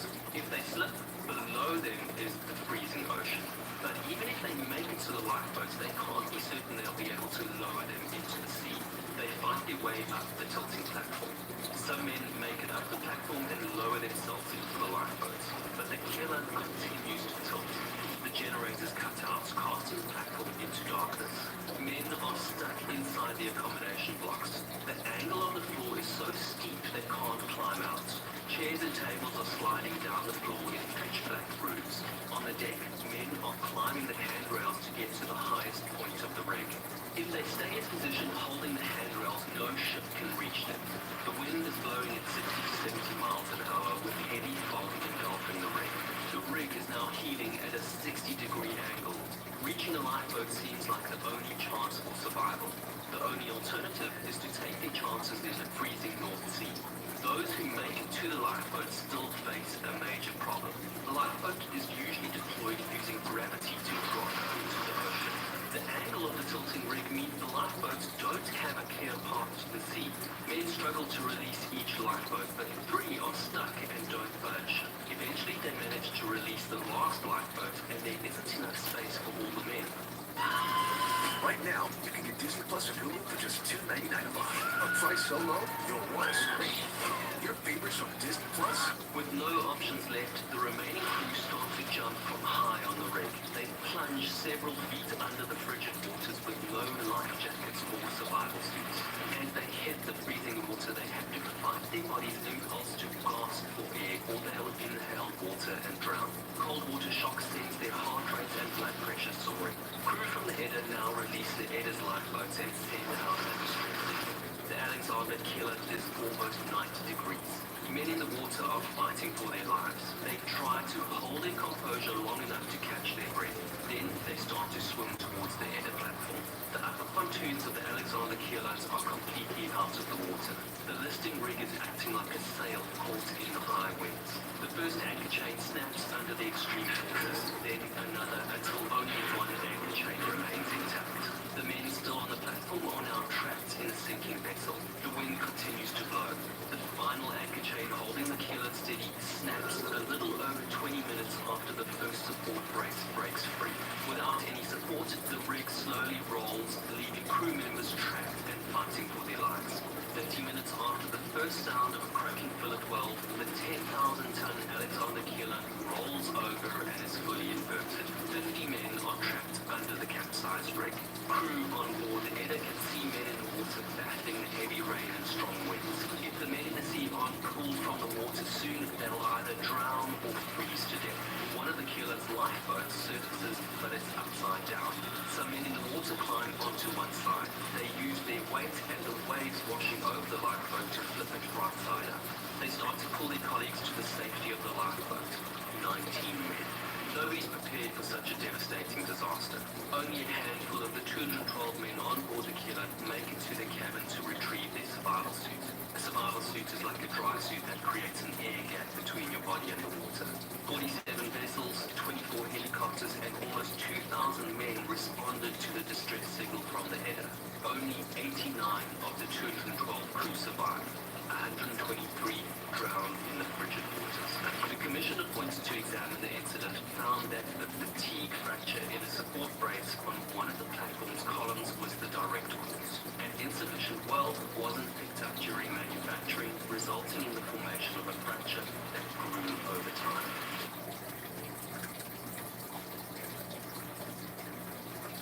The Agulhas Current flows down the east coast of South Africa. It's the most powerful ocean current on the globe. In 1991, the Oceanus loses a fight against the currents, 40-knot winds, 9 meters swell, poor maintenance, and bad decisions. Oceanus was a French-built and Greek-owned cruise ship.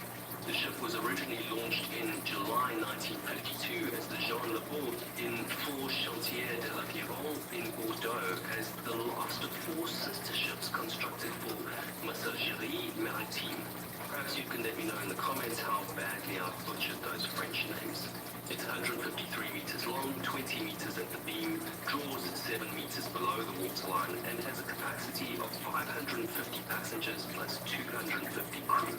Its first charter as a passenger ship is the route between Marseille, Madagascar, and Mauritius.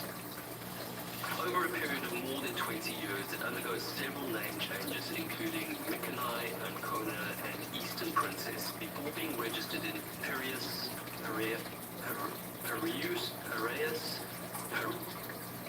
in Greece as Oceanus in 1976. Originally built as an ocean-going passenger vessel, the Oceanus undergoes massive reconstruction before it begins to operate as a cruise liner for Iperatiki Lines of Greece. Between 1988 and 1991, Iperatiki Lines loses two vessels. Their flagship, Pegasus, catches fire and sinks in shallow water, and motor vessel Jupiter collides with a freight ship and sinks in 82 meters of water, taking 4 lives with it. In 1991, Oceanus is chartered by TFC Tours of Johannesburg in South Africa for an 8-month season. The ship is almost 40 years old and shows signs of wear and tear. There are several loose hull plates, which are the sheets of metal that form the outer hull of the ship. On a recent trip to Mozambique, the ship experiences problems with sewage water rising up through some showers and toilets. The repairs start by removing several faulty non-return valves from the sewage holding tanks. The ventilation pipe is also removed from the sewage tank, leaving a 10-centimeter hole between the generator room and the holding tank. The repairs are not finalized. The non-return valves and ventilation pipe are not replaced. At 1500 on the 3rd of August 1991, the Oceanus departs from East London in South Africa en route to Durban. Its departure time is delayed because of a bomb threat. Knowledge is put to the test in every GMC Sierra. Get 5.9% APR on GMC Sierra heavy-duty models. That's over $5,300 in average finance savings.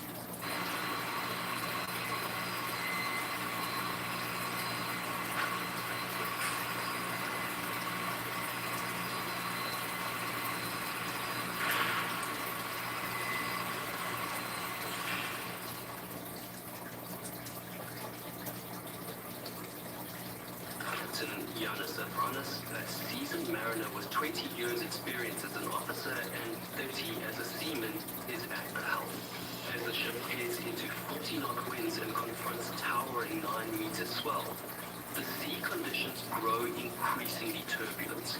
The usual sail-away party with musicians and entertainers, Moss Hills and his wife Tracy, is scheduled to take place on deck.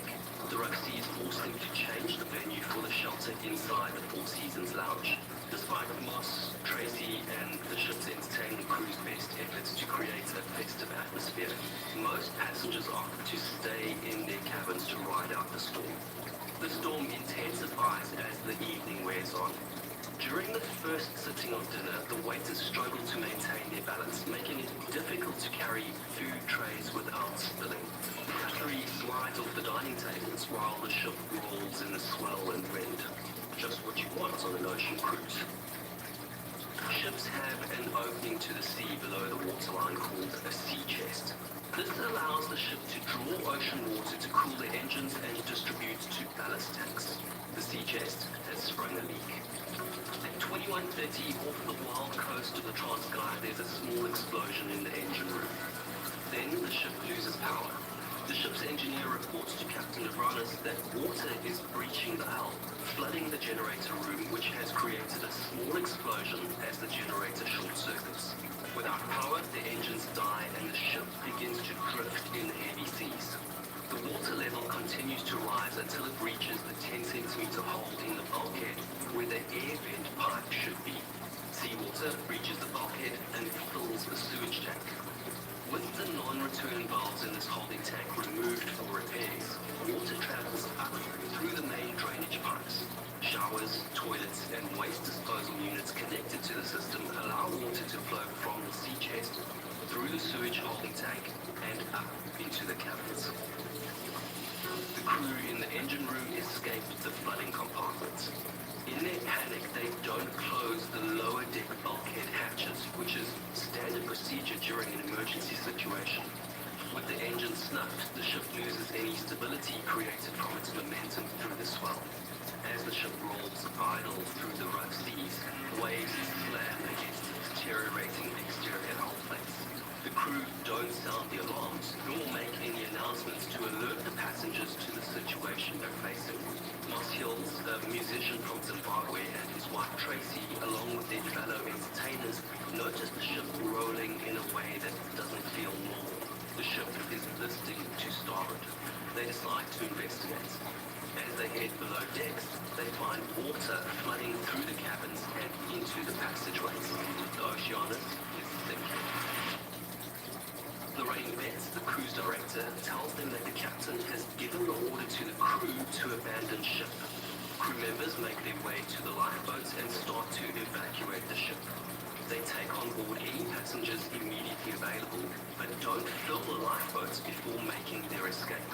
They don't even fill the lifeboats before cutting the lines. Moss and Tracy waste no time and start launching the remaining lifeboats with up to 90 passengers in each one. The lifeboat's engines don't start, and so they drift with the currents, the wind, and the waves. As the ship lists further to starboard, it becomes too dangerous to continue launching lifeboats. Almost 220 people remain on board the sinking ship. Moss Hills and several passengers make their way up to the bridge to find crew members who can help with the evacuation. The bridge is unmanned. Moss uses the radio to broadcast a distress call. Captain Detmar on board the container ship Nedloyd Mauritius responds to the mayday call. Moss explains the situation, that he's the guitarist on board and that the crew are not on the bridge.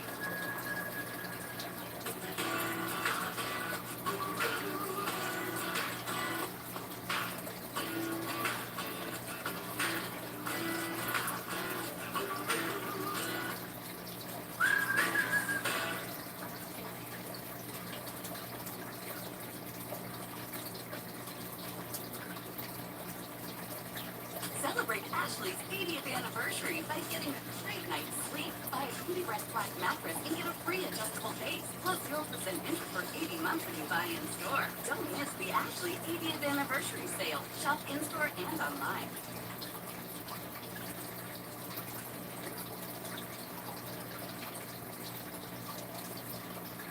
After a short pause to take in the staggering incompetence, Captain Detmar starts to give Moss information on how to handle the situation. He then broadcasts the coordinates of the Oceanus and requests ships in the vicinity to provide assistance and relays the situation to the South African authorities. The South African Navy and the South African Air Force dispatched 16 helicopters to assist with the search and rescue operation. These helicopters are tasked with airlifting the passengers and crew to the nearby settlements of The Haven and Hole in the Wall, approximately 6 miles south of Coffee Bay on the Wild Coast. Captain Detmar on the Nedloyd Mauritius deploys his lifeboats and crew to take passengers on board. The first helicopter to arrive lowers 2 Navy divers onto the deck of the Oceanus to help coordinate the evacuation. Captain Avranis is first in line. Navy diver Paul Wiley pushes him aside and tells him to wait until women, children, and elderly passengers are evacuated. Wiley then steps away to find an elderly passenger, and when he returns, Avranis has pushed the passengers aside, strapped himself in, and is being hoisted to safety. Among the 16 rescue helicopters are 13 South African Air Force Pumas, 9 of which are engaged in hoisting the 220 people off the deck of the sinking vessel, while the rest search the area for survivors. The rescue helicopters perform an aerial ballet, lifting passengers from the forward and aft decks. The helicopters take turns to load passengers, glide into shore, and return to the ship. Cruise Director Lorraine Betts ensures the elderly, women, and children receive priority. Entertainers Julian Butler, Moss Hills, Tracy Hills, and Robert Baldwin are among the last 5 people to be winched from the deck of the sinking ship. All 581 people on board make it safely to shore during a 7-hour rescue operation. At 15:30 the following day, Oceanus starts to tilt over to one side and its stern rises up. The bow hits the sandy seabed about 90 meters deep. More than 60 meters of the stern stands above the water. Minutes later, the ship slowly slips beneath the waterline. The Oceanus comes to rest on its starboard side with its bow facing out to sea. Captain Avranis gets caught in the spotlight. Much like the captain of the Costa Concordia, Avranis leaves the ship while hundreds of passengers wait to be rescued, with only the ship's entertainers to assist in the evacuation.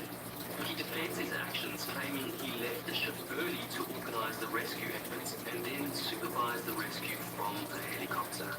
Abranes says the dead batteries of the crew's walkie-talkies are the cause of the communication obstacle. When I order a pad on the ship, no matter what time I leave. A pad on it for everybody, something they like to stay because...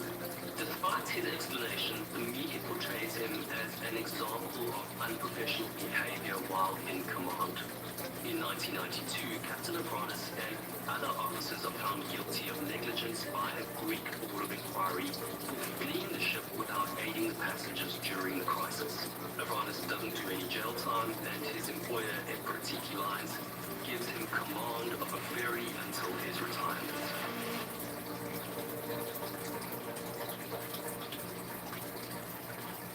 Thanks for watching. If you enjoyed this video and would like to watch more videos from this channel without any ads, please consider joining our Patreon.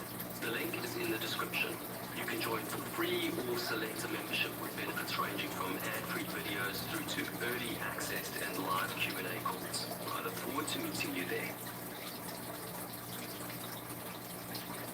There's a hurricane out here and we're heading straight into it. This is the last message to family from the second mate of the El Faro, a cargo ship with a 40-year career that ended in disaster. According to the latest weather reports, the ship is heading directly into a major hurricane. The captain, however, won't listen to the warnings from his deck officers. 33 lives are at stake. Should the crew fight him to change his mind, or is he making a good decision based on experience? Weather reporters have been taking note of a well-defined surface low that's been strengthening in the western Atlantic. These are important weather events that forecasters pay close attention to because they can indicate that a major storm is developing. The El Faro's usual shipping path is between the US East Coast and Puerto Rico, and the surface low is developing close to it. The El Faro has sailed this route without trouble for most of its career, and the ship's crew should be able to deal with the storm. Who would have guessed this trip would be its last? The El Faro was originally built by Sun Shipbuilding and Dry Dock Corporation in Chester, Pennsylvania in 1975. When the ship was first commissioned, it was given the name Puerto Rico. It was a roll-on, roll-off cargo ship with a length of 241 meters, a beam of 28.6 meters, and a draft of 12.8 meters. It had a gross tonnage of 31,515 tons, a max speed of 22 knots, and was powered by a steam turbine engine. For its first 15 years of operation, the El Faro was used by a Puerto Rican company to haul cargo between the east coast of the US and Puerto Rico. From 1991 to 2003, the ship ran a route between Anchorage, Alaska, and Tacoma, Washington, under the name Golden Lights. It was then chartered by the US military for the Iraq War in 2003, serving this charter until 2006. After the Iraq War, the ship returned to its route between US and Puerto Rico and was given the name El Faro. It's back on this, the ship's original route, that we joined the El Faro on its final voyage. The surface low that's been developing in the western Atlantic has been generating increasingly worse conditions out at sea. Thunderstorms and convective showers are developing within its area. Over the course of the day, these thunderstorms and rain showers will also increase in number and severity. As the low develops, the chances of it becoming a hurricane are increasing. Weather reporters are monitoring the situation carefully. While these reports are vital to lots of people, for shipping crews they are particularly important, and storm warning signs are taken seriously. The crew of the El Faro and the company that owns it need to pay close attention to the weather systems developing out at sea. Otherwise, they risk sailing the El Faro straight into a very dangerous storm. Shop Granger. Talk shop for your shop. 1 million industrial grade products backed by 24/7 customer support. Granger for the ones who get it done. Hey there. Notice you just your TV. Like your phone. You're watching Recycling Live. See, at Mint Mobile, we're always looking for creative ways to save our money. Save your money. So instead of paying for a new commercial, we're reusing this video. And that means we can afford to keep offering premium wireless service in convenience. We only made one change. Others made two.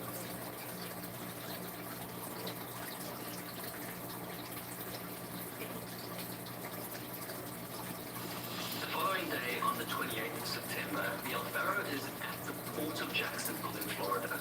The ship is operated by Tote Services Incorporated. Tote Services Inc. is a subsidiary of Solchuk, which is a large family distribution and transportation company based in Seattle, Washington. It's already been unloaded, having come from San Juan, Puerto Rico. Now it's being reloaded with cargo for the return journey. Containers are loaded on the upper deck. Roll-on, roll-off cargo is driven into the hold below deck via cargo ramps.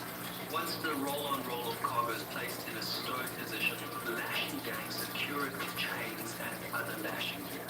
The crew of the Alfaro leaves the stevedores and longshoremen to do the job on their own. What the crew should do is pay attention and make sure the cargo is being secured in accordance with the cargo securing manual. In hold 3, the stevedores and longshoremen secure cars with chains that run across the width of the ship. In this arrangement, a single chain is used to secure an entire line of cars. Each car is then secured to the chain. This single chain system is potentially vulnerable in tough conditions. While the ship has been in port overnight, the surface low in the Atlantic has been intensifying. At 0300, the National Hurricane Center, or NHC, upgrades its status and declares it a tropical depression, one step away from being a major storm. It's the 11th tropical depression of the season, and it's given the official title Tropical Depression 11. The National Hurricane Center issues a public advisory that Tropical Depression 11 has now been upgraded to a tropical storm. In line with tradition, it's given a name and becomes Tropical Storm Joaquin. At the moment, Tropical Storm Joaquin is 295 nautical miles northeast of San Salvador and heading in a southwesterly direction at a speed of about 4 knots. This is straight in the direction of the Alfaro's normal route to San Juan. The shipping community are fully aware of the danger of the storm and it's on everyone's mind. The Alfaro's voyage won't be cancelled though. Ships like the Alfaro can sail in storm conditions. Large merchant ships can handle very rough seas. They can also plan ahead and avoid storms big enough to sink them. The man in charge of Alfaro is Captain Michael Davidson, a 53-year-old shipping veteran known for his safety-first attitude. Davidson's been working at sea since the age of 16. He's a Maritime Academy graduate and has worked his way through the ranks to become a captain. Davidson has lengthy experience of sailing the notoriously rough Gulf of Alaska. He's known for being meticulous and safety conscious. He's a well-regarded and respected ship's captain. Today, his most important job is plotting the Alfaro's route on its journey to San Juan. Davidson needs to make sure he judges Tropical Storm Joaquin correctly. He needs to look at all the possible ways in which the storm could develop and choose a route that will ensure the ship and its crew remain protected. The subject of the storm is discussed with Davidson on several occasions. The first recorded discussion comes at 10:03 when he receives a text message from a second mate of the Alfaro who's currently off duty. The message simply advises him of the presence of the storm. Davidson responds acknowledging that he's aware of it. At this point, there are many possibilities about what could happen with Tropical Storm Joaquin. Weather information comes from a range of sources. Forecasts can be conflicting, and forecasts for Joaquin vary between weather services. At the moment, forecasters are uncertain about what direction it will take. Previously, the National Hurricane Center advisories had predicted that Joaquin would change to a northerly heading and not impact the Bahamas. At 16:51, however, advisory notices issued by the National Hurricane Center indicate that the storm could in fact hit the Bahamas. They also predict that it could strengthen and hit the Bahamas as a hurricane. Sailors need to look carefully at all the different possibilities and make a safe judgment. At 18:31, the off off-duty second mate sends a follow-up text to Davidson asking what specific route he plans to take to avoid Tropical Storm Joaquin. Davidson responds that he intends to take the normal, direct route to San Juan. He seems to judge that it's unlikely the storm will pose a serious threat to the ship. The second mate sends a final text reminding Davidson that there are alternative routes that offer protection from the storm. At 1837, Davidson downloads a Bon Voyage system weather package. This is an applied weather technologies navigation product. It uses weather data from the National Hurricane Center and other sources to graphically display forecast weather conditions along a ship's planned route. New BVS weather packages are prepared several times a day, and the ship's crew can download them when they're available. Unbeknownst to Davidson, the package he's downloaded has a time lag in reporting weather information. Typically, the BVS weather packages use data from weather forecasts that are around 5 to 6 hours old. Do you feel that? Mattress savings are in the air. Now is your chance to save big and rest easier during the spring sleep sale at Raymore and Flanagan. Or enjoy 72-month no-interest financing. Don't miss the spring sleep sale going on now at Raymore and Flanagan.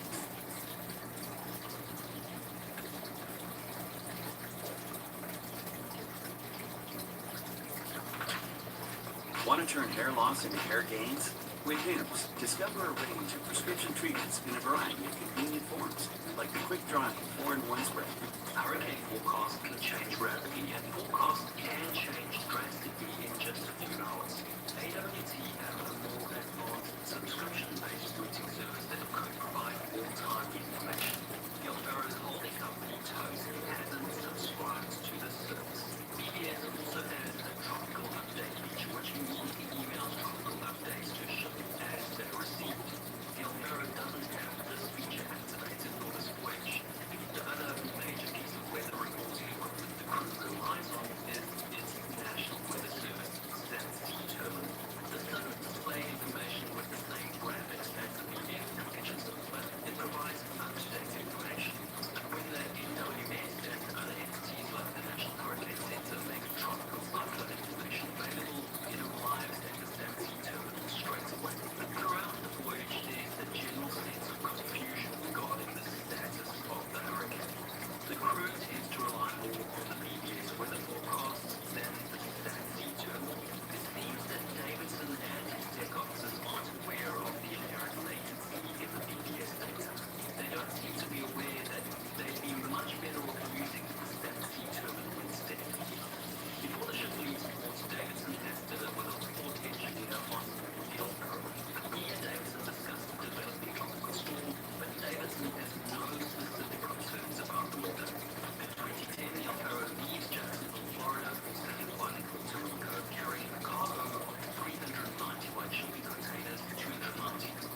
should be well protected while it's between Sis Colorado Island and Monkey.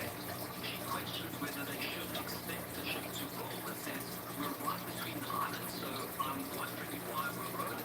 The able seaman says this is fixing to get interesting. At 0120, Randolph calls Davidson and advises him of Keith's upgrade to Category 3 Hurricane. She discusses her planned alternative route. Davidson replies and tells her not to alter the planned course and to run it. And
are flooding in. They all wait, hoping for good news. At 0640, Davidson said sheets were those who check the conditions on board the ship. Then he called the engine room for an update. But it's bad news. The engineers can't get the ship's engine running, and the crew are left with no control over all that. It's time to report the situation to tow personnel on land. He contacts the tow's emergency call center. After having to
inventory of safety products at Grainger.com.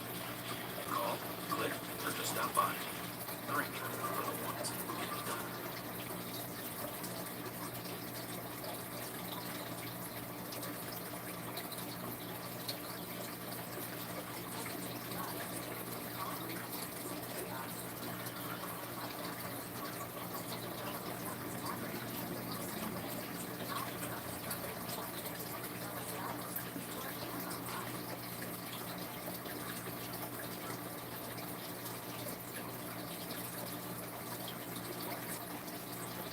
The Alvara's audio recording ends at 07:39 and 41 seconds on the 1st of October 2013.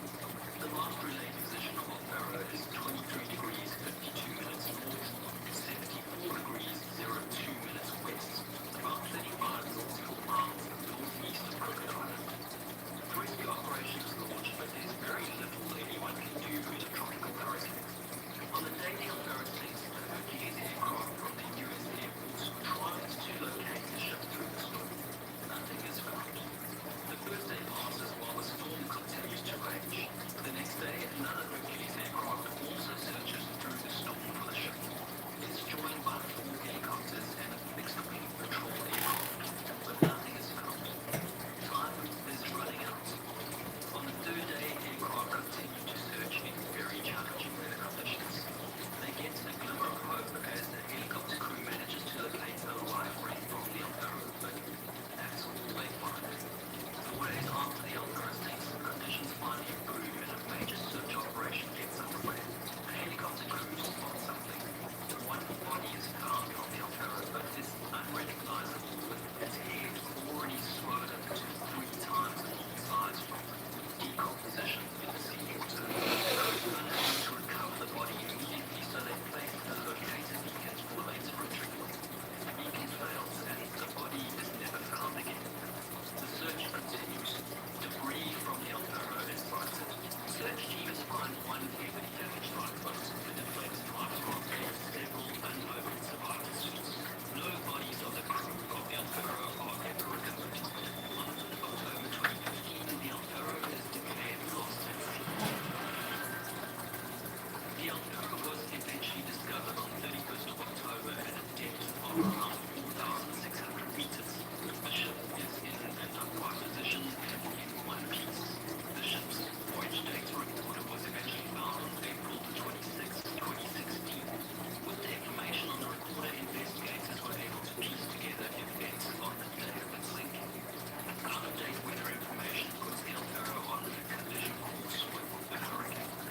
A vehicle comes loose and ruptures the firemen, flooding the ship from below the waterline. On the starboard heel, water flows into the cargo hold from deck 2 via an open porthole scuttle, which distracts the crew from the main source of flooding. In order to close the scuttle, the ship changes direction and intentionally puts itself in the port heel. The port heel starves the engine of lubricating oil, which stalls the engine. The bilge pumps can't keep up with the flooding in cargo hold 3. The ship takes on more water than it can handle and sinks to the sea floor 4,600 meters below the waterline.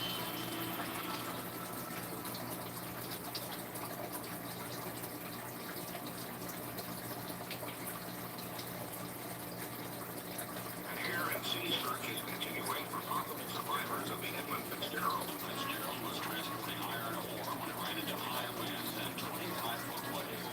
On the 10th of November 1975, the largest ship ever to sink on the Great Lakes slips and moved the waterline 15 nautical miles northwest of Whitefish Bay, Lake Superior, taking every one of its 29 crew with it. The investigation that follows leaves more questions than answers. One thing is certain, there is not one theory that everyone agrees on, and so you should read through the comments of this video to find more information and decide for yourself which is the most plausible explanation. In November 2023, I released a video on the Edmund Fitzgerald that I've since taken down. I focused on the official investigation, and you were quick to point out that there's a lot more to it. Thank you. I appreciate your efforts. I made some mistakes, and so I took it as a personal challenge to raise my game.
awesome tacos. Like your recipe, outdated, don't worry. With Adobe Acrobat Pro's super easy editing tools, you can make cupcakes, find the PDF with Bobby, find the original word doc. Just click on the one to modify and it's effortless to cover you need it. Now pull out that true doc with Adobe Acrobat. Start your free everything trial now.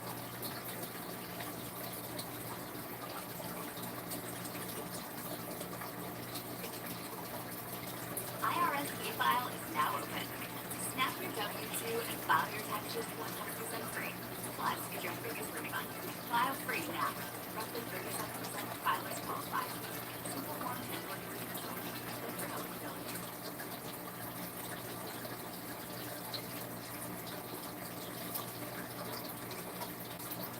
At the christening ceremony, Elizabeth Fitzgerald and his wife tries to break the champagne bottle across the side of Fitzgerald. It takes her 3 tries. In recent years, the traditional champagne christening bottle has been thinned down to make it easier to break and avoid the embarrassments and superstition of a failed attempt.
safety needs covered. Literally. Shop Granger's vast inventory of safety lines. Call, click, or just stop by. Granger, for the ones who get it done.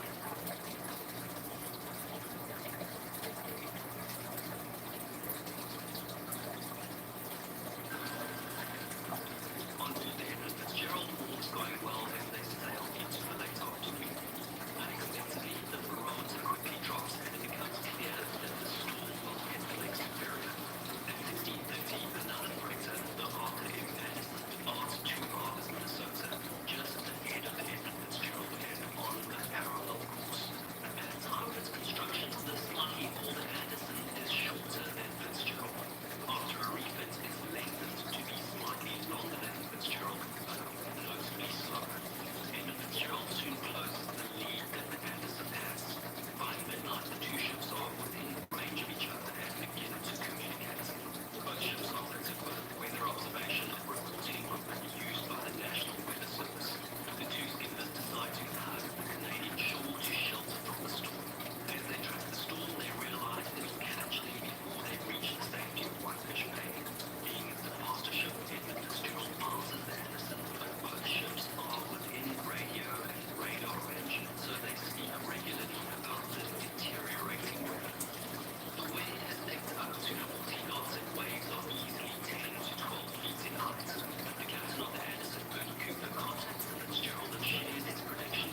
Guardian Cell Prime.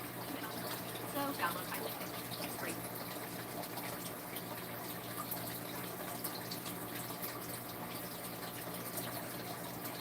By 16:30, it's getting dark and all the snow visibility might as well be zero. The winds are 58 knots from the north. 1,700 Captain Cooper on the Anderson radius to stay there 15 nautical miles astern of the Edmund Fitzgerald. It's taken 1.5 hours to close 2 nautical miles. They're still assisting with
Outlet, you can discover your style for less. Amazing deals on brand new bedroom sets, sofas and sectionals at everyday low prices.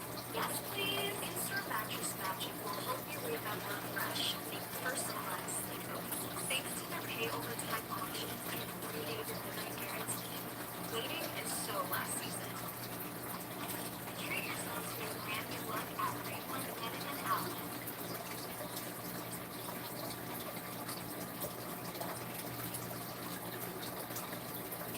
Last year, I filed with everything. This year, I need top-notch service from my service experts. Switching to H&R Block is quick and simple. It's easy to use, and I still get all the help I need. Now I know why 7.3 million other filers use H&R Block.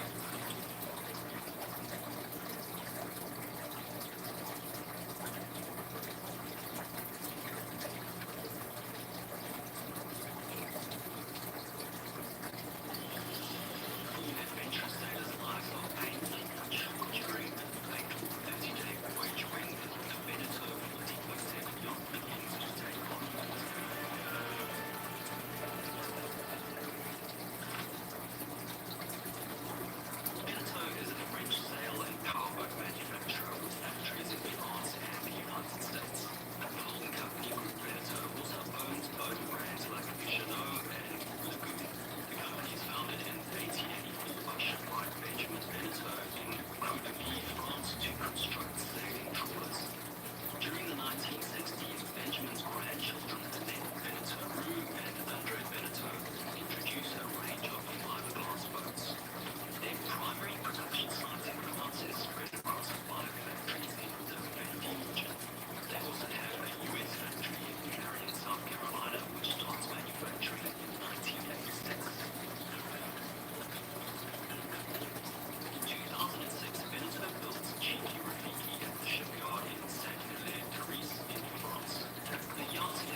While in the Caribbean, it's not incidental.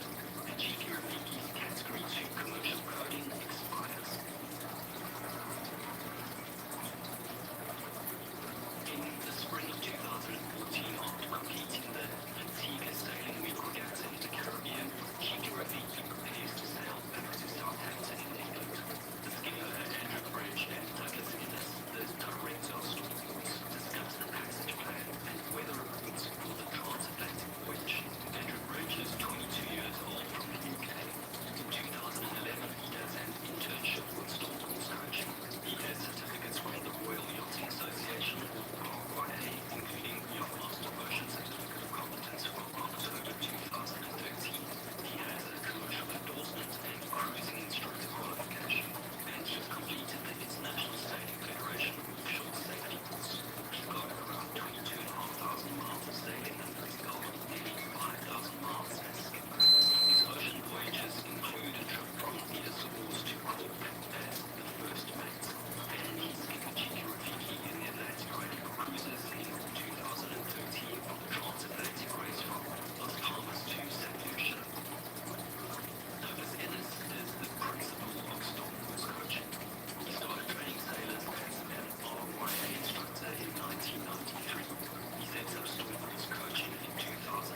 out in no time.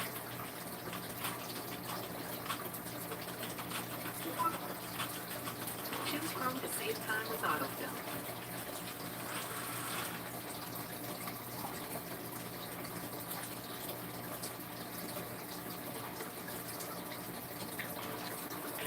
Please consider joining our Patreon. The link is in the description.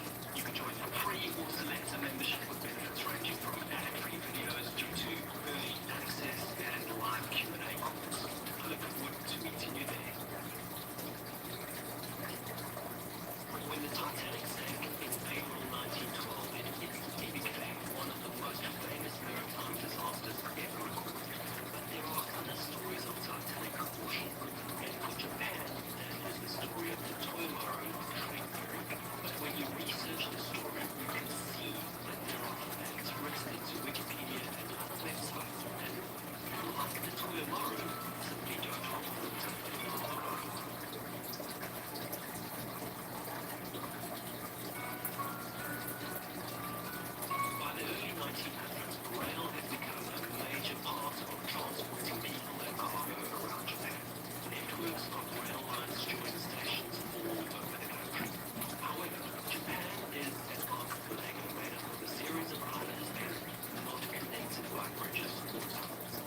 Ocean Ranger is a self-propelled, semi-submersible offshore drilling rig working in an area called Grand Banks.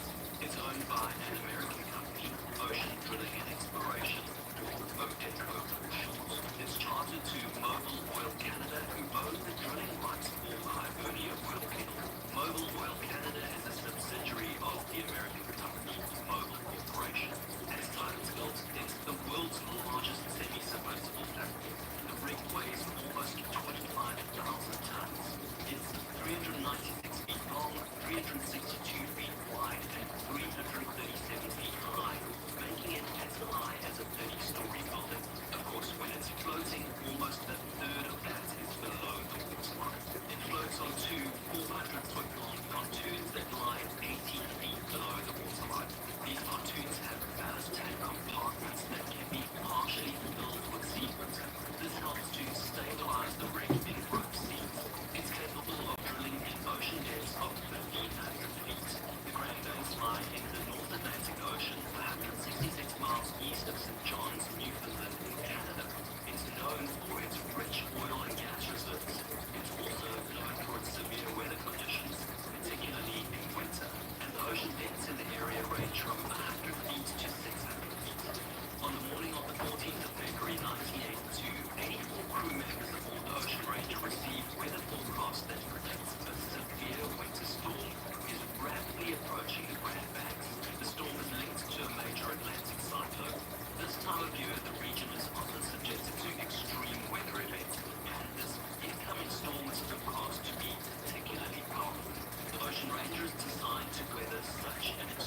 valve sinks and the stern rises, the ballast pumps don't have the power to pump water up such a long incline and out at the stern. The degree of lifting increases with every passing hour. The crew begin to implement emergency procedures.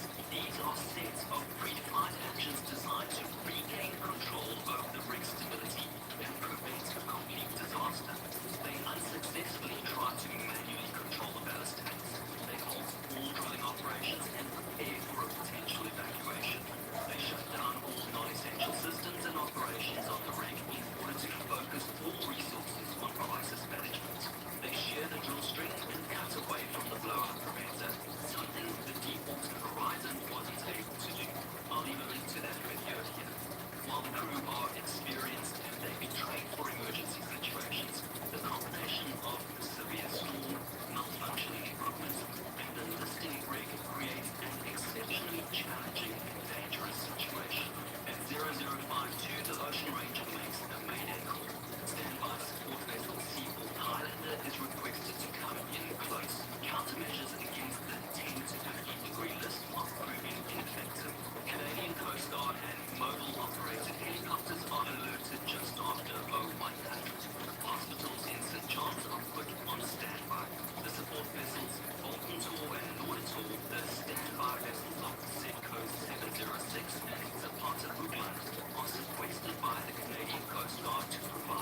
trawler Mechanic Tarasov sinks in the same storm. The bodies of the Russian seamen are brought to the same pier. Off-duty Ocean Ranger crew members were asked to check the Russian bodies to make sure no men from the Ocean Ranger were accidentally sent to Russia. After the storm has passed, sonar and underwater ROVs are used to locate the wreckage of the Ocean Ranger on the seafloor. The rig lies in water around 100 feet deep. It's decided that this shallow deck poses a hazard for marine traffic, and so the rig will be refloated and sunk in deep water. A European company is given a contract to salvage the rig. During these operations, 2 divers are sent to recover fuel from tanks in the pontoon. They cut into the pontoon using a cutting torch. Gases from the fuel ignites, creating an explosion, killing the 2 divers. Another diver is killed a week later when a large piece of metal debris falls from the salvage ship and crushes him against the sunken rig, bringing the total death toll of the Ocean Ranger to 87 men.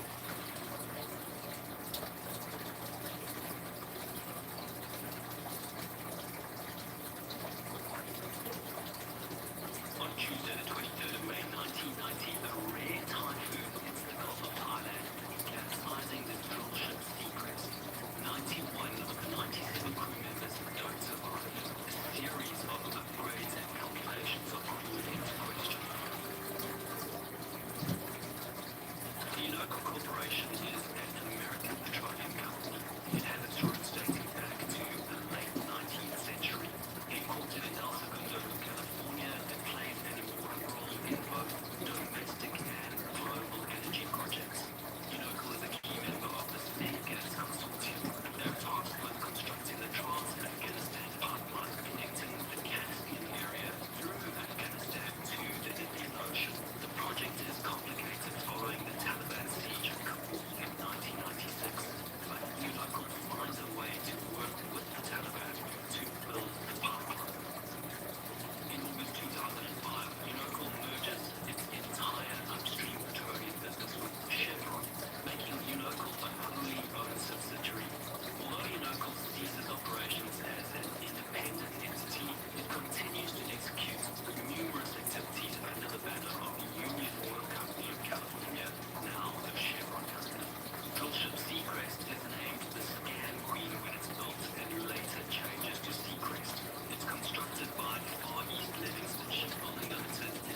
Army gives the orders for drilling activities to be shut down. 0100 winds and the sea state build significantly. By 0300, the drill pipe in the drill hole is hanging on the lower rams, which is where it can be cut off in an emergency. But the rig workers don't have time to drill the 27-meter length of drill pipe that remains upright in the derrick. They're forced to leave the heavy pipe in the derrick with the top drive at the top of the derrick, shifting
in the derrick, which directly led to the top heavy vessel capsizing. As part of its defense strategy, local Thailand's legal team engages a private company called Failure Analysis Associates Incorporated, FAAA conducts a comprehensive investigation into the events surrounding the ship's loss. The FAAA's investigation encompasses the ship's physical condition and design, weather effects, search and rescue efforts, and safety protocols. The Thai survivors aren't interviewed and their testimony isn't considered during the company's investigation. The company doesn't look at the marine forecasts provided by the Thai military to UNOCL leading up to the storm. They conduct an in-depth stability review and conclude that the ship conforms to the American Bureau of Shipping Standards, and that the modification of the ship to include a top drive unit has improved stability because of the conversion of the drill water and oil tanks, which add to the ballast as part of the modifications. But they do also note that they don't find any records of ABS calculations or certification related to the ship's stability after the top drive modifications. They also find that UNOCL have made errors in their calculations for the moment the ship will overturn in wind. Despite the errors in calculations and lack of testing, the final report says that at the time the ship capsizes, it's operating within acceptable standards for stability. Then they highlight that the ship's operation manual has instructions which allow the ship's vertical center of gravity to exceed acceptable limits, potentially reducing stability. Nevertheless, FAAA says that's not relevant because in day-to-day operations, the ship stays below the maximum allowable vertical center of gravity before the capsize. The FAAA reports that most crew members gather on the main deck near abandoned ship stations, but the survivors say most crew gathered on the aft deck. FAAA concludes that the ship appears to handle the seas and wind satisfactorily until it encounters larger waves that contribute to the capsize. The survivors disagree, saying the ship struggled with the wind and waves leading to Seacrest capsizing. FAAA recommended that a lawsuit is unfounded. UNOCL hired FAAA to investigate the accident. Even though they uncovered shortcomings in the design, stability calculations, and operations manual, they still recommend that Seacrest was seaworthy under the letter of the law. If they've been hired by the victims, I wonder if their recommendation will be the same. After extensive negotiations in Houston, Texas, UNOCL reaches a settlement with the families of those who died, avoiding trial and settling all their claims. Ken Nolan, who rigged the lifeline for the crew, died on the ship's bridge with the master when the Seacrest capsized. Divers find the ship's battery-operated clock. It reads 13:50, the time the Seacrest capsized.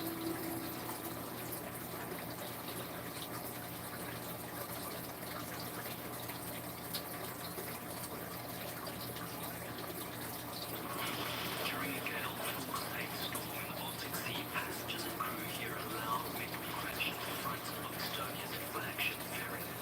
It's the cold, stormy September night, and the MS Estonia is in perilous conditions. Fast action is needed to stop her from sinking.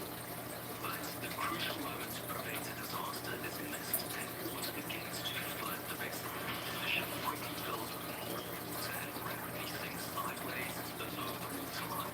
Passengers scramble over each other to escape to the outer deck. Few remains. The MS Estonia was a cruise ferry built in 1980 for the Finnish company Raderi Upsali by Meyerberg in Papenburg, West Germany. During the 1980s and early 90s, it was deployed on ferry routes between Finland and Sweden by various companies. In 1986, a passenger was murdered on board. In 1987, another murder and an attempted murder. In 1993, it was sold to Nordstrom and Thulin for use on S-Line's Tallinn to Stockholm route, the last route it would sail. The MS Estonia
Desperate to hold on to the fleeting glimpse they provide, search and rescue operations are being coordinated by the Turku Maritime Coordination Center. The Baltic is one of the world's busiest shipping areas with 2,000 vessels at sea at any given time. Rescue plans rely on nearby ferries and boats to provide help. Helicopters can also be dispatched to help search for survivors. This scheme has worked for the relatively small number of sinkings that have occurred in the Baltic. This day, the smaller passenger numbers in previous sinkings may have helped, but the Estonia sinks rapidly and with 989 people. To make matters worse, the MS Mariano where a mayday call is specifically a life-threatening emergency situation that requires immediate action. The pan it's used when a ship needs help and the situation is urgent, but there's no immediate threat to life. As the Estonia sinks, the Turku Rescue Coordination Center still hasn't acknowledged a mayday from Estonia. This is most likely because the Estonia was not very clear with its original mayday call. If they had clearly stated a mayday call that they were sinking with 989 people on board and given their location, then the ships in the area would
maybe these pictures of the best thing so parallel partnership. In the cover scene, you notice Spear, aka Tom Ford, the nickname we talked about having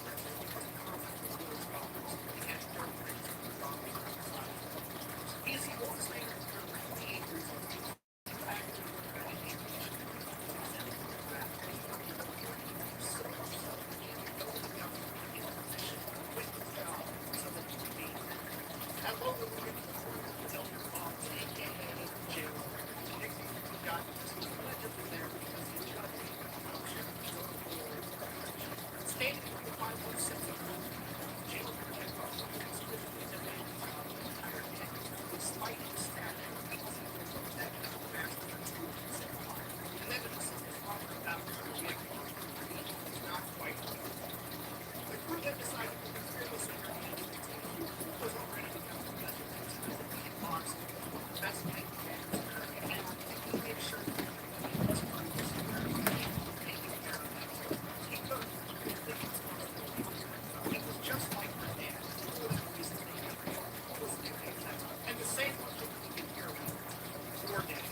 Despite that, everybody's hyped. The entire regiment is going to show up on Daddy, go toe to toe with the Black Hawk, and it's going to be the coolest thing that's ever happened. So they have this boxing match. You have to understand, this thing is Joe Louis is just over here trying to do the right thing. The war after the race morale, the troops are going on to the path. He's going to boxing every night for like months. So I mean, this is nothing more than a glorified sparring match. He's not going in there trying to actually hurt the guy. Hopefully the argument is not going on for him. He's just going out there and put ownership. Cole, on the other hand, remember, just gave him his ring for national title in boxing. Go to war, and now the world heavyweight champion is there, and he gets the boxing. So in the back of his mind, there's got to be a part of him who's just like, I mean, maybe I can beat this guy. So Cole goes in there, obviously wanting to really fight. The match starts, Joe Louis comes in there, he's dancing around, he's holding his put on the show, it's super nice, it's cool. And then the first chance we got, he's really hard, he's cracking through it. Allegedly, he stumbled a little bit, Joe Louis hiding up the pool, whispered in his ear, I'm going to teach you a bit less. The ref then broke him apart, and Joe Louis proceeded to beat the shit out of Poole in front of the entire regiment. Poole was later reportedly saying that he was turned any which way but loose by the ground. Now, the silver lining is that Poole somehow managed to not get knocked out, which is an achievement in itself against Joe Louis. And just so we're clear, you're not clear on that story. Joe Louis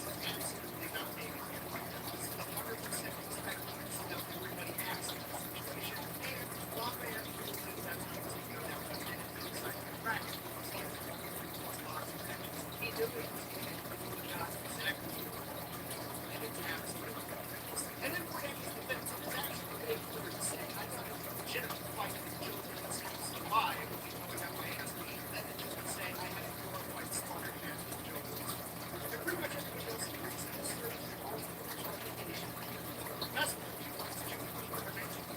For Eddie, his story were alive in beaches of the peace. For the next 5 days, he was going to the and on the 6th day,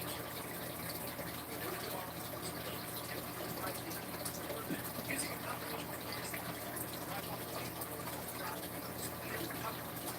Each field provided this land as they go to the field after the meeting, they have to hands and wires to the after having their name in the line. They were cut through another half hour, received the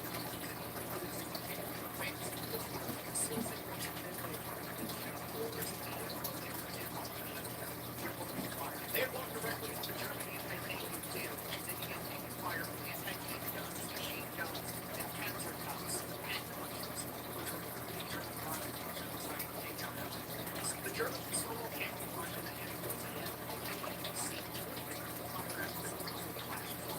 firing. As the Americans began to return fire, it was struck by American house, reflected off the and then the second, and then the third, and then the fourth.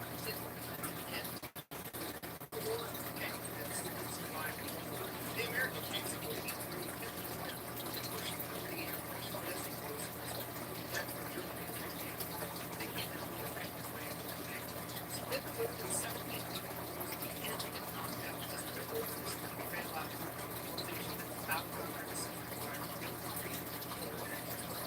With so many tanks knocked out, the entire unit was in a matter of minutes. It was entirely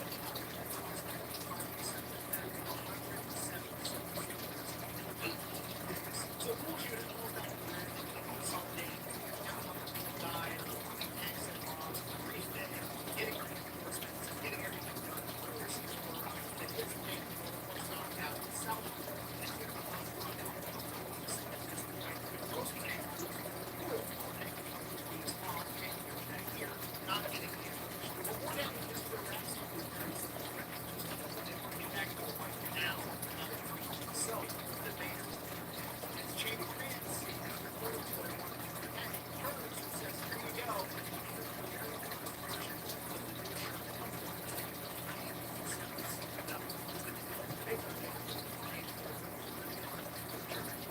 There they immediately given to replacement power assisted by the workforce. It's like he just got out of his for that reason, he was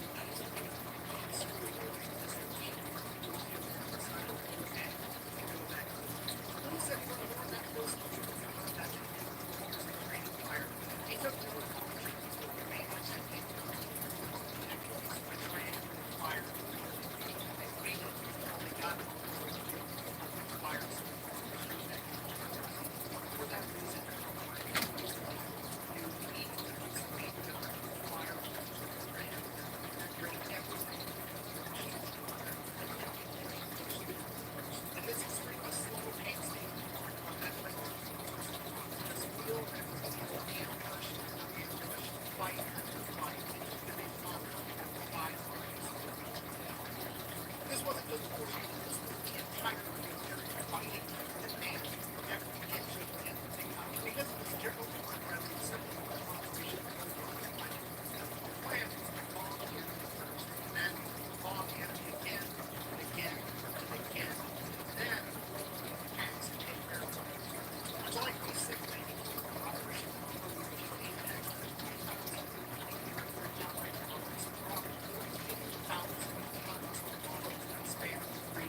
Just for the record, so we all aware,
clever level of plot armor that most people can't even fathom. For example, you get out of the military, they can determine every piece of equipment they ever gave you ever. Okay, you're going to pull out a sheet of paper that's this long with a list of all of it, and it's going to be the most ridiculous stuff.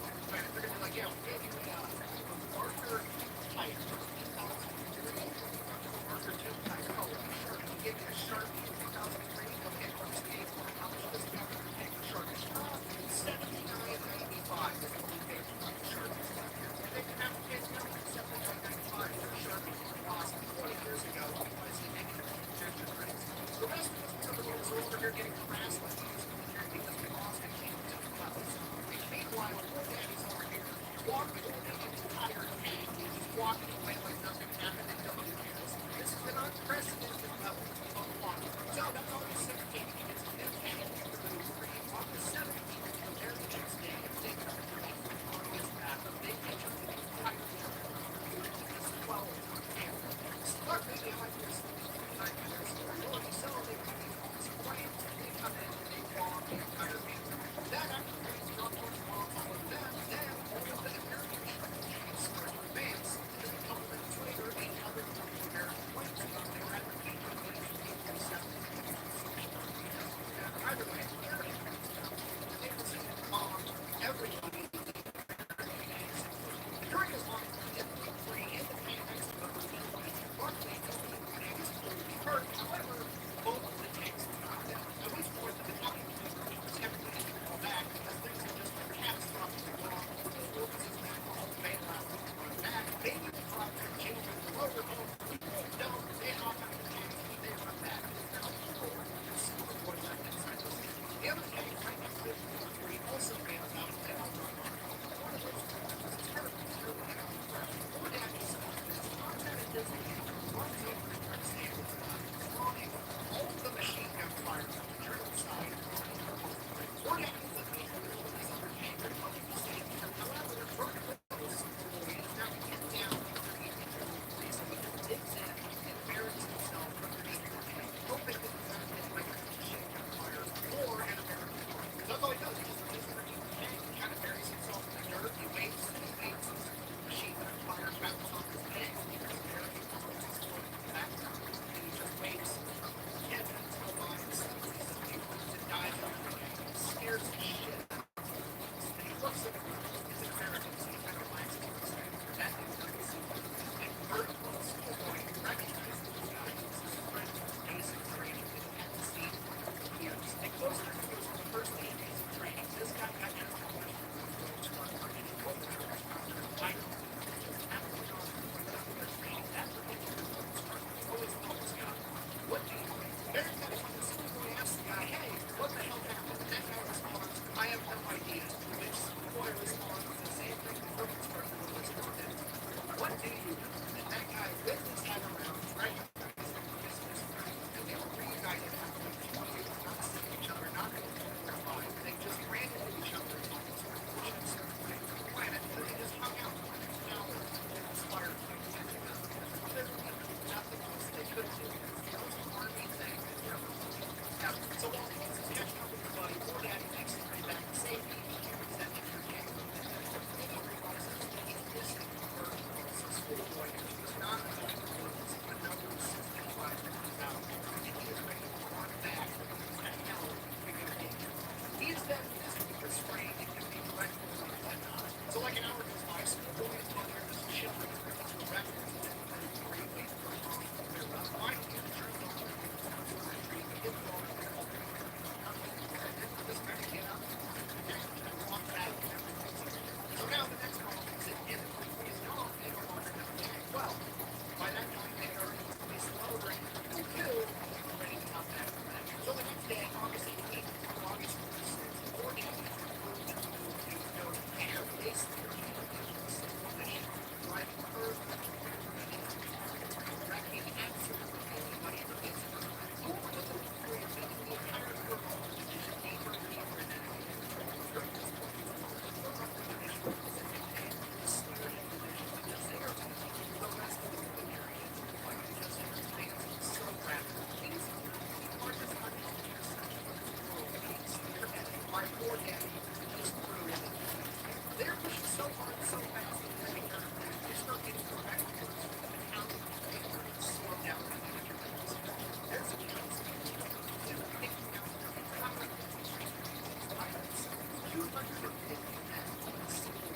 Somehow, divine power, despite the fact that they are dispersed in some kind of right, they do touch every single time. Then, obviously, the seventh, they have across the major set of train tracks, which they're all like, then again, wait, and that's what they did. They waited, and they waited.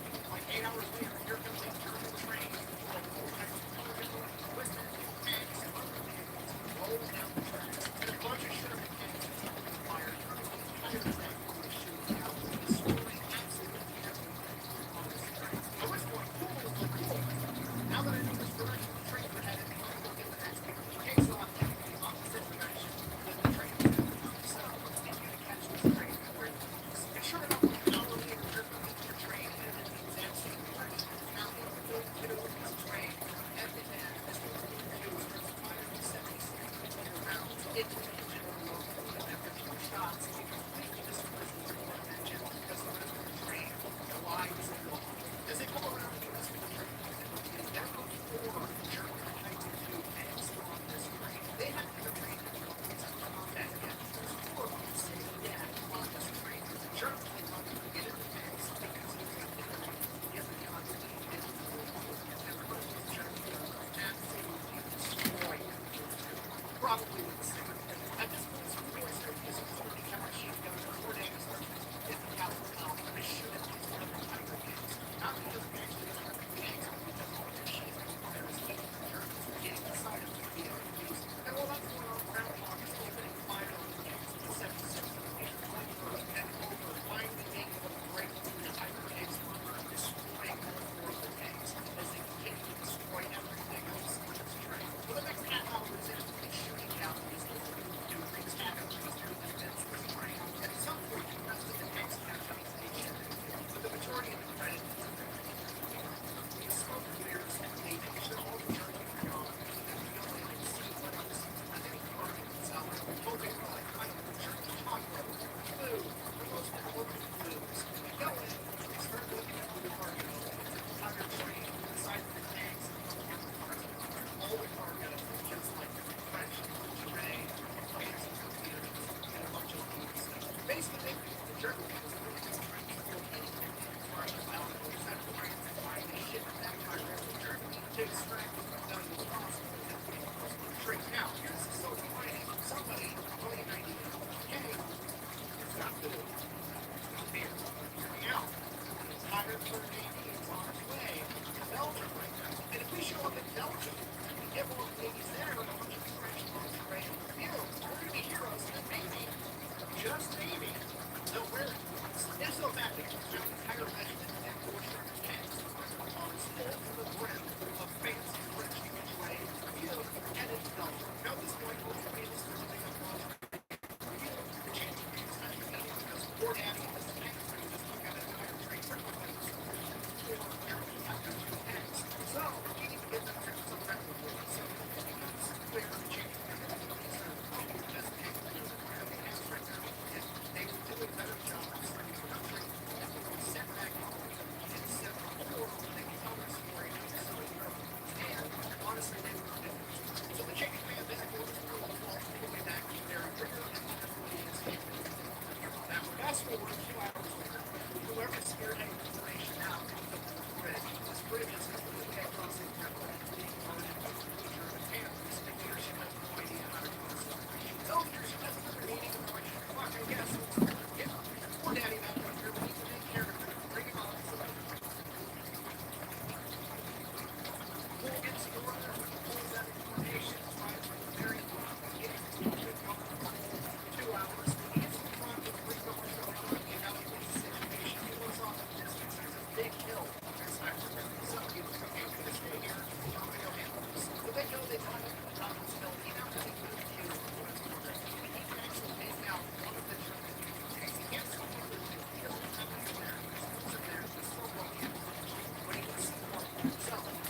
But I don't want that. Often, it's a couple months ahead. This is the German period. That's a batch of all types of why? Because a second ago, they had these retail Jason Frank with several children. It was a pretty simple thing. And even if people get better permitting, you could probably take on a bunch of crap and check themselves because it pulls ass straight into this town, right down Main Street. And sure enough, there's 4 German handgun shops, 4 German police. And he takes out one building by himself, as the rest of the unit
have a sign to bring it to pressure. It's great. But can't replace it for jail for it.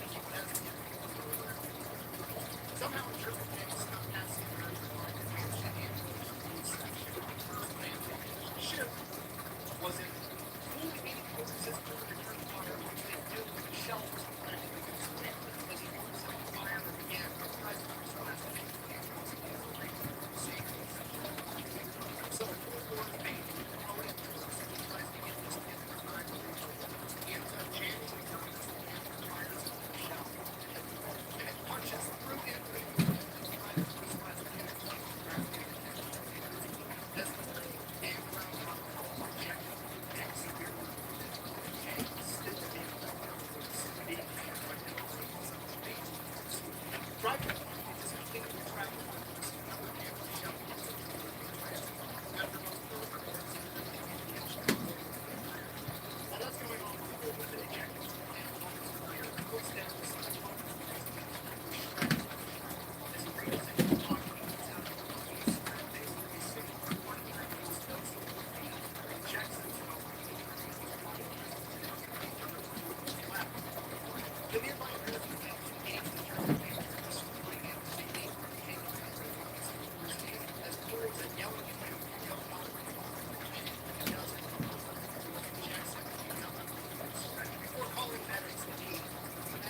one day they woke up and they're like, hey, we're just going to make the most precise safety razor on the market. And this is it. This is all they sell. It comes with aluminum or titanium if you want to pay extra. It comes with a stand. And then they also sell the razor blades so you have a one-stop shop. Not because your razor blades are proprietary, because this thing will take any shaving razor blade on the market. You don't have to buy the proprietary cartridge. You don't have to sign up for their monthly delivery thing. No. You buy this one time, put any 5-cent razor in it, and shave for the rest of your life. So the product itself is fantastic, but more importantly, the company is awesome, because every time a YouTuber does an ad like this, they get sent a little media package from the talking points, what to say, what not to say, and so on. Now, I'm not supposed to disclose this, but the brief that I got from Kenson basically said there is no script, do whatever you want. We trust you. Also, in the first paragraph, they said this, quote, if for whatever reason don't give a good shave with the product, please let us know. We can't help you, then don't endorse us. We think we made one of the very best razors in the world. If you disagree, we'd rather not ask you for a non-genuine razor. So the razor free is the type of company you actually want to give your money to. I'm going to have a link for that down below. Let's get back to the video.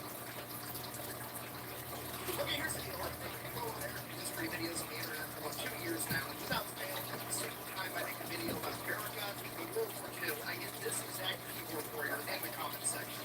Look, America didn't win World War II. They showed up late trying to take credit for it. Look, okay, well, on one hand, I want to give this a serious answer. There's no American that's saying America won World War II all by themselves. Nobody is saying that. It was a huge team effort by the big three, America, the UK, and the USSR, as well as a bunch of other countries that were occupied or close to being occupied. They all made humongous sacrifices in World War II. It was a massive team effort. So when an American says America won World War II, they're simply saying the Allied forces won, America is part of the Allied forces, therefore America won. It's a factually correct statement, just like it can also be a factually correct statement to say that the USSR and the UK also won World War II. On the other hand, if we're talking shit, I can do that too, because guess what? Comfortably, of course, America's the MVP. I hate to break it to you, but let's just face facts here. World War III breaks up tomorrow, and we're picking teams by lining all the countries up on the wall like it's dodgeball in gym class.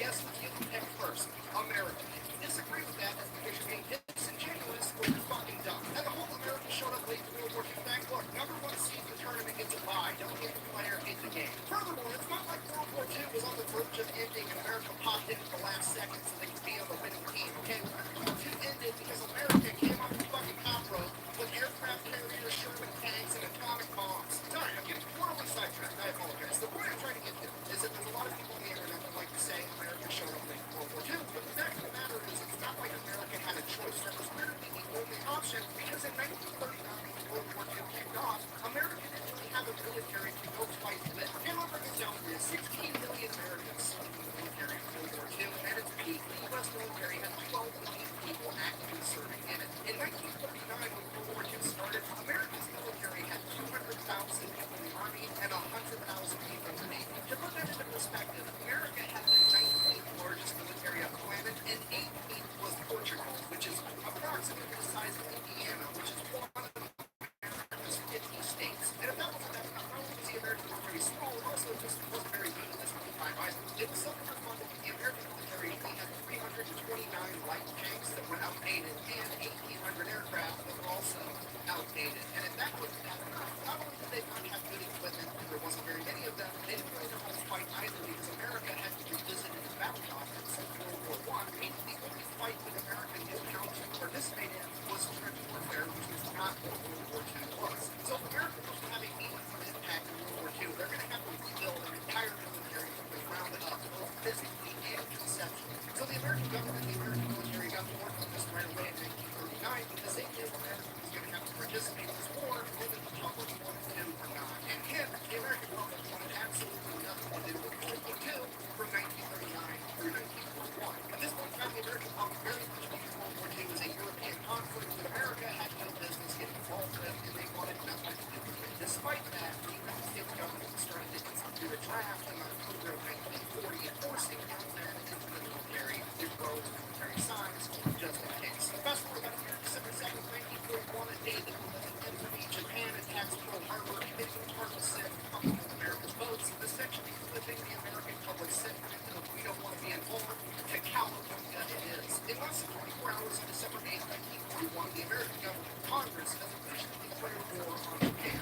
3 days after that, December 11th, Hitler declares war on America, at which point all of America is pretty much like, I mean,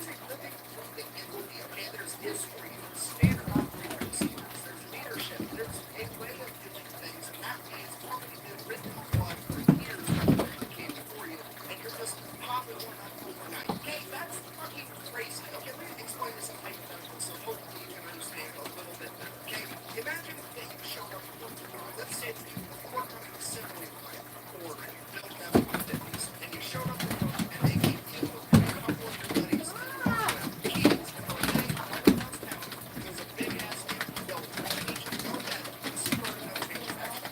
There's no machines. Figure out the machines you need. Figure out what way they need to go in. Figure out what fucking hardware you're going to build, and figure out all of this shit, how you're going to pay everybody, taxes, everything. Figure all of it out. By the way, the new workforce is coming in next week. None of them are fucking trained. You have to go ahead and train them on all the shit that you haven't even figured out yourself yet. Good luck. And if that wasn't working out, the 77th Infantry Division was a guinea pig division. It was literally an experiment. You see, the high-ranking military and the government were concerned. They didn't know what it was going to take to win World War II. They didn't know if they had enough young men, 18, 19, 20, 21, 23. What if all of those young men got taken out and we needed to rely on the older generation of men to go fight this war? They didn't know these older men in their 30s and 40s and 50s would be capable of physically doing on the battlefield, and they needed to get that data now so they had it in the future should they need it. So when they comprised the 77th Infantry Division, they basically gave them all of the old guys. Okay, the average age of the draftee in 1942 was 23 years old. The average age of somebody with a 77 ID was 33 years old. And bear in mind, that's the average. The oldest recruit I could find in the 77th Infantry Division was 53 years old when he was a World War I veteran. And some of you are probably like, yeah, 53 is pretty old, but 33 isn't that old. I don't know why you make a big deal about this. Okay, look, as far as joining the military at the age of 33, that's ancient. That's almost unheard of. I mean, think about it. You can join the military at 17 years old, be done, and 20 years in service with a full pension at 37, 38 years old, and these guys are joining at 33. I mean, when I was in basic AIT, the oldest guy we had was Lieutenant Flores, who was 28 years old, and everybody called him Great Wish the Wise. So the point I'm trying to get across to you is like, yeah, it's really weird to join the military that late in life, but also, it's a good kind of weird, because every person who's been in the military ever, if you came up to them and asked them, hey, if you had to go off with war, and you could either go with a platoon of 18-year-old kids or a platoon of 30-year-old men, everybody's picking a 30-year-old man 100% of the time. You just gotta realize when these 18, 19, 20-year-old new recruits are coming in for training, half the battle is having the Army or drill instructors come in and teach these kids all the life lessons that Mommy and Daddy never got around to while they were growing up as kids. They don't have to do that with 30-year-old men. These guys have been out in the real world for 15 years getting their asses whooped by life, eating shit sandwiches. They're already with the program. So the 77th ID shows up in Jackson, South Carolina. Basic training, that's 16 weeks, and then another 12 weeks for their advanced training, which for most of them is just going to be infantry. And they absolutely crush it. They show up, and there's very little like disciplinary or life lessons being handed out by the drill sergeants because, well, they're older than most of the drill sergeants. It's literally a bunch of middle-aged men showing up, being like, okay, I'm here, show me what I got to do to not die. And then, whenever somebody was being an asshole, they would police themselves. Like one of the new recruits being a dick, all the other new recruits would handle that issue internally before it even got to the drill sergeants because they wanted everybody squared away. So fast forward 2 months, they are on week 8 out of the 16 for basic training, and they are head and shoulders above all the other new training divisions. They are the best division they have. They are so good that when Winston Churchill came from England halfway through their basic training, they were the unit that was selected to do a parade for Winston Churchill to show off how badass the American Army was going to be. And here's what Winston Churchill had to say about it. Quote, the faces of the man who gave me the greatest and everlasting memory of the day. I have never been more impressed than I was with the daring of the man of myself. The undemonstrative and therefore grim determination of the newly drafted bodies both in the bargain. So this experiment with getting big units of old guys is absolutely crushing it. They go on, they finish basic training. I don't have the exact stats, but it is documented that a disproportionately high amount of all of the 77th Infantry qualified as experts with the M1 grant right out of basic training. Remember, they go into their 12 weeks of advanced training, and they do a great job at that. At this point, upper military is kind of looking at these guys like, okay, well, this is actually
back in your backpack, and you weren't allowed to have a tent or fire to dry your clothes, and all your shit just got soaked, you wouldn't care. Okay, there's nothing worse than walking around for 16 hours holding a gun and a heavy backpack on, and the only comfort you get at the end of the day is some dehydrated food and the opportunity to change out your wet socks for more wet socks. Okay, whether you believe me or not, I just need you to trust me. It's going to take a mental toll on some 18, 19, 20-year-old kids. Believe me. And from there on, it's 1,000 times worse. I keep reiterating this, but you got to remember, these are middle-aged men. Okay, these are dudes that are working construction jobs in the 1940s before OSHA was around, walking around on I-80 with no harnesses, eating lunch, and nobody gives a shit. You got dudes that were working in offices before they had an HR department. Okay, these guys are bringing so much workplace pranks and tomfoolery to the table. These 40-year-olds aren't going to know what hit. So one of the big things the 77 does is they start pretending to be in this other division at night. Like they'll roll up at night. There's like one guy on the way, doing guard duty, whatever. They'll roll up and be like, hey, Commander so-and-so, whatever the fuck, 7, you can take this Jeep and go take it over to HQ, walk around. Oh, okay, cool. Yeah, whatever, man. He like drops back on the sleep while he's supposed to be on guard. 77 ID guy just steals their Jeep. I mean, strategically transfers it to a different location. Like they're stealing all their vehicles, they're stealing all their equipment. And then, usually when you're doing military stuff, you want to sever these communications so they can't communicate at all. Not the 77 ID. No, we got fucking Jimmy who works for the phone company for 10 years. We're going to find the enemy communication lines. We're going to tap into them. And then we're just going to start feeding them bad intel to make complete fucking chaos behind enemy lines. And then all the boys are going to gather around the radio at night. We're all going to listen to the higher-ups in their chain of command complain about how poorly they're performing. At the conclusion of this war game, the 77 ID is just completely outclassed this other division full of young men, and it really starts raising some eyebrows because now people really want to know what these old guys are physically capable of doing.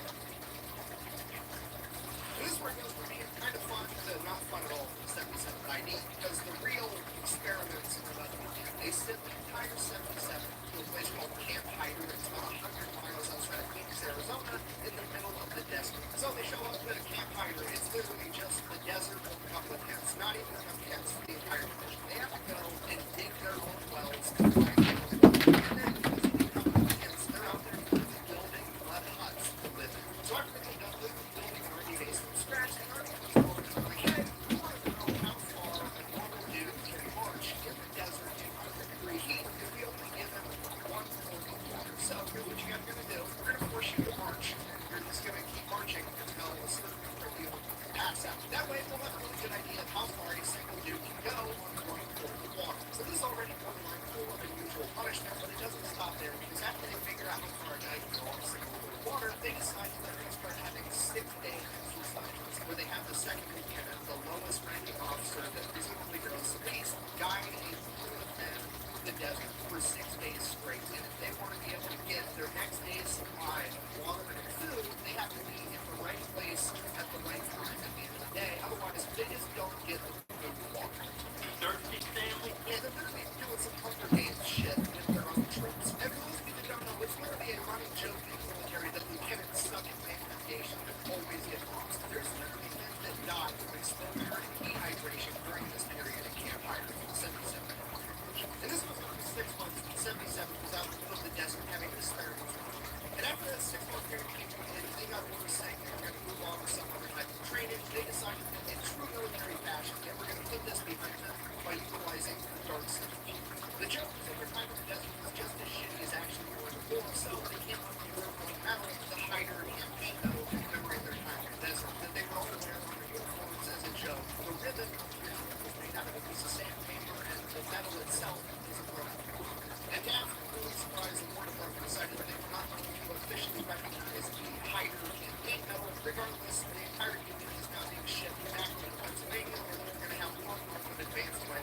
most different bayonet come across an enemy's corpse that isn't decomposing, because at this point in time, it was highly likely that that person wasn't actually dead and they would pretend to be dead or hurt so that they could ambush. And I think that's what we take lessons of the 77 took apart from this period of training for reasons that we're going to find out in a little bit.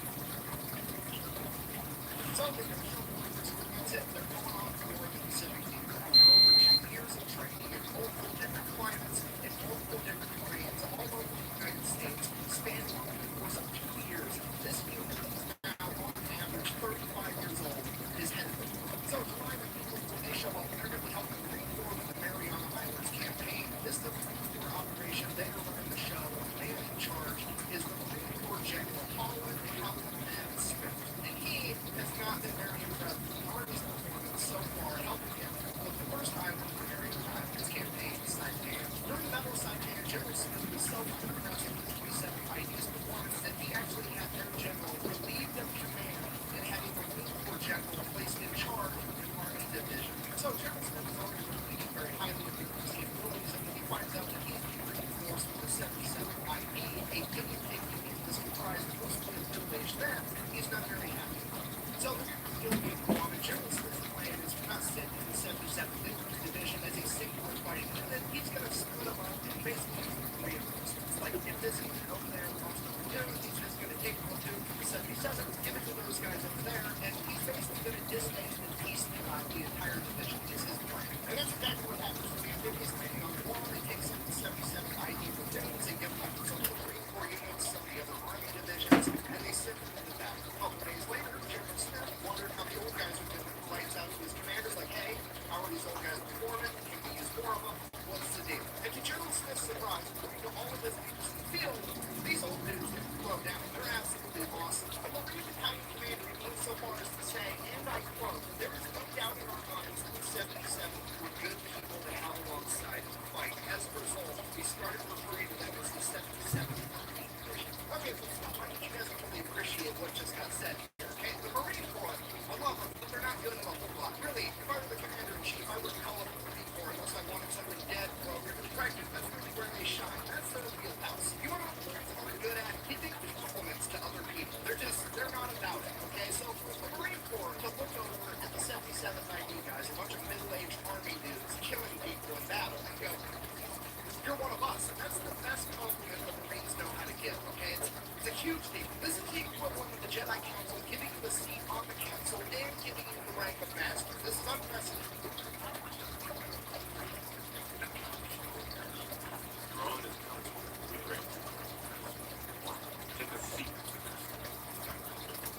So when General Howland Smith reads this, he's like, damn, okay, well, one of my battalion commanders thinks that these Marines, I'm going to treat them like Marines. I'm not piecing out the 77th Infantry Division one platoon at a time anymore. I'm going to send in the entire division of the Marines right in front. So pretty much the entire 77th Infantry Division is sent in with the amphibious landing on the beach on the Marines right in front. 15,000 middle-aged men from the East Coast rolling up in amphibious tractors, getting out with M1 brands and Tommy guns, ready to fuck shit. This is the metaphorical equivalent of dad getting home from work. The Japanese just don't know.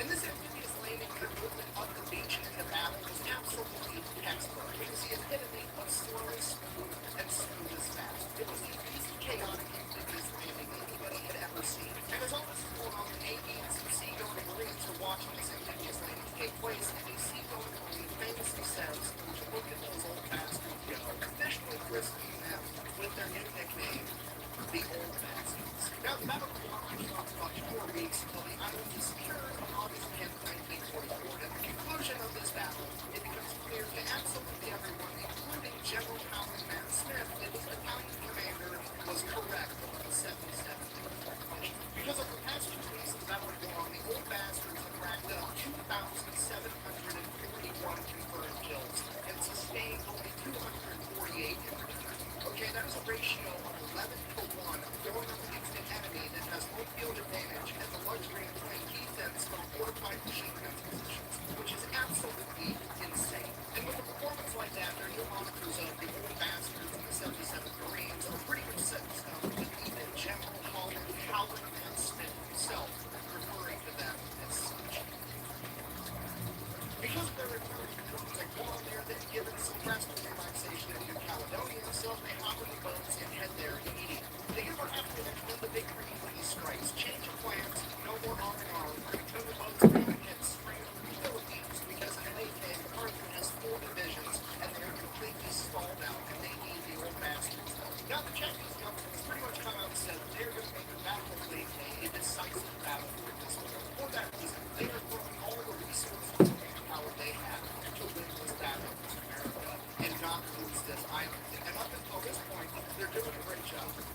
and then 77 show up.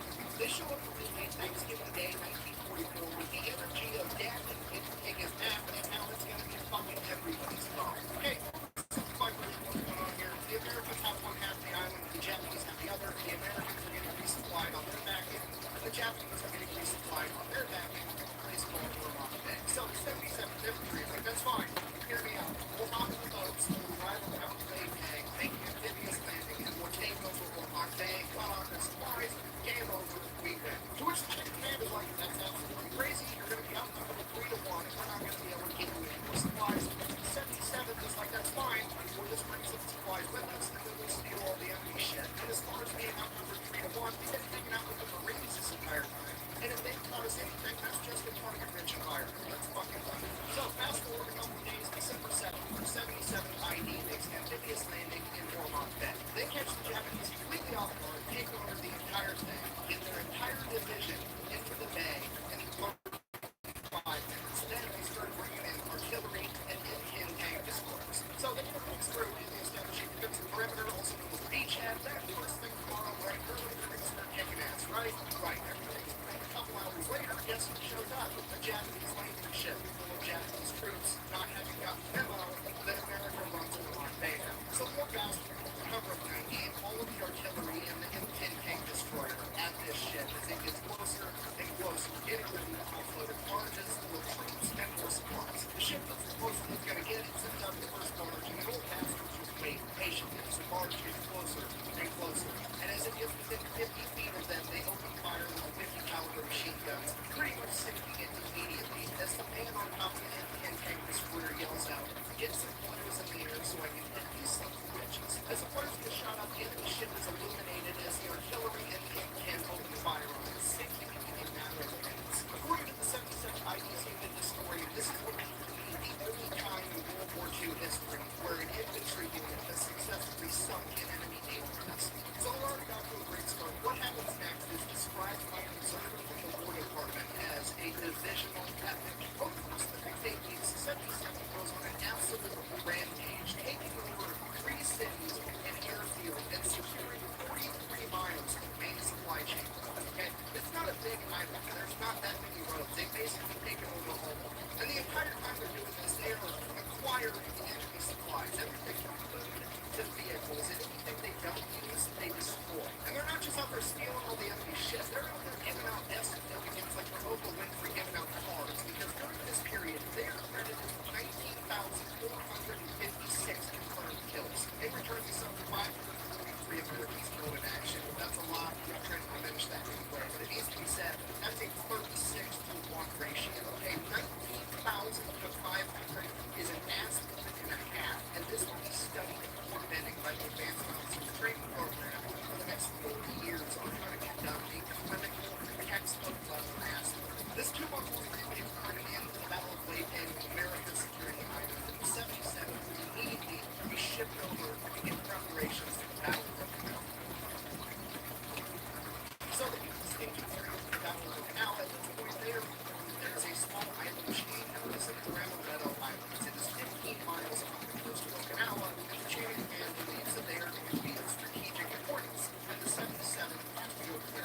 Now, the Amaretto Islands is made up of 4 main islands, and the old bastards decide that they're going to take all 4 at once because apparently they're in a group. So that's what they did. They launched amphibious landing on all 4 islands at the exact same time. Some of the islands they take over with zero resistance whatsoever, and the other islands they face very, very little resistance. And for a second, it was so easy, they were kind of thinking maybe they just wasted a bunch of time and resources capturing these islands anyway. But upon further investigation, what they found was a fleet of 360 Eastern-made boats that were filled to the brim with explosives that the Japanese were going to use in a kamikaze-style attack instead of fighters, they were going to be driving explosive boats directly to the enemy ships during the main invasion of Okinawa. So being able to prevent the enemy from using these weapons during the invasion of Okinawa made this entire mission completely worth it.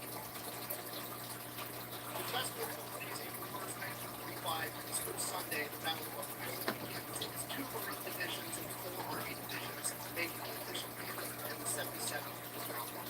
They are being held back in reserve. And just to be clear, they're not being held in reserve because the chain of command thinks that they're the seconds to bring back their guys. They're being held in reserve because they have the reputation of being problem solvers, and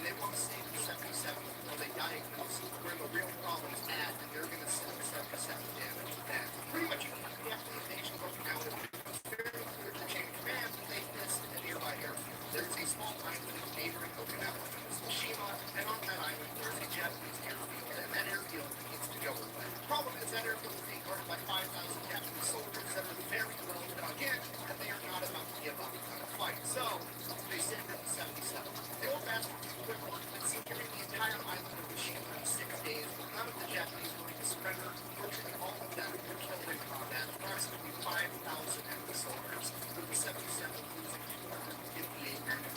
And while the old bastards are securing Mishima, the battle of Okinawa is still raging on. It is one of the bloodiest, most hard-fought battles in American history. The island is being guarded by over 100,000 Japanese soldiers, with hundreds of heavy artillery pieces, thousands of mortar positions, and fortified machine gun positions. They have the high ground and they have underground tunnel networks. This entire battle is a fucking war.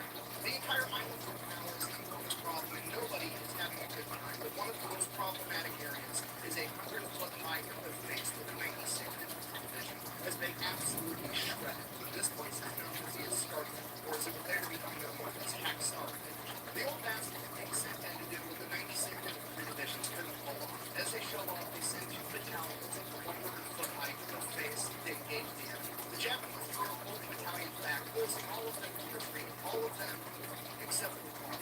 One of the youngest of the bastards, a 26-year-old medic by the name of Desmond Doss, who was unique in that he refused to carry a weapon in the battle because he was a conscientious objector that didn't want to hurt anybody. He only wanted to save them. He stayed up top while everybody else retreated. While evading the enemy, he managed to go around and find wounded Americans and begin lowering them down the cliff face all through the remainder of that day and all through the night. By the next morning, he had single-handedly lowered 75 men from the 100-foot cliff face and saved them. The next day, the 77th would attack again, this time sending up 1 battalion to engage the enemy and the other battalion out and around the side for the night. During this battle, Desmond Doss was mortally wounded by grenade shrapnel and sniper fire. While wounded, he continued to insist that the other medics and litter bearers continued to save other men rather than himself. The old bastard was trying to take the ridge, killing over 3,500 Japanese soldiers and losing over 600 men of their own. But amongst them was not Desmond Doss. The men of the 77th got Doss evacuated in time. He would survive and eventually go on to be awarded a Medal of Honor for his actions at Hacksaw Ridge. But as his journey through fortune came to an end, the old bastard still had work to do. Now the 77th is going to be sent to capture Shiri Castle. In order to do that, they have to punch through the Shiri line, which is essentially a natural wall of hills and cliffs. And on top of them is 50,000 Japanese soldiers manning fortified machine gun positions with overlapping fields of fire. At this point, almost all of the American forces are stopped in their tracks somewhere along this line. 2 Marine divisions and another Army division, both are stuck, unable to penetrate. The squad of the 77th have to break through to get to Shiri Castle. It's approximately half a mile wide and 2 miles in length. It takes them 32 days of constant fighting to clear that 2 miles. During those 32 days, with their single plot of land, the Japanese forces suffered 18,000 men killed in action. All of the American divisions managed to break the Shiri line around the same time. The Battle of Okinawa would rage on a little bit longer, but the Shiri line breaking was the last major defensive maneuver the Japanese were able to do. Everything after that was small-scale skirmishes, and this would rapidly bring about the end of the Battle of Okinawa. After Okinawa had been secured, the 77th received word that they are to be shipped back to the Philippines, where they are going to be retooled, refitted, and receive a bunch of new guys to replace the men that they had lost, and they are going to be the only combat unit that was present in the Battle of Okinawa that is also taking the first phase of the invasion of the main engine, which is probably the shittiest compliment imaginable. Hey, you guys did such a great job, we get to do it again. Luckily, however, after arriving at the Philippine island of Cebu, the 77th ID would receive word that America had utilized a new type of weapon by dropping an atomic bomb on Hiroshima and Nagasaki, forcing the Japanese to surrender. And they would not have to go and invade the mainland of Japan. This is terrific because we left just one thing the 77th ID had to do before they could finally go back.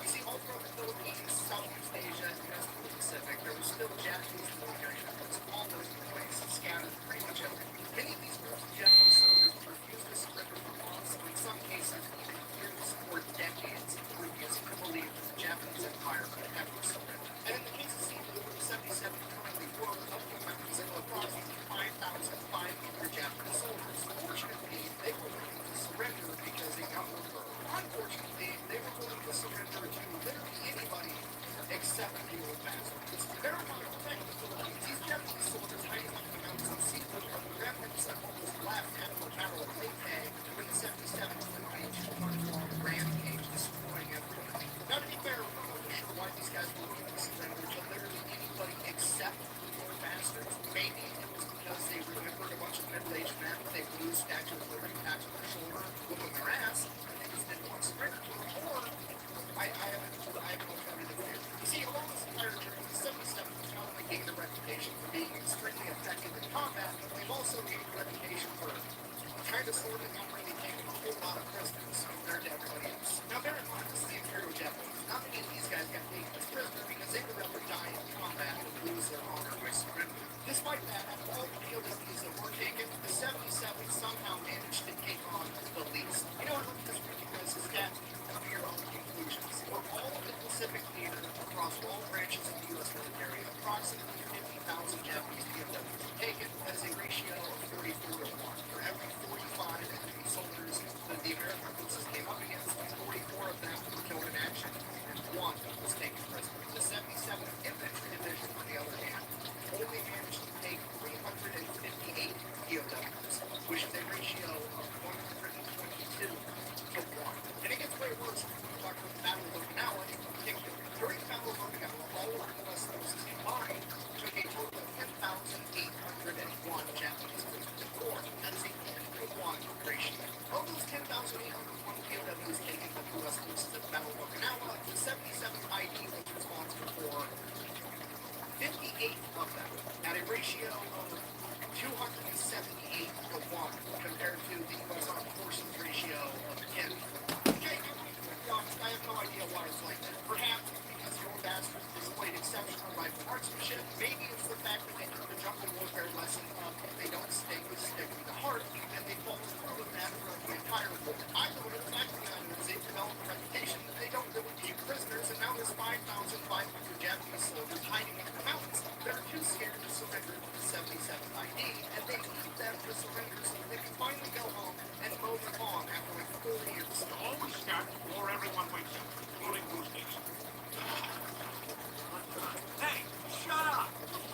So the leadership of the 77th sends it up to chain of command, hey, you're going to have to get some other unit out here to accept the surrender because they're willing to surrender to anybody except for us. Which the big army is like, just fucking figure it out. No, I'm not sending you 150 guys out there.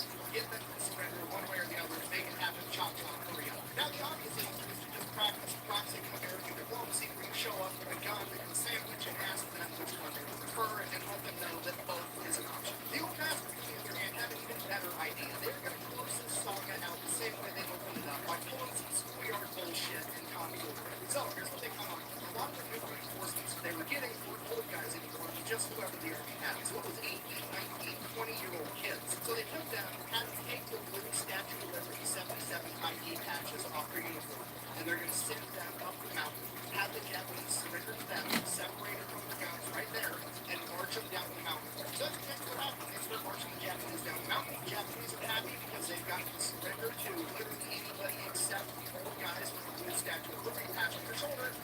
And then they get to the bottom of the mountain, and there's a bunch of old guys with the Statue of Liberty patch on their shoulder. So the Japanese probably shit their pants thinking that we're all about to die. And looks like the 77 was like, look, calm down. We don't care. We're not going to touch you. I just need you guys to get on the boats so we can ship you off to wherever the army wants you, so that we can then get on our boat. We can go home. I'm sick of this shit. That's what happens. That's it. The 77 goes back home. The unit gets deactivated, and everybody lives happily ever after. So in conclusion, that is the story of the 77th Infantry Division, a.k.a. the Old Bastards. A bunch of information I've originally seen is nothing more than a bunch of guinea pigs who are only meaningful contribution to the war effort would be to collect data points and run experiments on that would somehow go on to become one of the most effective fighting forces the world had ever seen. They saw combat in the Pacific Theater for 11 months, and during that time they would lose 2,100 men. But for every old bastard that fell on the battlefield, he would take with him 22 enemies. The 77 was credited with 43,651 confirmed kills during this time period. They were the busiest army division in the Pacific Theater, and they were the only army division that was declared to be Marines by the Marine Corps. For this, the members of the 77th were awarded 6 Medals got some meals. I got you some cereal. Ready to leave. Yeah, I just go over and you need the locker. Lock it. Yeah. Okay. No.